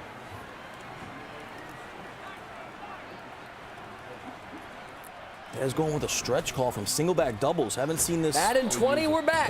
That was great using right there by Kid to avoid the blocker and get himself in position to just make the tackle. Reminder, guys, MaddenBowlGiveaway.com for that Super Bowl ticket giveaway. Lots of ways to earn entries. Simple things like following the Twitch channel, following that's the a book. Instagram, the user. Oh my God! My God! What? MaddenBowlGiveaway.com. What? Hey, Boogs, can you explain that to me? I'm clueless. I have no idea what happened right there. How come every time I got to do a promo, something wild happens? Yeah, this game's been a wild one. This is blasphemy. This is whatever word you can think of. This is just crazy. Let's take a look at it. Throws it right to him. Yeah. And then goes and then still got a catch on the back end. Oh my God. I wasn't 100% sure of who he threw it to because the play moved so fast, but he threw it exactly to who I thought he threw it to. And it was the front receiver, right? It wasn't Irvin. It went to the flat, and it should have been a book. Crazy play there. Throw to the flat, Kittle. I want to see him do that more because here's the thing. Kiv is backing up those cornerbacks. The only way for him to really take away that flat is for him to shade underneath. And Kiv's not going to shade underneath because he had those cornerbacks so far back. If he shades underneath and gives up a streak, this is going to be a touchdown. He's going to go to the ground game, try to get Davis going. Good run defense from Kiv. See if he quick snaps flood here from Bunch. Tries to go right, like you said, Boogs, right back to the flat to Kittle. Nice adjustment from Kiv, took away the flag. One-on-one down the field. Instead, he'll take Irvin underneath. Takes a weird hit at the 33-yard line. Dez has used this entire 3rd quarter off that interception. 1st and 10. Irvin 7 catches, 108 yards. Big game for Dez's offense. Quick throw right side. There's Terrell Davis. Come on, he'll let step him cook. out of bounds. Let him 16. cook. Come on. The confidence is crazy. 4 interceptions, and he still let him cook. Put him up. 4's up in the chat. 4th quarter. $50,000 on the line. And we got a 1-score ball game, Boogs. This day has been amazing in terms of competitive Madden action. Yeah, we've had 2 great games back-to-back, both of them involving Kiv. Kiv could have really kind of put this game away a lot sooner if he just took his points in the end of half or also just got 7s. Empty backfield, throws it left side, one-on-one, and Andre Reed! Come on. Skies for the ball, comes down with it, and Dez an extra point away from taking the lead. Who said the high balls were dead? One-on-one, Andre Reed goes up top, dunks on him, and he's in the end zone, and he has the lead. One drive together. This drive right here is ultra important. He needs to get 7 right here to put pressure on Dez. There is no pressure at all if he kicks 3 in this drive. And I think Kiv's going to go for 7 regardless. 14-13 your score. Take a look one more time at the interception from Kiv. I mean, the whole way, very much screamed wrong button. Was that Andre Reed or was that Willis Reed going up for the rebound? Yeah, dunks on him, and Kiv has got to figure out a way to bounce back, because he knows, like, wow, this game was over. Like, I had this game, I was in the finals, and somehow, some way, Dez has the lead. Kiv has got to let that go, though. Big block on the outside, gives lots of time to Kiv in as he throws, though. Almost disaster. Yeah, he had the post, too. He was trying to go to the post, coming across right to left. Dez gets home. The veteran Kiv, the newcomer Dez battling it out for a spot in the finals. Pressure! Come on. Dez not afraid to send the heat. He's going to send that pressure. That's one thing he's going to do is he's going to send 5 at you and make you make a read under pressure.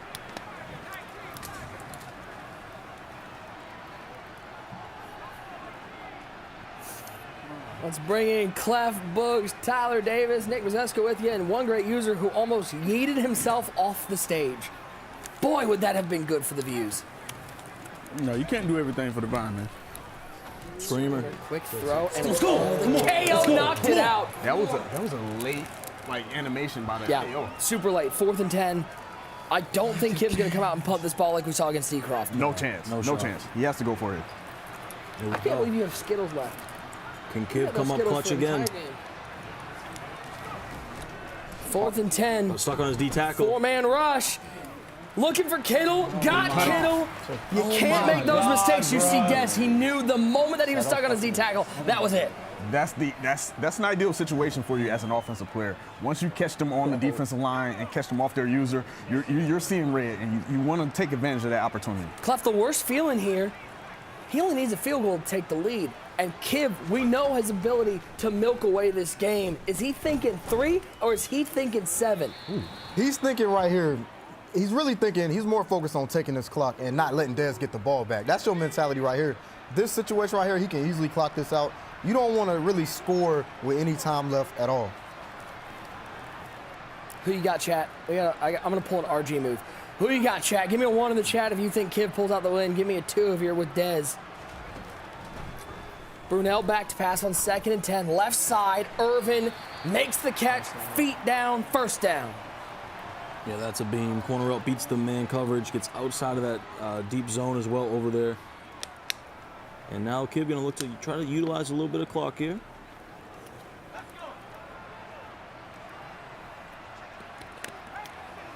Four or 5 left. In field goal range is Kiv. It's Byers up the middle. He'll get 7. But Boogs, this game so far, it's been missed opportunities for Kiv. Yeah, a lot of missed opportunities for Kiv in this game. However, none of that matters. It doesn't matter. Right, it doesn't matter at all at this point. If you're Kiv, you have the game in your hand. You just have to manage it correctly. Boogs, you know, this situation is so tough to get out of your head. When you've made so many mistakes, like, man, I could be up by maybe 3 possessions and somehow, some way, I am down.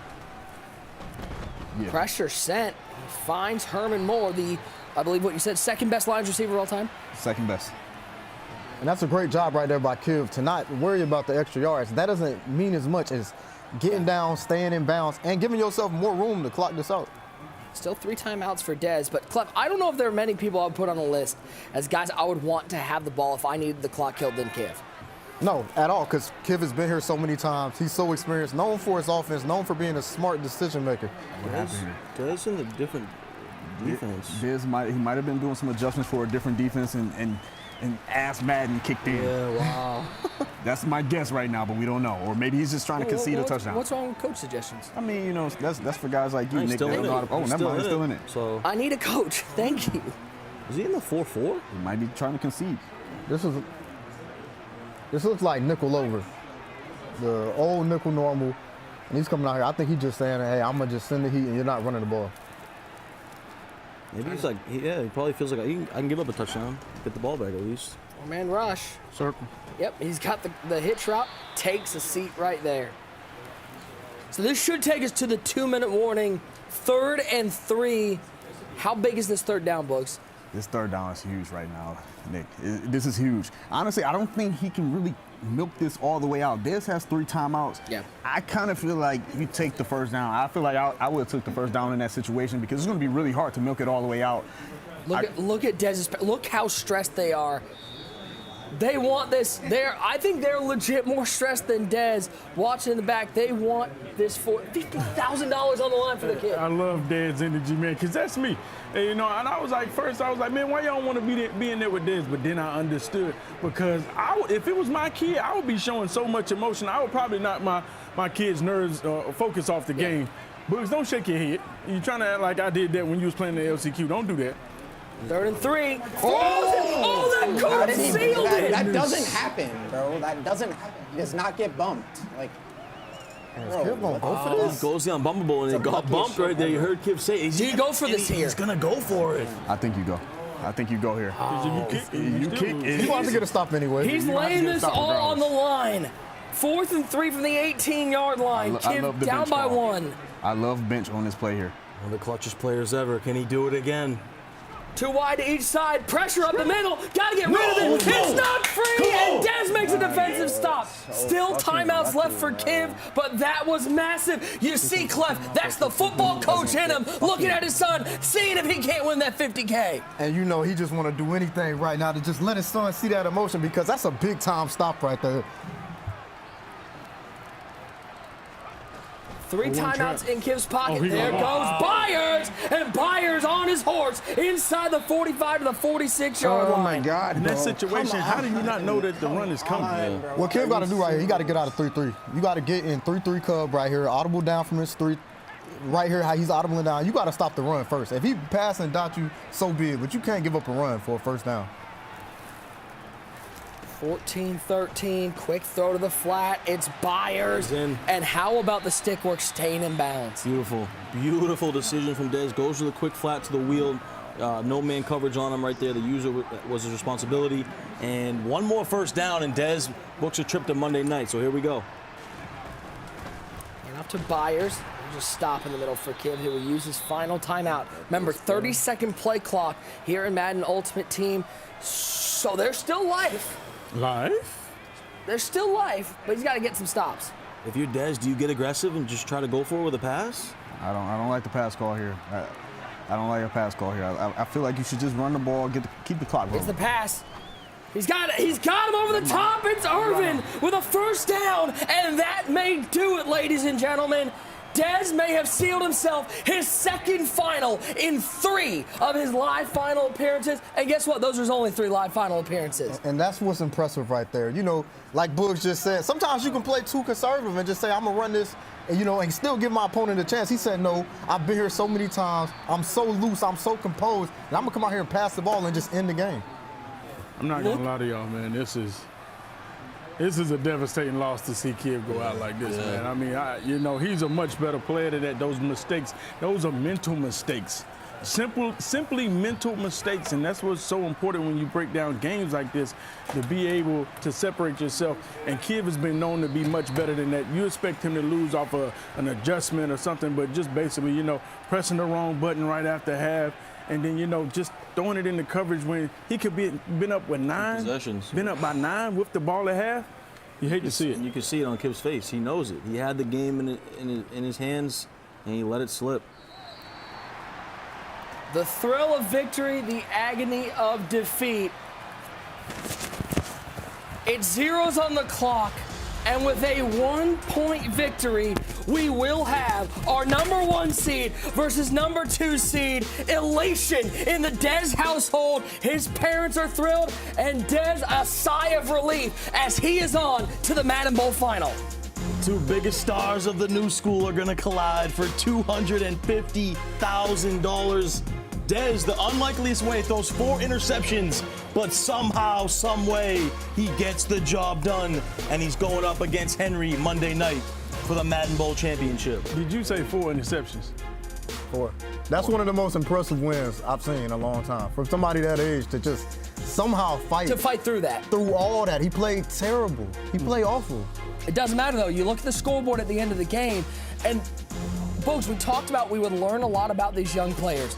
in the live environment for the first time. Dez just had to go up against one of the most qualified live players in history, and he's able to overcome what he overcame with 4 interceptions and pull out a victory and clutch up at the end by milking the clock. Yeah, he did a great job, and he really showed just his poise and his courage to just really say, you know what, I'm going to go ahead and risk it for the biscuit. I'm going to go ahead and go for the C route, take a shot. He's been going all out, man. He took his shots, and we saw that he really just wasn't fazed by the moment. It did not matter that he was down or anything. He just said, you know what, I'm just going to go for it. Ty, obviously when we get these sort of games, you hope everybody plays perfectly. You want that sort of game. Isn't what we saw, and for Kiv, the motto of this game is missed opportunities. Oh, yeah, man. It heartbreaks for Kiv because, you know, he wanted this so bad. You could see the hunger on his face. And to have the game in your pocket like that, it's up 13-7.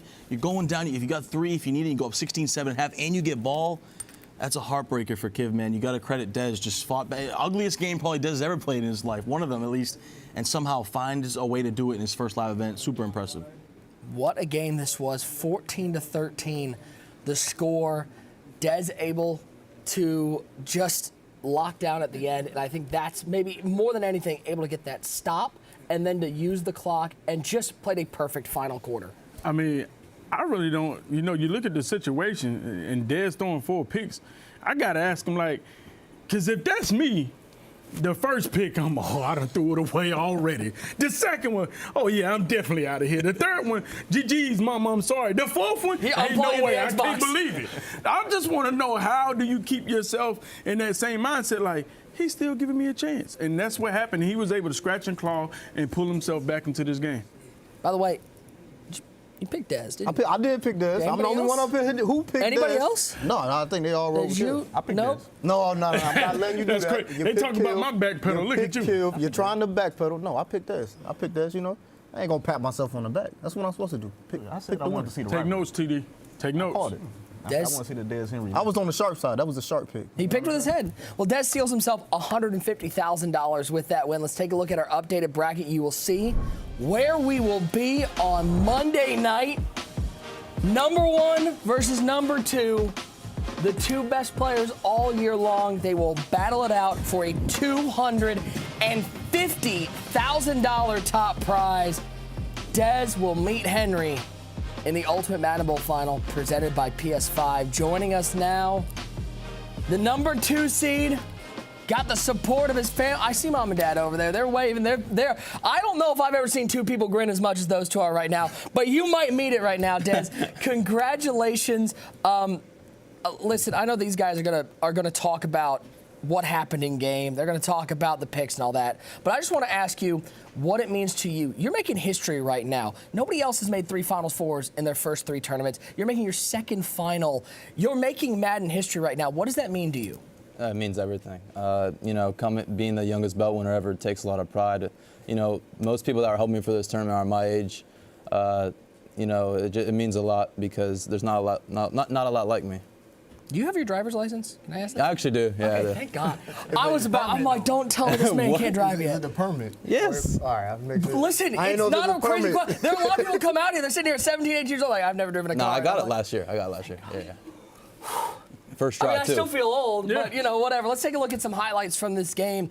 To say this first half didn't go your way, Dez, it didn't, but you're able to fight back. Talk to me what your mindset was in that first half. Oh, my God. I mean, the first half, like, I was literally sitting at halftime. I was laughing like, bro, I'm dead, bro. Like, it's over. And I don't know, something clicked in the third quarter where, like, I took an outsider view, like, you threw 4 picks and you're only down 6 without the ball. And, like, if you want to go take it, he's not going to give it to you. You got to go take it. And, like, that's really what I just started, like, I've never been so locked in that second half. Started calling plays I haven't called in 2 years, and it worked. Yeah, we saw you go to, like, double stretch. Yeah, like, I haven't called that since Madden 20, bro. Yeah, just talk about the resiliency to bounce back, right? You know, 4 interceptions, Dez. I don't know if you've ever played that bad just in an online game, right? And then you come out here on the live stage against a legend like Kiv. Did you have nerves going in this game? And then just talk about the way you bounced back throughout it. Yeah, no, I was definitely nervous because, like, you know, he was running a defense that I didn't really rep against a lot. So, like, it was, like, pretty new to me, I guess. So, you know, you have to get the ID off pretty fast, which I wasn't used to doing. So he got me on that, but I don't know, I just locked in, found ways to block it like that. Dez right here, phenomenal game, able to fight back. Like, I mean, honestly, 4 picks, like you said, you just had to look at it and say, I threw 4 picks and I'm only down 6. Say 3. The 4th one was the Hail Mary, so we'll say 3. I mean, like, that's fair. I'm gonna give them credit. When you saw this, I mean, this is ridiculous, man. Let's be honest. Would you ever expect in a game of this magnitude when you're playing Kiev, you say, hey man, you're gonna throw 4 picks and you're gonna win this ball game? Bro, I would have never would have thought that. I mean, the second half, like it wasn't pretty. I got pretty lucky on some plays, you know, that people are gonna talk about. But I mean, other than that, I feel like I really bunkered down, played really good defense. I mean, he didn't score a point in the second half, so I mean, they're gonna overlook that. But. Yeah. Des, how do you normalize what you're doing right now? Like, how do you prepare yourself? Because you kind of came, I'm not going to say you came out of nowhere, but you kind of stormed the scene this year and really had a year we haven't seen before. How do you normalize that, hey, I'm supposed to be here, I'm supposed to be doing this? Just the work that I put in this year. You know, I lost in the kickoff tournament to Noah, ended up being the runner-up for the tournament, you know, online. So I'm like, that's when I really knew, like, and I barely lost, and I was like, I can do this. So that tournament stretch from kickoff to Thanksgiving, I've never played that much Madden in my life, and I got so much better from then to now. It's not even real. And you know, Dez, one more thing before you go. You know, we talked about, like Cliff just touched on, how you normalize, you know, stepping up onto the scene. And one thing I want to point out to a lot of people, before I'm gonna take a TD moment. You know what I'm saying? Boise State hit me up and they said, "Who you think gonna be the next player like Noah?" I said, man, Dez, check the DM and go back, man. You have so many opportunities that you have on your table right now from esports, being at your age, getting ready to go off to college and stuff. Did you ever think that Madden will put you in the position that you're in right now? Never. I literally I started playing Madden just because I was bored. Like, it was just casual, caught on, watched Twitch, started playing competitively, and here I am. Never thought it would get to this. Well, it's crazy. And I see your mom and dad over there. I just got to know, like, how... You guys had to be more stressed than he was. $150,000 he's earned playing Madden. Nothing like you could believe, right? I mean, and this is what's cool. How cool is it having your parents here supporting you like this? Because I think that's the part about live Madden that I think people have missed. Yeah, it means a lot because, you know, I was raised 30 minutes outside here. You know, I'm Bay Area born, Bay Area raised, 16 years of my life before we moved to Newport Beach last year. But it means a lot. My parents here, you know, they're stressing out probably more than me during the game, so it means a lot. Who made the call to send them upstairs? Who? They weren't upstairs. I'm saying, who made the call to make sure they wasn't? I told them they're not allowed to sit in the front. Okay. Like I saw Kobe, I was like, nah, it's not happening. Well, don't worry, Des. We're taking you to the bar. I didn't say that, Mom and Dad. We're taking you to get a chocolate milk after this, man. Congratulations.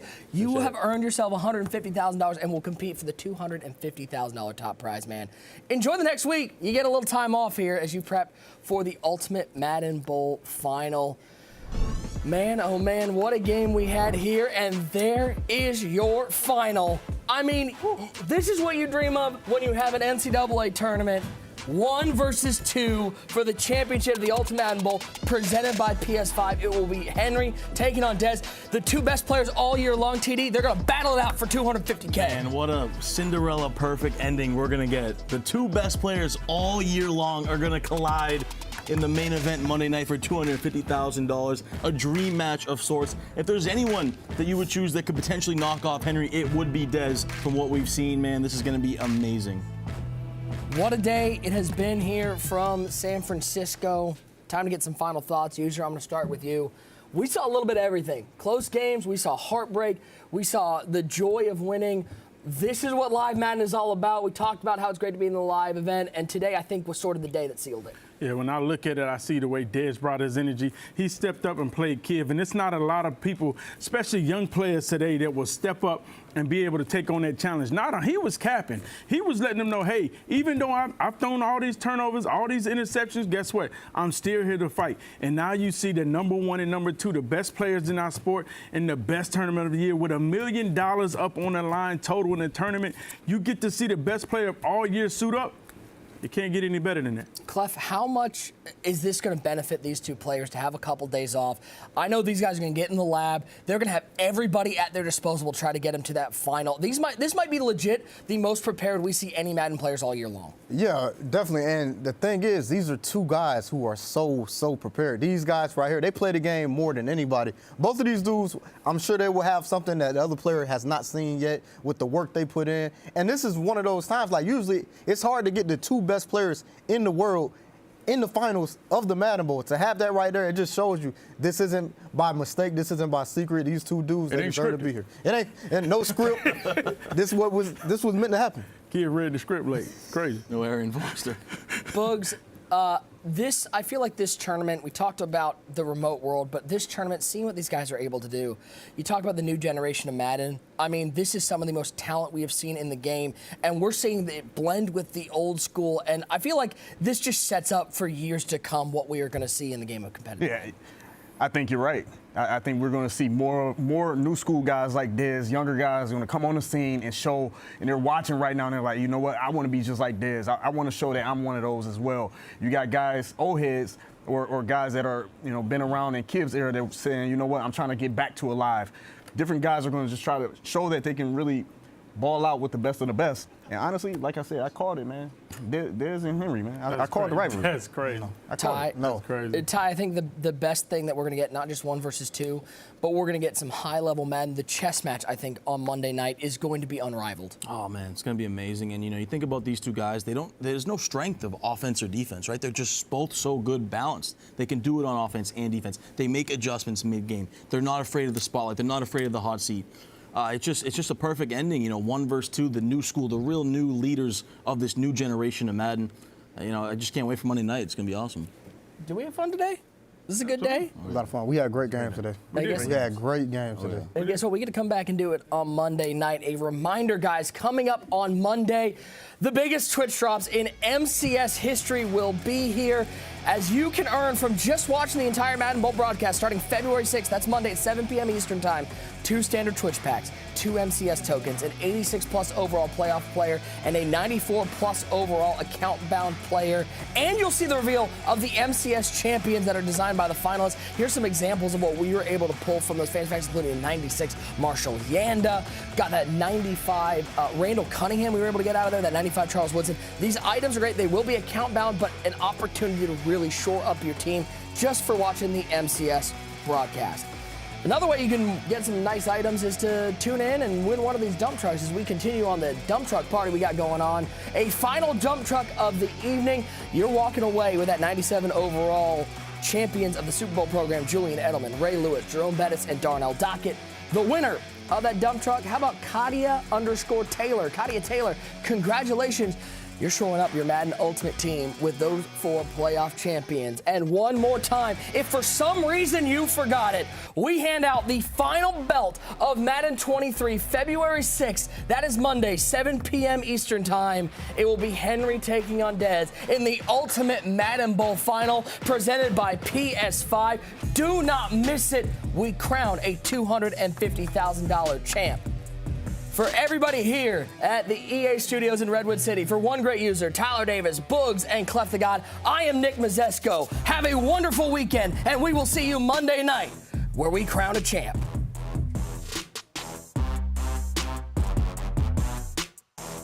Dez able to take home the victory. He now has started his MCS career with 3 Final Four appearances, as he finds himself in the Final Four of the Ultimate Madden Bowl with a dominant win over Colt. Final play of the game, throwing it up. Ted Hendricks is out there. Peppers with the pick. Welcome back to glory, Kiv. He is into the semifinals. He once again is making a run here in the Madden Bowl. We'll have our number 1 seed versus number 2 seed. Elation in the Dez household. His parents are thrilled, and Dez a sigh of relief as he is on to the Madden Bowl Final.